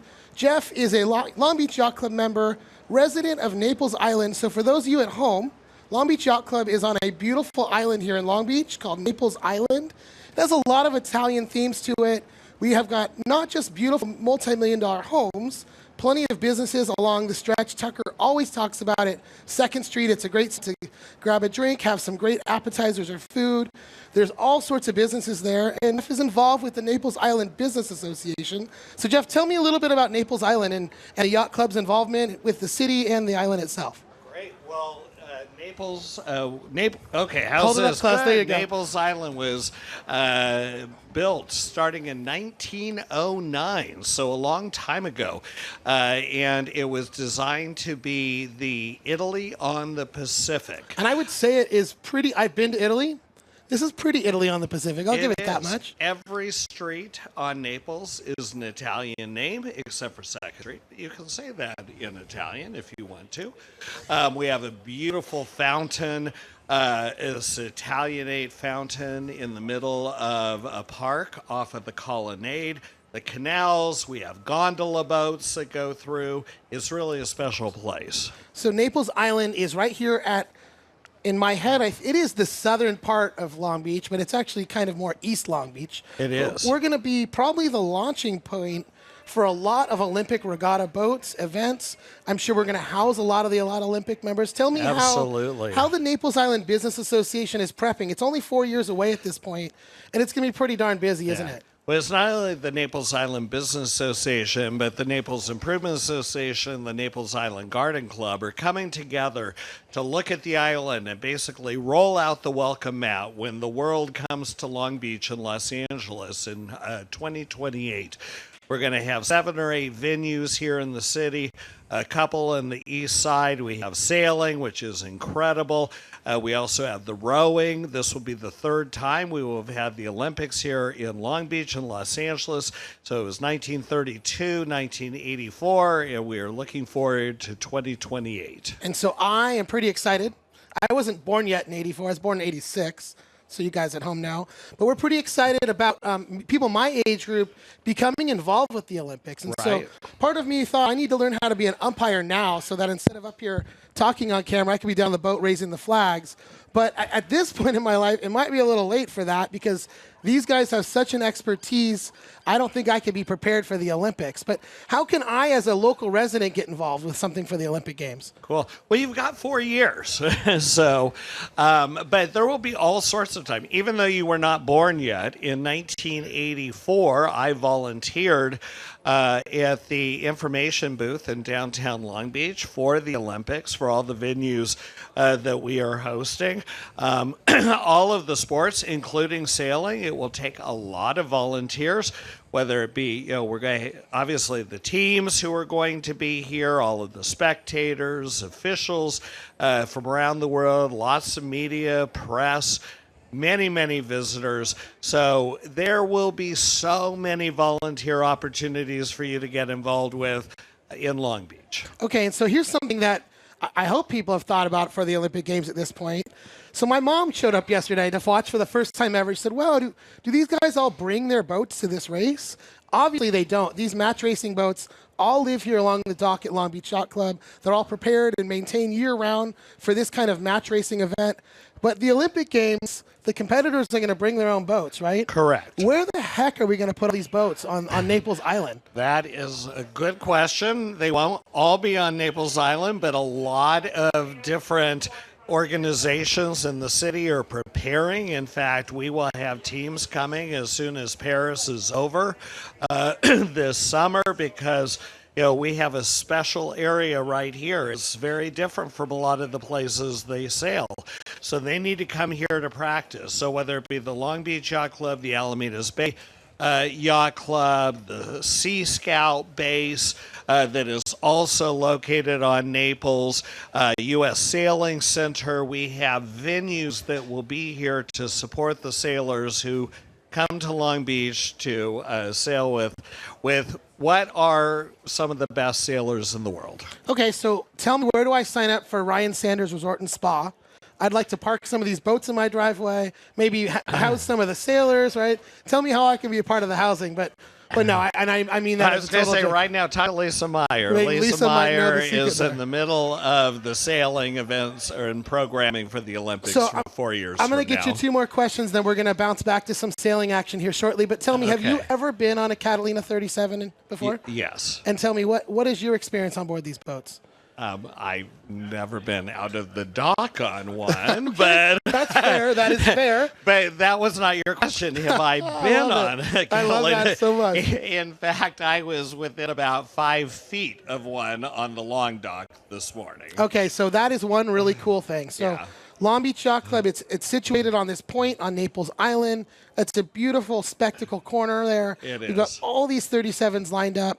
Literally, the community walks past them with their dogs every single Every day. And I lived on Naples Island for about 12 years, and that was the fun, right? Is walking along, seeing the yacht club, seeing the businesses we're talking about. Absolutely. Whoever decided to build this place in 1929 did a great job of planning out a location where, as a Long Beach resident, you can really be proud of what we have. And if you live on the island or you don't, you can still come enjoy it. Is that right? No, it is really amazing to have the Long Beach Yacht Club as a community hub right there. So very much engaged in Long Beach, the Long Beach community, and obviously the yachting community. All right, well, I appreciate you and your time, and I look forward to working with you as we promote the Olympics here in the city. Thank you so much. Thank you. We're Appreciate gonna cut to one more quick commercial. We'll be right back to racing action shortly, and Tucker Thompson's going to carry you home to crown our 2024 Congressional Cup champion. We'll be right back. All right.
Okay, guys, Ryan Sanders back with you one more time. We're working on some boat breakdown stuff currently, so I've got a couple minutes here with Cameron McLaren, who is very involved at Long Beach Yacht Club. Let's start with that first. I always see you in your office downstairs whenever there's any yachting events going on. Let us know, what do you do for the yacht club, Cameron? Yeah, I'm the yachting director at Long Beach Yacht Club. I've been with the club for going on 6 years now. And was with junior sailing, and a few years ago moved on to the regattas. And so, yeah, all the regattas go through my office, and it's a lot of fun. Okay, so but what you get to do this weekend, which is part of your regular day-to-day task, I will say, is you are providing you and Mike Fratt, I don't want to discredit Mike, are providing some of the most amazing drone footage that anyone gets to see in a live sailing regatta. I'm going to come out and say that, and if someone doesn't agree, they can fight me for that. But tell me about how this works with you and Mike flying at the same time, working with Cliff and the 1080 media team, getting the shots together. What's the process of getting these drone shots live to the world? Yeah, there's a lot of coordination going on behind the scenes. We all have secret agent earpieces in, and Cliff Webb, the director, is coordinating it all, letting us know when we're live, structuring our shots if anything needs to change. So we're focused on, capturing the action, getting the course in the frame so you can tell where you are, and also zooming in on the boat so you can see what's going on board. And drones are amazing. I mean, it's really changed the game for sailing. We've got coaching that we can do with drones. Yeah, absolutely. It's a perfect coaching tool, isn't it? Excellent coaching tool. Umpires use it extensively to go back and review, the action. The competitors also appreciate it because they can go back. We try to get it uploaded in the evening, shortly after the racing, so they have time to check it out before the next day. Okay, and so let's talk about like the sequence of a start. So when you've got a 4 or 5 race flight, the whole process is easily 40 minutes from start to finish of the last race, right? So do these drone batteries last a full 40, 45 minutes? Some do. Certain models will stay up in the air for 40 minutes. The other ones will be around 20, 25 minutes, and so we've got multiple drones going, multiple batteries constantly charging, and it's a delicate dance to keep it going. Okay, so I'm watching this happen from where I'm sitting. You're up here on top of the tower flying this thing, paying attention to the camera footage you're providing, but I'm watching the number one predator to a drone come and go over and over and over again. Can you tell everybody what the number one predator of a drone is out here in Southern California? Well, we've got seagulls, which are pretty aggressive sometimes. But honestly, for me, the number one predator are sailboat masts. Okay. So, how many sailboat masts have you hit this month, let's say? Just one. Okay, fair. Just one. Yeah, so count it lucky. But unfortunately, the drones we're using don't have eyes in the back of our heads. So you kind of have to keep in mind where everything is at any given time, pan around to position to make sure you don't run into anything. Yeah, and so do you think that if you were to, let's say, I'm not even going to say it because that's bad. I don't want any bad juju here. Let's talk about these drones a little bit more. So you and Mike are flying at the same time. We're cutting between the shots. You're seeing all these great angles. Are you and Mike communicating? Are you sitting next to each other? Are you in different rooms? How does that part work? Yeah, we're sitting right next to each other. We're shouting out to each other, hey, I'm up at 100 feet. Hey, I'm down at 25, keeping an eye on each other that way, making sure we don't hit the two needles in the haystack, And is there a limit? Obviously, the wind plays a factor in how far and fast you can go. Is there a limit to how far you can transmit back? The drones, the technology now is pretty incredible. With the latest drones, you can get 3-4 miles away and still have 4K video. We're only going up to the top mark, so it's well within the range of these things. And you mentioned the wind. Honestly, the wind, you can't even tell when it's windy on the camera. That manifests itself in the battery life, and so battery burns a little quicker when it's windy. Fair, right? And they're a little harder to land sometimes when it's windy. Okay, so you are very, very involved with sailing at Long Beach Yacht Club with our junior sailors, with our these boats and the maintenance and all the activities down there. Tell me, take a look at the scoreboard here. I don't know if Cliff can get that on the screen to show everyone where we're at. But for you and me on the laptop here, Chris Poole's up 2-1 here on Ian Williams. What do you see in the next match or two coming out of this? Oh, man, I'm hoping for some close racing. It always makes it more fun for the spectators. I'd love to see it go the distance to 5 matches. I think we want to spend a little more time out here in the sun in Southern California. Heck We'd yeah. love to see 5 matches. This stuff never gets old. And so we'll be on the edge of our seats waiting for that, final winner. All right, so we've got at least one more match to go, possibly two. How much do you have drone batteries left? How's this rolling? They're charging right now. I think we're in good shape. We got multiple chargers going, so we'll be fine. All right, so I just got in the notice we've got about 3 minutes left till they throw their signal or so. So I'm going to let you get back to work because we need you up in the air. We don't want to miss any of this start. So thank you, Cameron, for all you do for the Yacht Club, for what you're doing for this live broadcast here. And again, thanks to Cliff and the whole team, to Tucker and Mary. This is such a fun thing to be a part of. Thank you to all of you on the pier. We're having a great time out here. The weather is absolutely incredible for the final day of racing here in 2024. Much appreciated, Ryan. Thanks for having me. One last word. Who's your call here? Ooh. Chris is looking sharp. It'd be cool to see Ian make history, though. So I can't call it. All right. I know who Taylor Canfield wants to win this race, and it's not Ian Williams. I think you're right. I know he's at home watching. He texted me a bit ago. So thank you, guys. We'll be back here live with Tucker Thompson in a bit. At least one more match, maybe two to go. And I'm Ryan Sanders here with Cameron McLaren, and we will be back. Thanks, Ryan.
Hello, ladies and gentlemen. Welcome back to the final day of the Congressional Cup.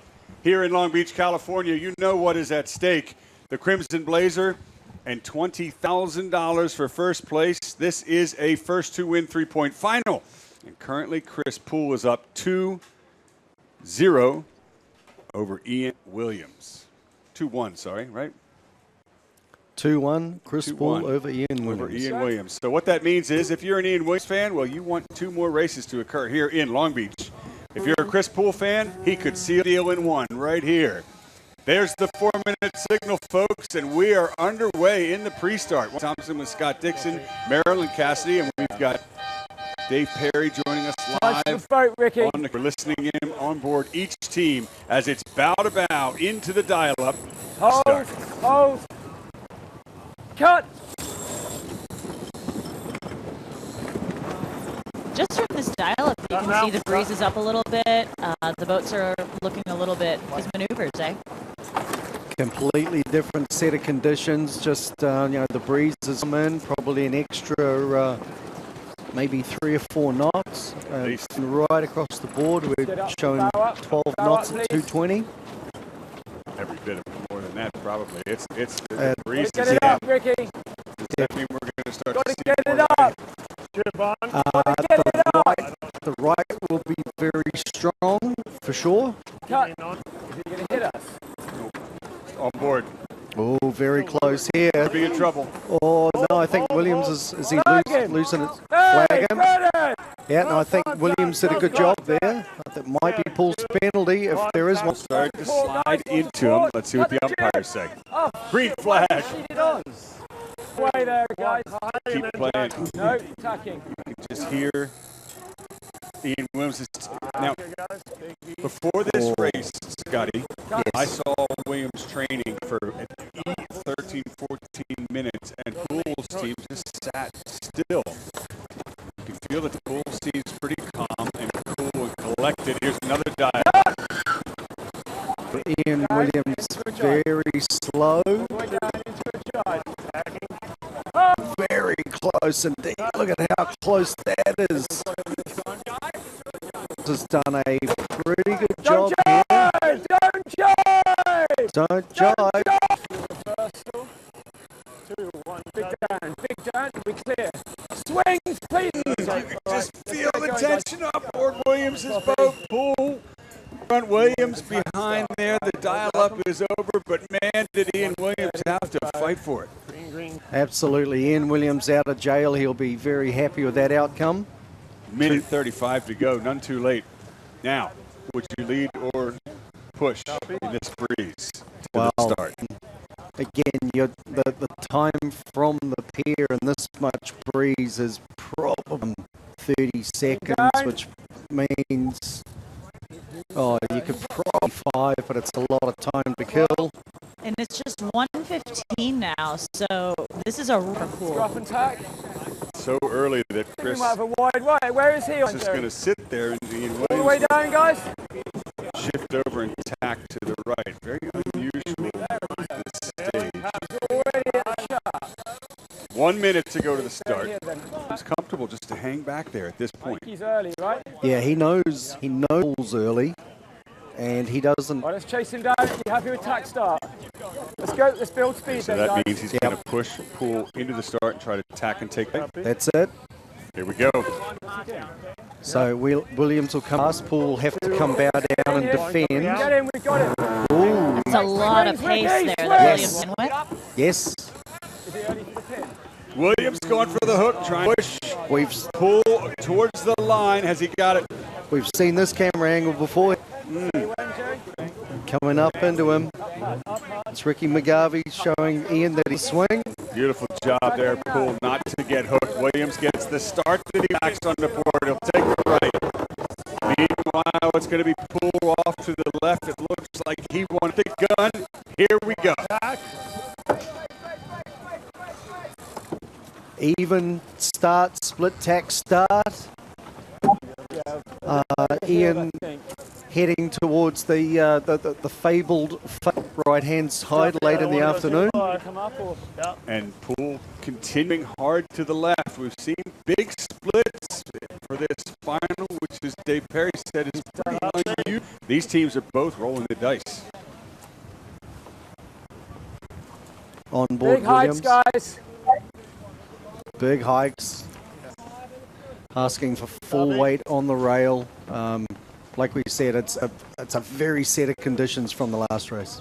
Yeah, absolutely. You can just see the boats and the crews. What a big change this is since we matched.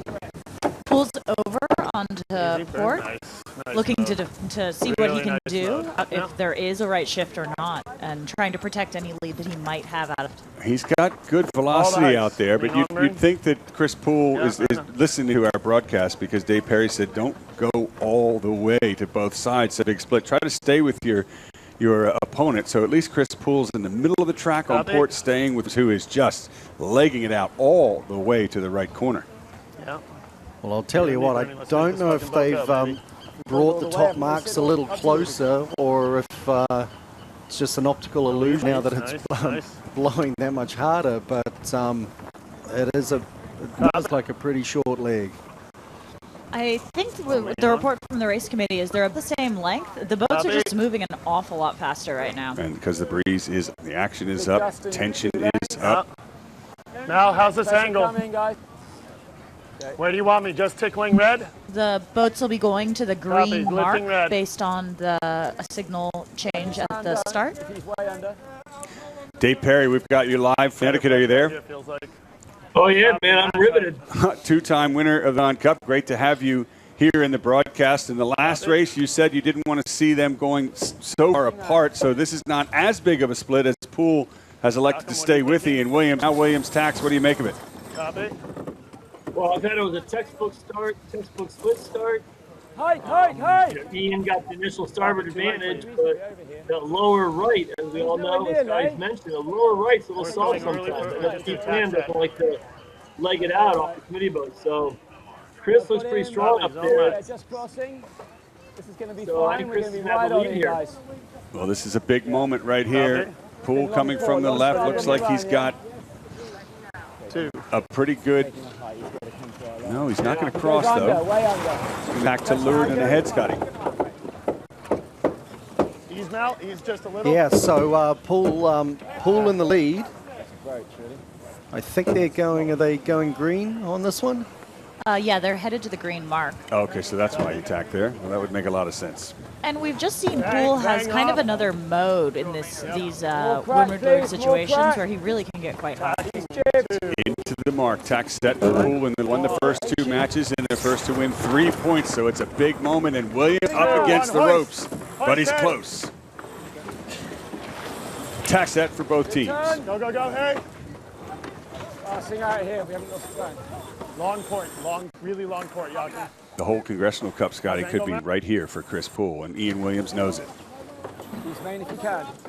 Great set by both boats. A little bit better for Ian Williams. This is so close. Jibing. I think this Still hot, will be... guys. Both teams jibing at the same time. Williams says he's going to come out hot. Higher angle, try to get up on affecting Chris's breeze, that red spinnaker. Look at front edge, see if it wobbles, Just gotta win that left turn. luffs, colors, or not. At this point, with this breeze, the answer is no. So I just heard comment on Chris Poole's boat there again, already talking about the second upwind leg. Would be a couple of minutes from now, but he said we definitely want the left turn, which is the right side of the clicking upwind, which interestingly enough was the side that Williams had on the first beat. Yeah. Williams closing in here, so he'll be putting a little bit of gas on Poole right here at this angle. Might be affecting his... One thing to remember about the gate choice, Setting up to taking try and the hurt him left on the other gate side, gives you the starboard advantage. Doesn't mean you split hard right. It just gives you the starboard card. So it's a good call and a close race to take the left gate.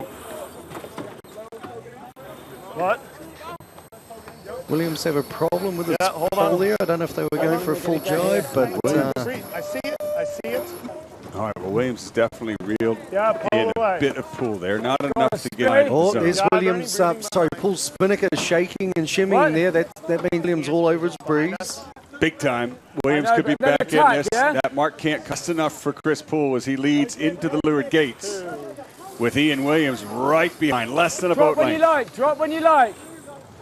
So Williams very happy with his boat speed. I think he's going to follow Poole around here and go straight into attack. This is real cut off. Oh, Poole's jib a little bit slow there. Yeah, a bit of trouble for Poole. Opens the door for Williams. He's right back in this match, as you say, Scotty. And immediate for the Brits, and Poole follows watch suit. for Williams to go back. Wow, attacking duel. Well, a bit of a fake tag. Dummy duel. Yeah. So I'm not sure that worked out so well for Williams. He Get going now, guys. kind of tried to, he saw Poole, +1 speed, copy. but then Poole was smart enough watching Williams as well and just kind of slowed the whole thing down, and now he's in a very, very strong position. No more splits. This is positional match racing now. Guys. Stand by. Copy. I don't know if I could have taken another split. Just feel the tension. Board both boats. Another tack from another response from Poole and another tack from Williams. Too much jib, okay? And tacking. 2.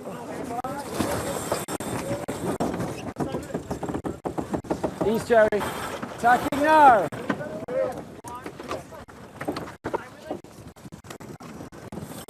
Poole doing a nice job of defending. He's gaining, isn't he? And you can see that time he extended a little more on board, indicating that they prefer the right side of the race course. It's almost a bit Shakespearean when you see the young, up-and-coming teams to overtake Going straight. the older one, You want attack? the world champion, 5-time Con Cup champion, Back, you got just attack. falling Attacking. behind to Chris Poole Back in phase, otherwise. and his crew, National Cup reigning Copy, I'm happy to champions. extend your boat. And listen to the tension different from the communication on board. Loose Poole's cover. boat versus Williams. Copy. I'm sure there's plenty of tension, but they're handling it well aboard Poole's boat. Remember, this could be the entire regatta right here. Poole stays ahead, and Ian Williams knows it. Coming into him again now, guys. You sure? So Ian Williams feels like he made a gain there on Poole. Poole switches over, does not tack on him. And again, remember, it's the world champion. That means his bag of tricks is a lot bigger than most. Interesting, though, that even as we've had this right still something happening on the left when the boat stood split. Righty. Not up to speed, I will come up, Jakob. Yeah. We just got to try and lead, get onto the long one. Lead early, you know. Can Harry? Attacking now. Copy. Copy. Williams says he's feeling a little bit of a righty. As he tacks on to starboard edge of it, Chris One leg. Poole lay Bang line away. for the mark for the last time. And 2, 1, go hoist. This Go could hoist. be history in the making. Attack set. Ian Williams tacking now, came into this regatta looking for record 6th go Crimson hoist, Blazer, the dive, most go of hoist. any team. 1, press. And although we haven't had Dave counting, we had a 9-second difference at that top mark. So definitely a little bit of work. No, for knowing Williams Dave, to he do. probably was counting too. Up 2. Right, Dave? Well, Your boat, Jakob. you know, the passing lanes, on once him, you get over about 10 or 11 knots, the passing lanes are almost not there.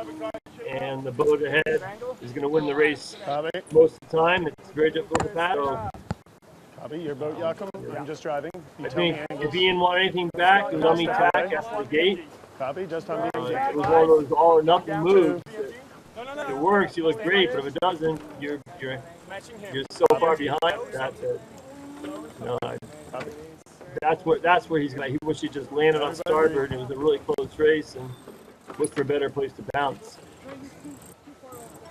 And those tacking duels, the boat ahead always gains because the boat behind is usually tacking down speed. The boat ahead goes another 8 or 10 clicks up to full speed and gains another half a length each time. So it's tough to pass when you're behind once you're a couple lengths back. Tough but not impossible, particularly for Ian Williams, the best match racing team in the world right now. Fresh off a win in December in China, the match racing World Tour Championships. Angle. Pressure will come to us in a second here. Chris Poole, however, the world ranked number 1, Copy, straight. is the reigning Congressional Cup champion. He's already won a Crimson Blazer. He's looking to do it again, and he's in charge right now with his crew, Jochen Aschenbrenner, Bernardo Freitas, Mal Parker, Luke Payne, and Harry West. Copy. Heading for the line, just a few boat length left. Copy. Let's not hit the committee boat either. Good call there, Chris. Don't hit the committee boat. Don't mess up now because everyone is watching you. As Chris Poole and crew head for the line, Riptide Racing. They won last year, they came back, and now, ladies and gentlemen, they end. Chris Poole is your Congressional Cup champion. Let him hear it on the pier, folks. Congratulations, Chris Poole. Great attempt there by Ian Williams. Now, what a race. Congratulations, Chris. What a comeback from the shoulder. Really well done.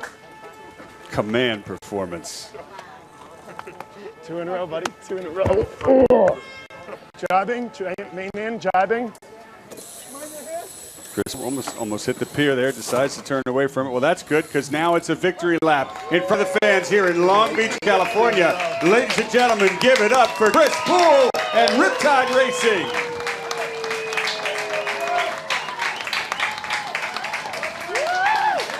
One in the water. Crew overboard. We did that last year. We don't need to do that twice. That was quick. Who just got thrown in? Joachim?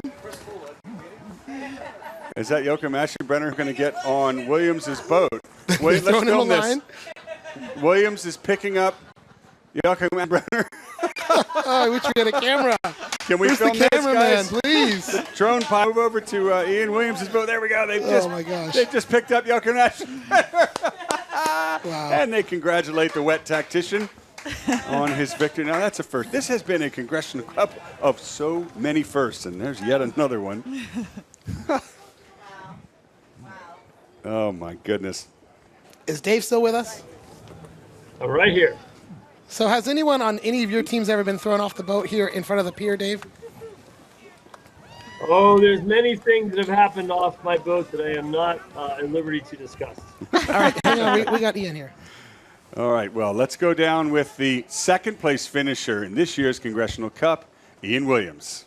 Yeah, I feel that Chris and his team just had that little edge. I think that's what all that practice gives you, you know, and those real fine moments. He was a little smoother, a little faster, all the way through the final. And we had a chance because we had a bit of bad luck with the gear failure, but yeah, as I said, he had that little edge in the key moments, and you know, they did a great job. All I can do is really congratulate them.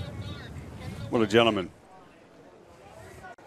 7-time record world champion, congratulating Chris Poole, who has won his second Congressional Cup. Let's go down on board with the winner.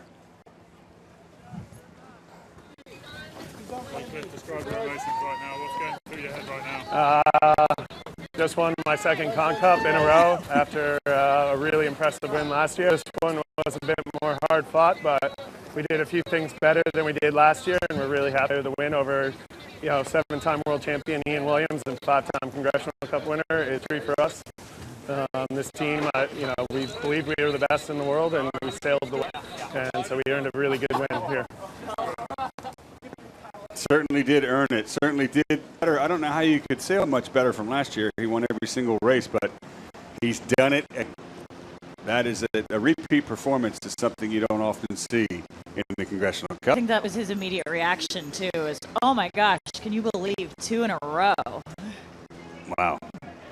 What a fantastic performance we've seen this afternoon as the celebration start aboard that they have. They return Joachim back to the boat. With a little champagne, There it you looks go. like. Oh, that's great. Here comes the bubbly. Moment for Chris and his Riptide Racing team. Wow.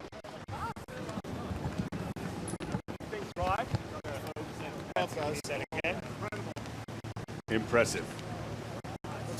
You see, there's the Con Cup chairperson and the Scott Dixon, the Commodore, looks like. Let's see here. I can't tell. I just see a white hat. No. A boat is picking them up right now. Tony Mansour there is the chairman this year of the Congressional Cup. This boat's going to get a little bit coast. Dignitaries head out there. So Chris Poole's won it too. How many times have you won it? Well, every single year I win here. Yes, you do. Yes, you do.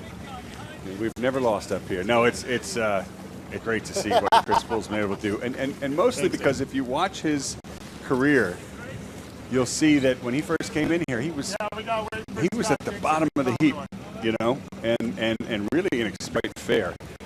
Every year he got just a little better and a little better, and recently he made a huge, really focused on his match racing game, and it shows. He didn't just come out here and win last year. He was dominant, single race, which no one has ever done. I don't think that was a fluke, but then if you had any questions about his back, this year improved it again with a second back-to-back victory. And something I'd like to say too is it's his team. He's got such a strong team here. You know, you're throughout the race, and you see like the tacks and the jibes. They're so in tune with one another. This really, he's arguably one of the best. I mean, absolutely one of the best skippers in the world right now. Well, he's the best right now, isn't he? He's ranked number one, and there's a reason for it. Even Ian Williams said he just had an edge down, and we saw it in the broadcast. I mean, you could watch that boat go downwind even when he was trailing, and he would just chomp, meters out of any other boat's lead. He was out in front. Tucker, go ahead and read off his crew's names again. I think I want to hear more about the crew's names and his team. All right. Well, the Riptide Racing crew for Chris Poole is Joachim Aschenbrenner, the swimmer, Bernardo Freitas, Mal Parker, Luke Payne, and Harry West. And, of course, Chris Poole.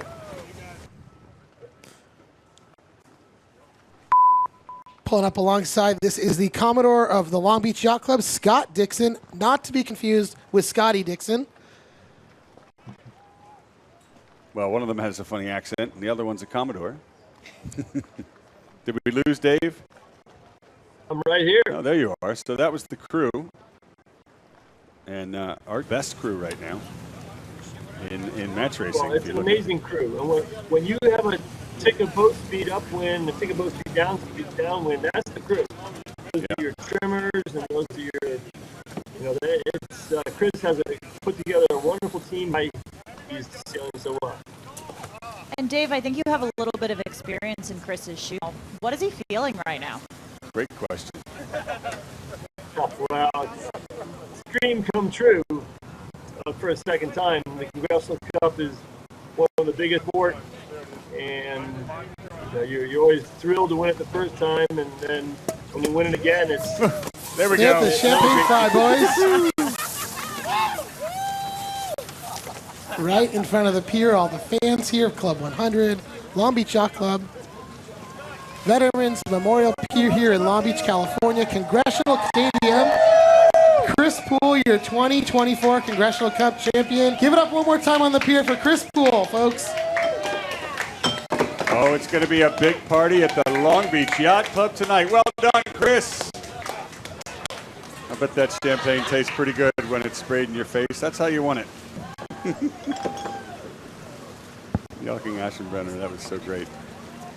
I love it. They deserve that celebration. Now there's going to be a parade for all the boats, not just the Catalina 37s, but also all the race committee and spectator craft back into the harbor.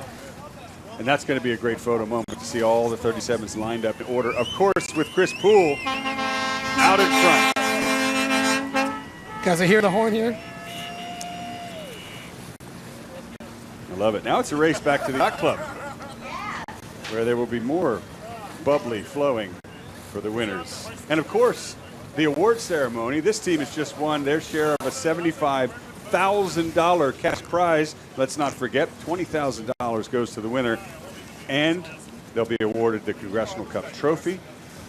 And finally, he's got some new clothes to put on, doesn't he? A crimson blazer, second one. Second crimson blazer for Chris Poole and the victorious Riptide Racing crew. What a fantastic week it has been here in Long Beach, California.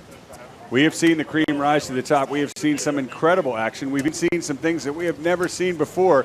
I've been covering this event for 20 years, and it just never stops surprising us, and it never stops delivering the best match racing regatta in the United States and all of North America, if not the entire world. Kicking off the World Match Racing Tour this year is the 59th Congressional Cup, and there, folks, are your winners. Chris Poole and Riptide Racing heading back for the award ceremony, enjoying the champagne. Well, we hope you've enjoyed our coverage. For Scott Dixon, Ryan Sanders, Marilyn Cassidy, Rosie Rowell, Mary Cheers, Kirk Brown, and Dave Perry back at home. So long from Long Beach, California. We certainly hope you've enjoyed the 59th Annual Congressional Cup and your winner, Chris Poole.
No contact, no contact.